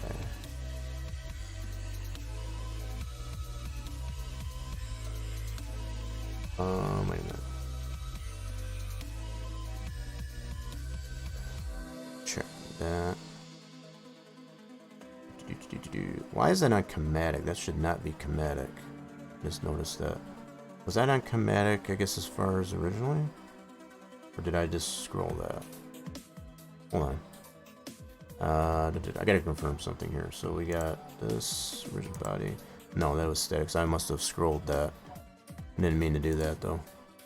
Alright, so chromatic we don't need. We can just have it on static. So I must have inadvertently scrolled that, I guess, as far as my mistake.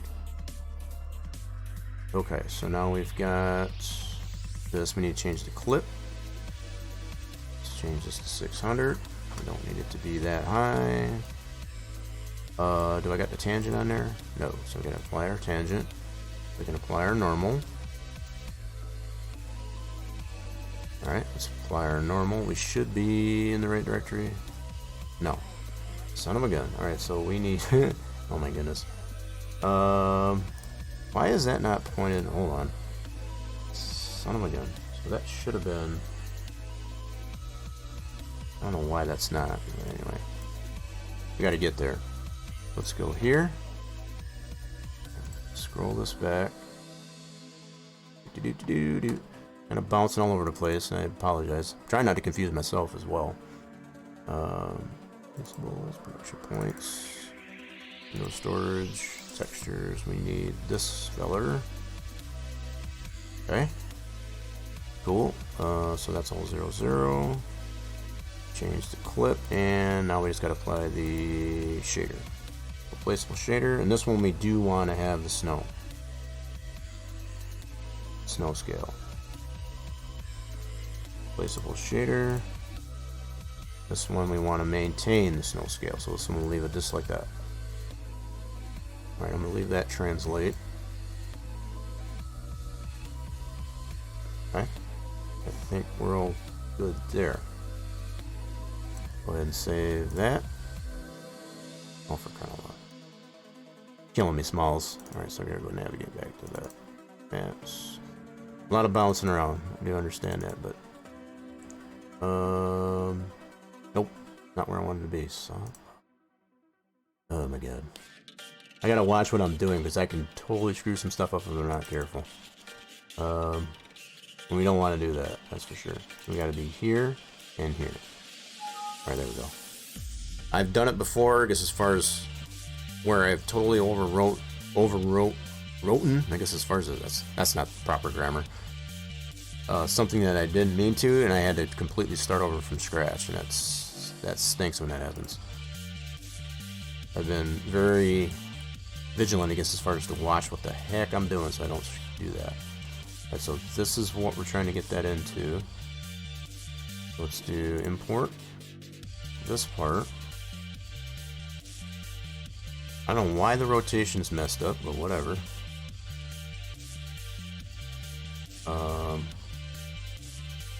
That is super strange why that rotation is messed up. Anywho, we've been able to go 90 degrees.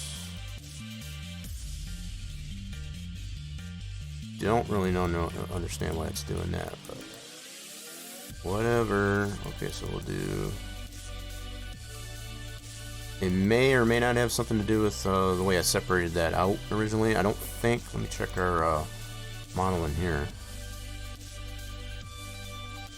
Does our model in here have any rotation? I don't think so. Okay, why is it not showing me? Nope, so there's no rotation in that. No rotation in that. No rotation in... yeah, that's weird. I don't understand why that rotation, when I bring that in here, is jacked up. Shouldn't be doing that, but that's kind of grounds for concern, because that really shouldn't be doing that. Anywho, so we got it at 90 degrees. Now we got to get it lined up. Let's see. Is that already 100% lined up?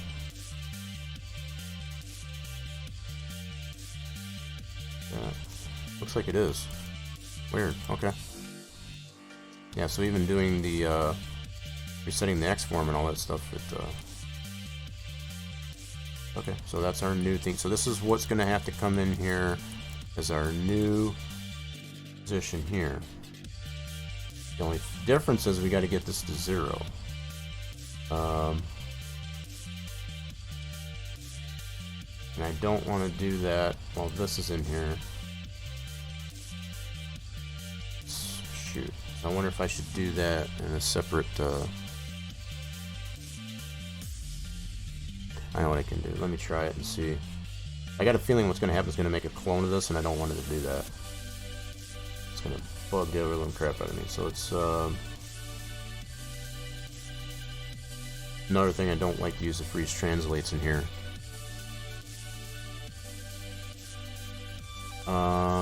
So let's do translate apply. Okay, it didn't. That's probably good then. Oh. Interesting. Alright, cool. Alright, we'll go with it. We need to put this into position here, so we gotta cut it from here, put it in the visuals, paste it. Okay, cool. Put it right up here.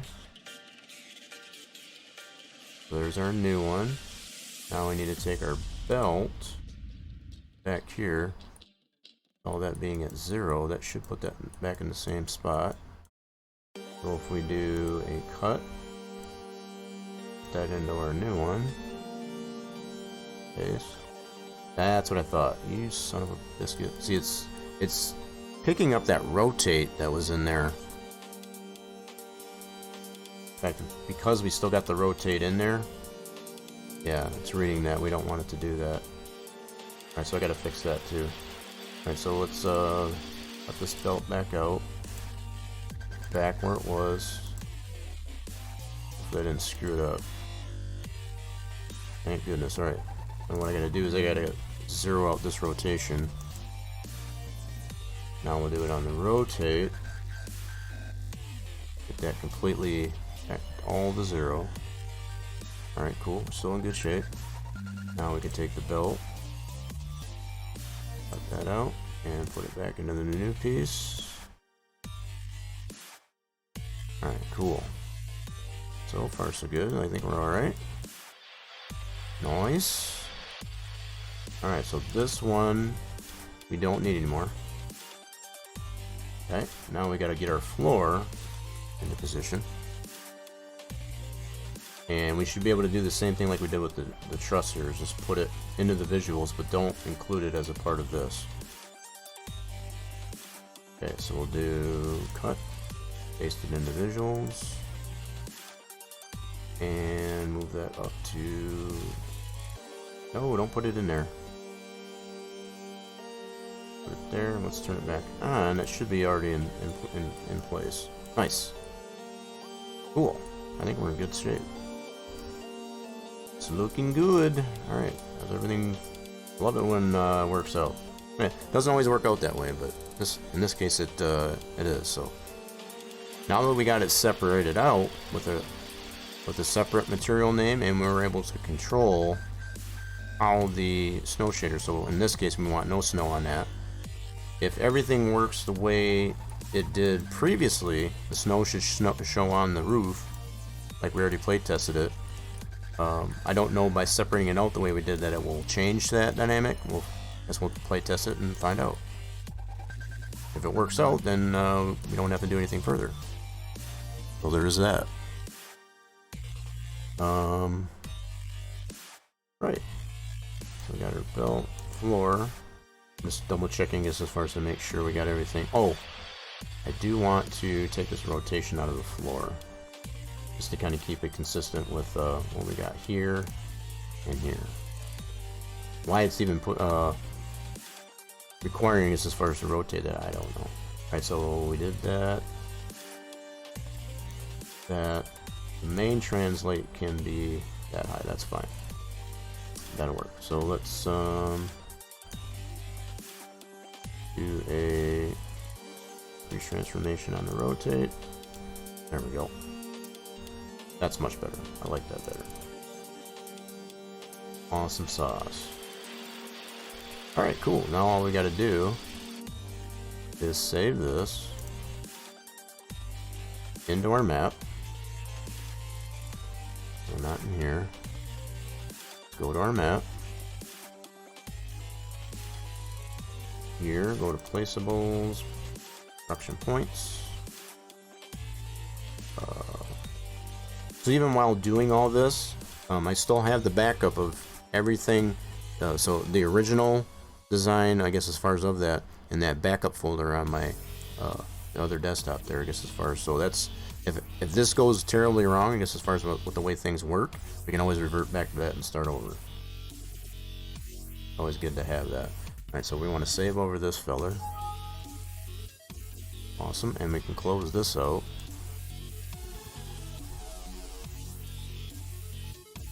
Cool. And we're going to leave this open for now. Now we just need to get that that new i3D moved over to our game directory. Alright, so we'll switch this over and get that done so we can get this play tested and tried out. That's the fun part.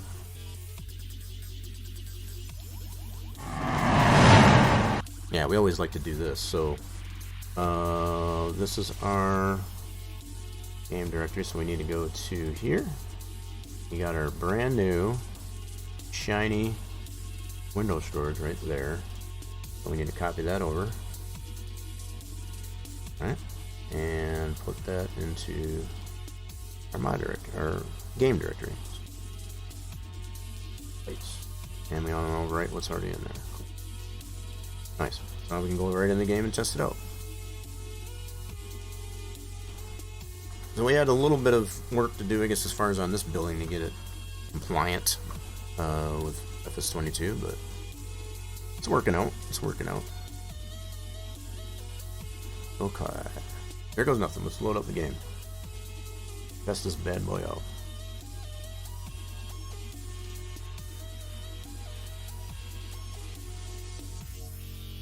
I am starting to get hungry too, and the fact that it's closing in there, I should have had a little bit more to grub on, I guess, as far as before I started stream. I was feeling pretty good for the most part, but yeah, I'm definitely starting to get hungry.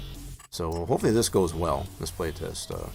If everything works out there, it's probably where I'm gonna wind things down there. I do want to remind everybody that I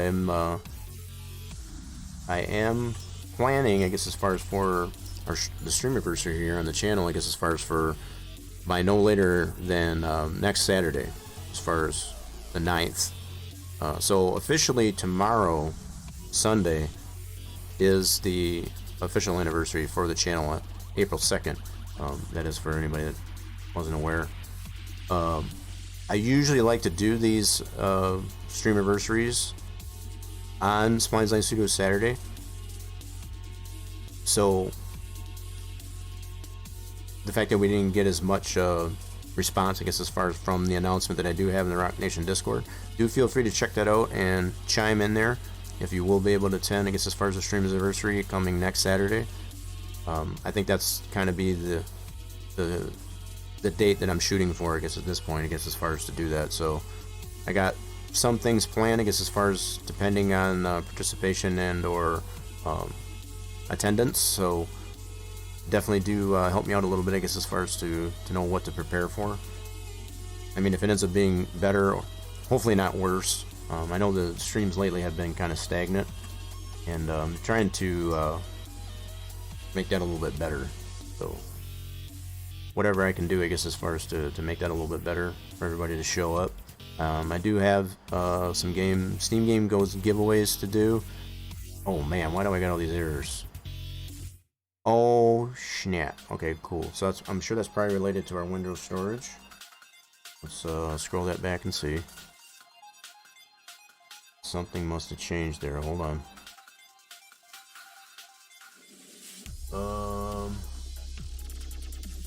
The heck?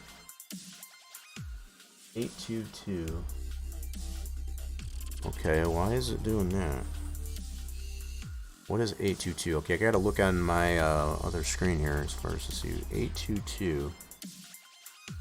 That's the only one? Hold on a second. 8238. What the heck? Hold on. It is related to the Windows storage, so. Goof did something up.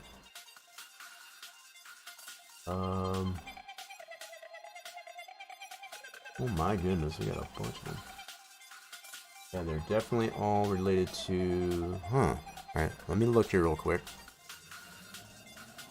See what's going on there. 822. We got 22. What else we got? 820. Man, there's a bunch under 82. What the heck? Come on. Un momento. Oh, that's for the heaps? Oh, snap. Do I got the heaps in there? I didn't realize I had the heaps in that same... Hold on. So, it's not able to read the heaps. I guess that's well. Alright, hold on. Let me open this. So it's because it's not able to read the nodes for the heaps is why it's barking at me. Is what the deal is. So we gotta see if we can fix that. Let's see if we can fix that. Just gotta get the model loaded here in Giants Editor real quick. Okay, so I did not realize the heaps were in that part. But apparently they are. Yes, they are. Okay. Gotcha. So 8.3. So that did. So because we added that new floor shape, that added a separate node which pushed everything down that was below it. That's why it's not happy. So what we need to do is adjust it in our XML. So let's do that. What we can test here still though is how the building. So we're not trying to test at this point. I guess as far as the functionality of the building, we just are looking at the. So we can always do that. So while I'm still in here, even though we do have these errors, we know what they're related to. We can still test to see how the snow is showing on the building. So we'll do that first before we get out of this. Okay, why is it not?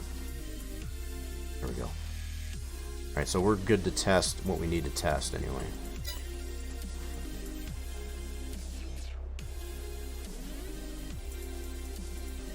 Alright, so let's go ahead and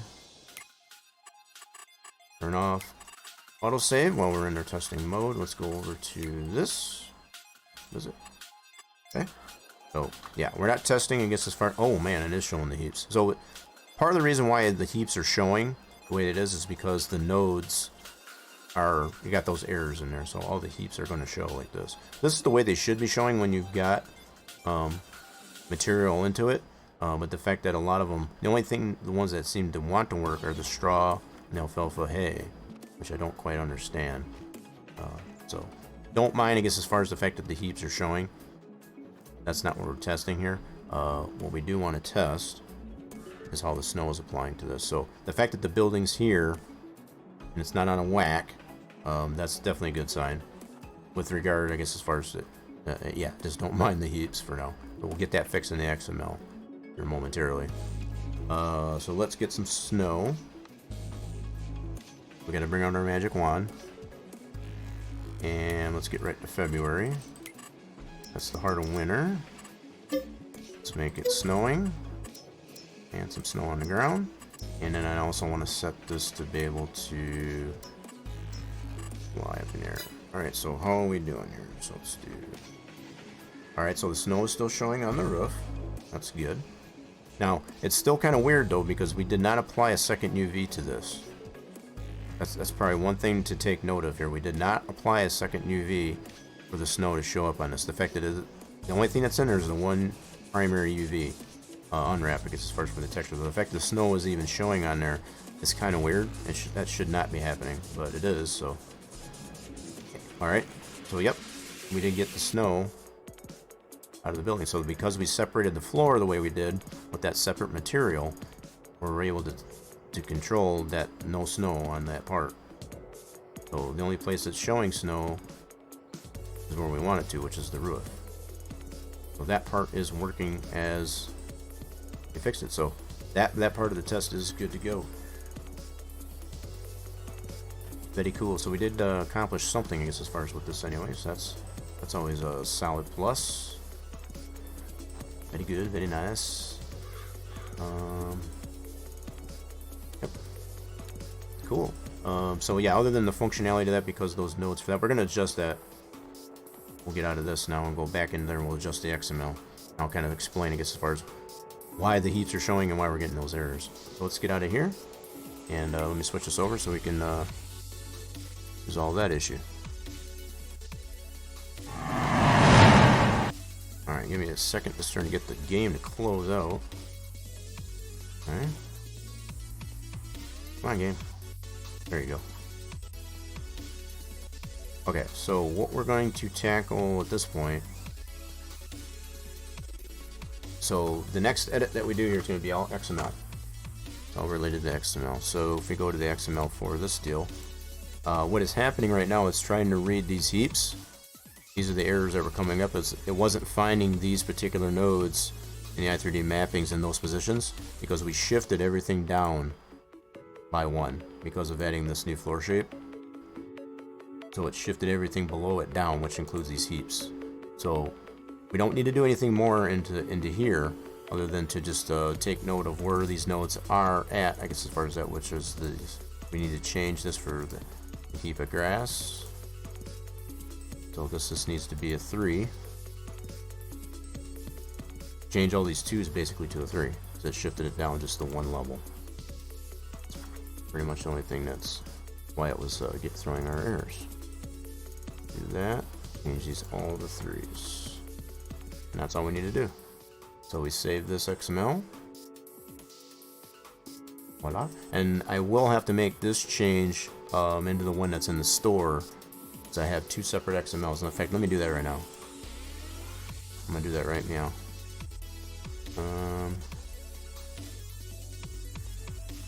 So the one I just edited was the one that loads dynamically over at that cow farm that we've been testing it.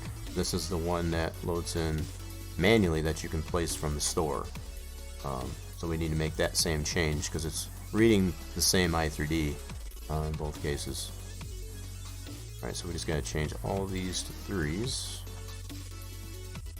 Shifted it down that 1 level from where it was previously at. Not a big deal. Totally fixable. Alright, there we go. And we'll save that one. Alright. Now, all we gotta do is bring those 2 new XMLs over to our game directory. So let's switch back over and take care of that. Okay, so there's our game directory. Now we need to go to where we saved those, which was here. Well, these 2 XMLs we gotta bring over. Right over to our game directory. And this is gonna be my final test regardless. I will still need to figure out some things, I guess, as far as what the way the heaps are presenting themselves when you put the stuff into this particular building. I'll have to do some research to figure out how to fix that. I'm tending to lean towards the idea that it probably, for that placeable type of a silo, more than likely only allows for 2 fill planes. So anything above 2 fill planes, why it's only allowing, I guess, as far as the ones that it is, it's kind of a little strange. I would totally expect, I guess, as far as to want to read at least the default types of fill planes, be it the hay and the grass. The fact that those don't even want to read, it's a little bit weird. So I'll have to do some more testing, I guess, as far as off stream, I guess, as far as to figure out why those heaps aren't wanting to show. Hopefully we'll come up with a reasonable solution, but to have some type of visual heap to show for this grass silage. I'm getting my words mixed up. This windrow storage to work as a silo like it does.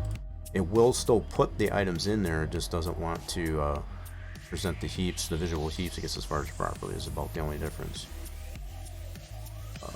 So in comparison to a production point, you can have more than 1 fill plane, I guess, as far as for sure. Because I know there's plenty of examples where we've got a fill plane for a heap, being in cow food mixers and stuff like that. So we know for a production point, you can definitely have more than 2. There may necessarily be a restriction on a placeable type silo. I'll have to look into that to make sure, because I am not 100% sure at this point. So let's do new save game, new farmer, load up our map, and we shouldn't have any errors this time. Should have fixed those errors with those XML adjustments. As long as we don't see no red, we should be okay. With exception to the way those heaps are working. or not working, however you want to look at it. So yeah, shouldn't have any red. All right, no red. Good deal. So just to confirm that the heaps aren't visible, let's load it up here. And turn off autosave just to make sure it doesn't save. Probably not going to be in here that long, but I am going to start closing stuff up. I am starting to get super duper hungry. Alright, so as long as the heaps aren't showing, we're good to go. Alright, sweet. So we're kind of right back to square one for the most part. Now we got a lot of the other issues with this building corrected, I guess, as far as with the way the snow is showing up, so that's all done. The only thing that's left to do on this one is to get the heaps working. So I may just take the approach of putting in static heaps if it comes down to it. I'd rather not do it that way if I can avoid it. I'd rather have some type of dynamic heap that actually will, you know, what's the word I'm looking for, as far as to actually grow as you put more material into it, depending on what it is, because this will take straw, grass, hay, alfalfa hay, and alfalfa, as far as my custom setup there. So if it does necessarily come down to, I may just have to make it to where it's just static heaps in there, just to kind of give you a clue as to what goes in there. You're still going to have the readout when you walk up to it, when you do have the functionality to it, buying the land and so on. So that's probably something else we should probably test, now that I think of it. Let's go ahead and test, because all this testing that we have done so far is the dynamically loaded version of it. Let's see how it works with the manually placed version of it. So let's go back to the main farm.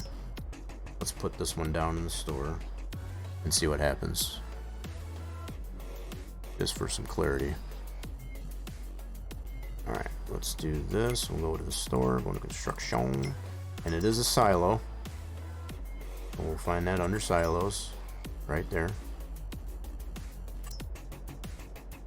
Yep, and it's clearly defined, much as like it's anything else that's built into the map. It's going to be clearly recognizable that it is part of the map. Not to mention what Giants puts in there by default. If it's not a default vanilla item, it puts the print down there. You'll have the store item as well as the icon for the Dairyland 4X to determine to be totally recognizable, I guess, as far as it being built into the map, just like everything else. Let's put this down right here. Oh, so we got the one heap that show. What the heck? That's interesting. We got the one heap. That's the hay heap. Why the heck is that one showing? Right off the bat. So this is the manually placed version. Do we have any errors? We do. What the heck? Oh, hell no. We fixed all that. What the... Did I copy the wrong... Oh, you know what? I might have... Okay, so I didn't copy over the right file. So I must have did the... Okay, that was boo-boo on my part. So I didn't move over the right file, just as far as when I copied over it. Because we totally... You all saw me. There should be video proof, I guess, as far as I did edit that deal. So... Alright, so... We need to... Oh my god. Close that. Alright, cool. Let's get out of here real quick. I'm going to swap that over properly. And yeah, we'll at least get this confirmation that it does load in properly. So let's go like that. Go into... What did I copy? Oh, yep. I must have copied the store image instead of... Whoops. Okay. I see what I did now. I see what I did. I saw a store and I immediately thought that was this one. Okay, so we gotta bring this guy over.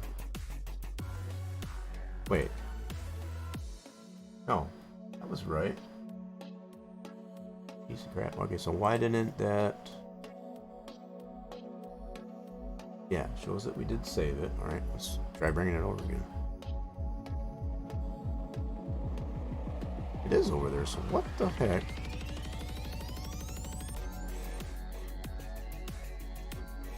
Alright, hold on. What is going on here? Did I save it? I did save it.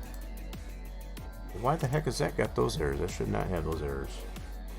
So I'm looking at the game directory, I guess, as far as that file is in there. Let me double check.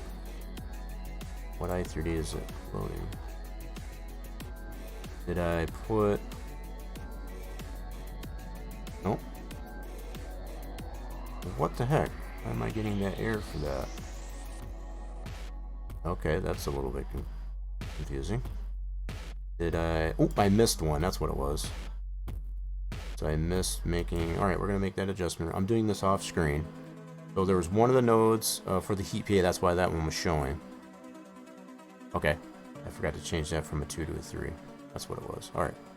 Cool. So let's go ahead and make that adjustment. Save it.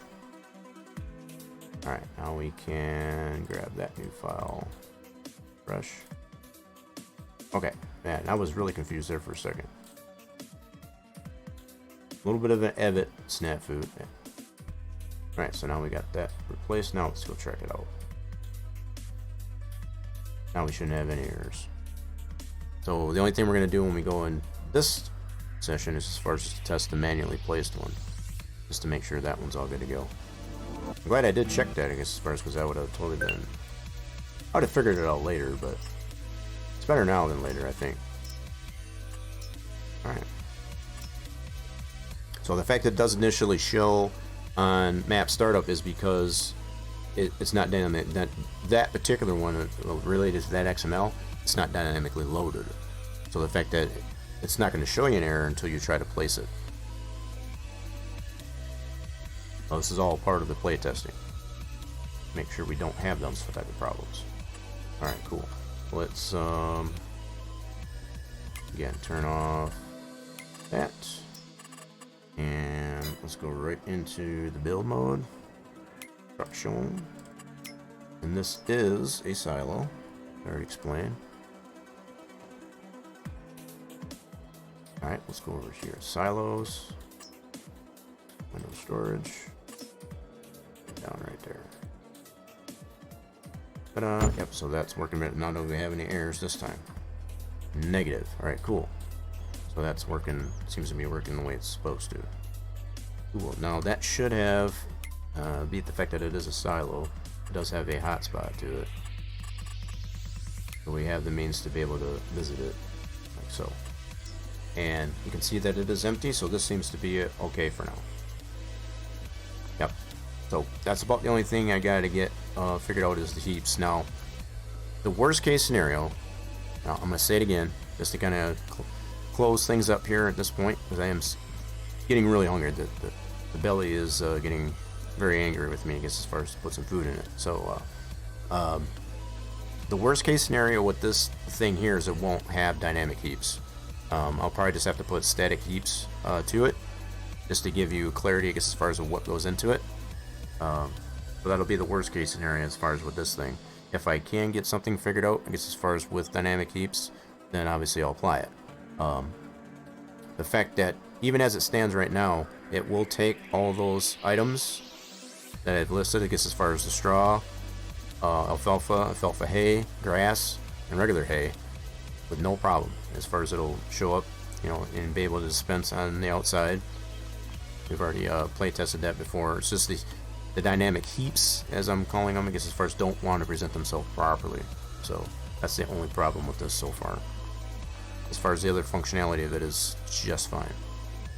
Alright folks, I do appreciate everybody sticking around, I guess, as far as for this week's rendition, I guess, as far as of Spline Design Studios Saturday. Another 5 hours, just like I say, as much as I always try to say it, it always turns out to be longer than we expected, but we did accomplish some things, so that's always good. That's on the plus side. Looking at the bright side of things, I guess, as far as to actually be able to figure some things out. We got some things fixed on this building to have it work properly in all seasons. So yeah, hope everybody does have a wonderful rest of your weekend. Again, keep it in mind, I guess, as far as for those that are wanting to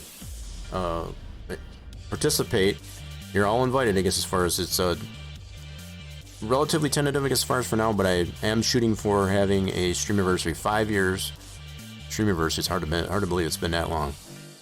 You're on the channel by next Saturday. So if you are going to be in attendance of that, do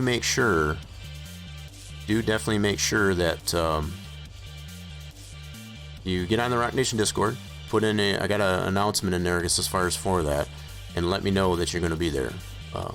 It'll help me kind of plan, I guess, as far as for some of the things that will be involved with that. I do have some initial things in mind, I guess, as far as regardless of attendance, but it will definitely, switch it up, I guess, as far as if there's more attendance than I intended. So definitely be sure. We got the all the social media links are posted to the channel below the stream.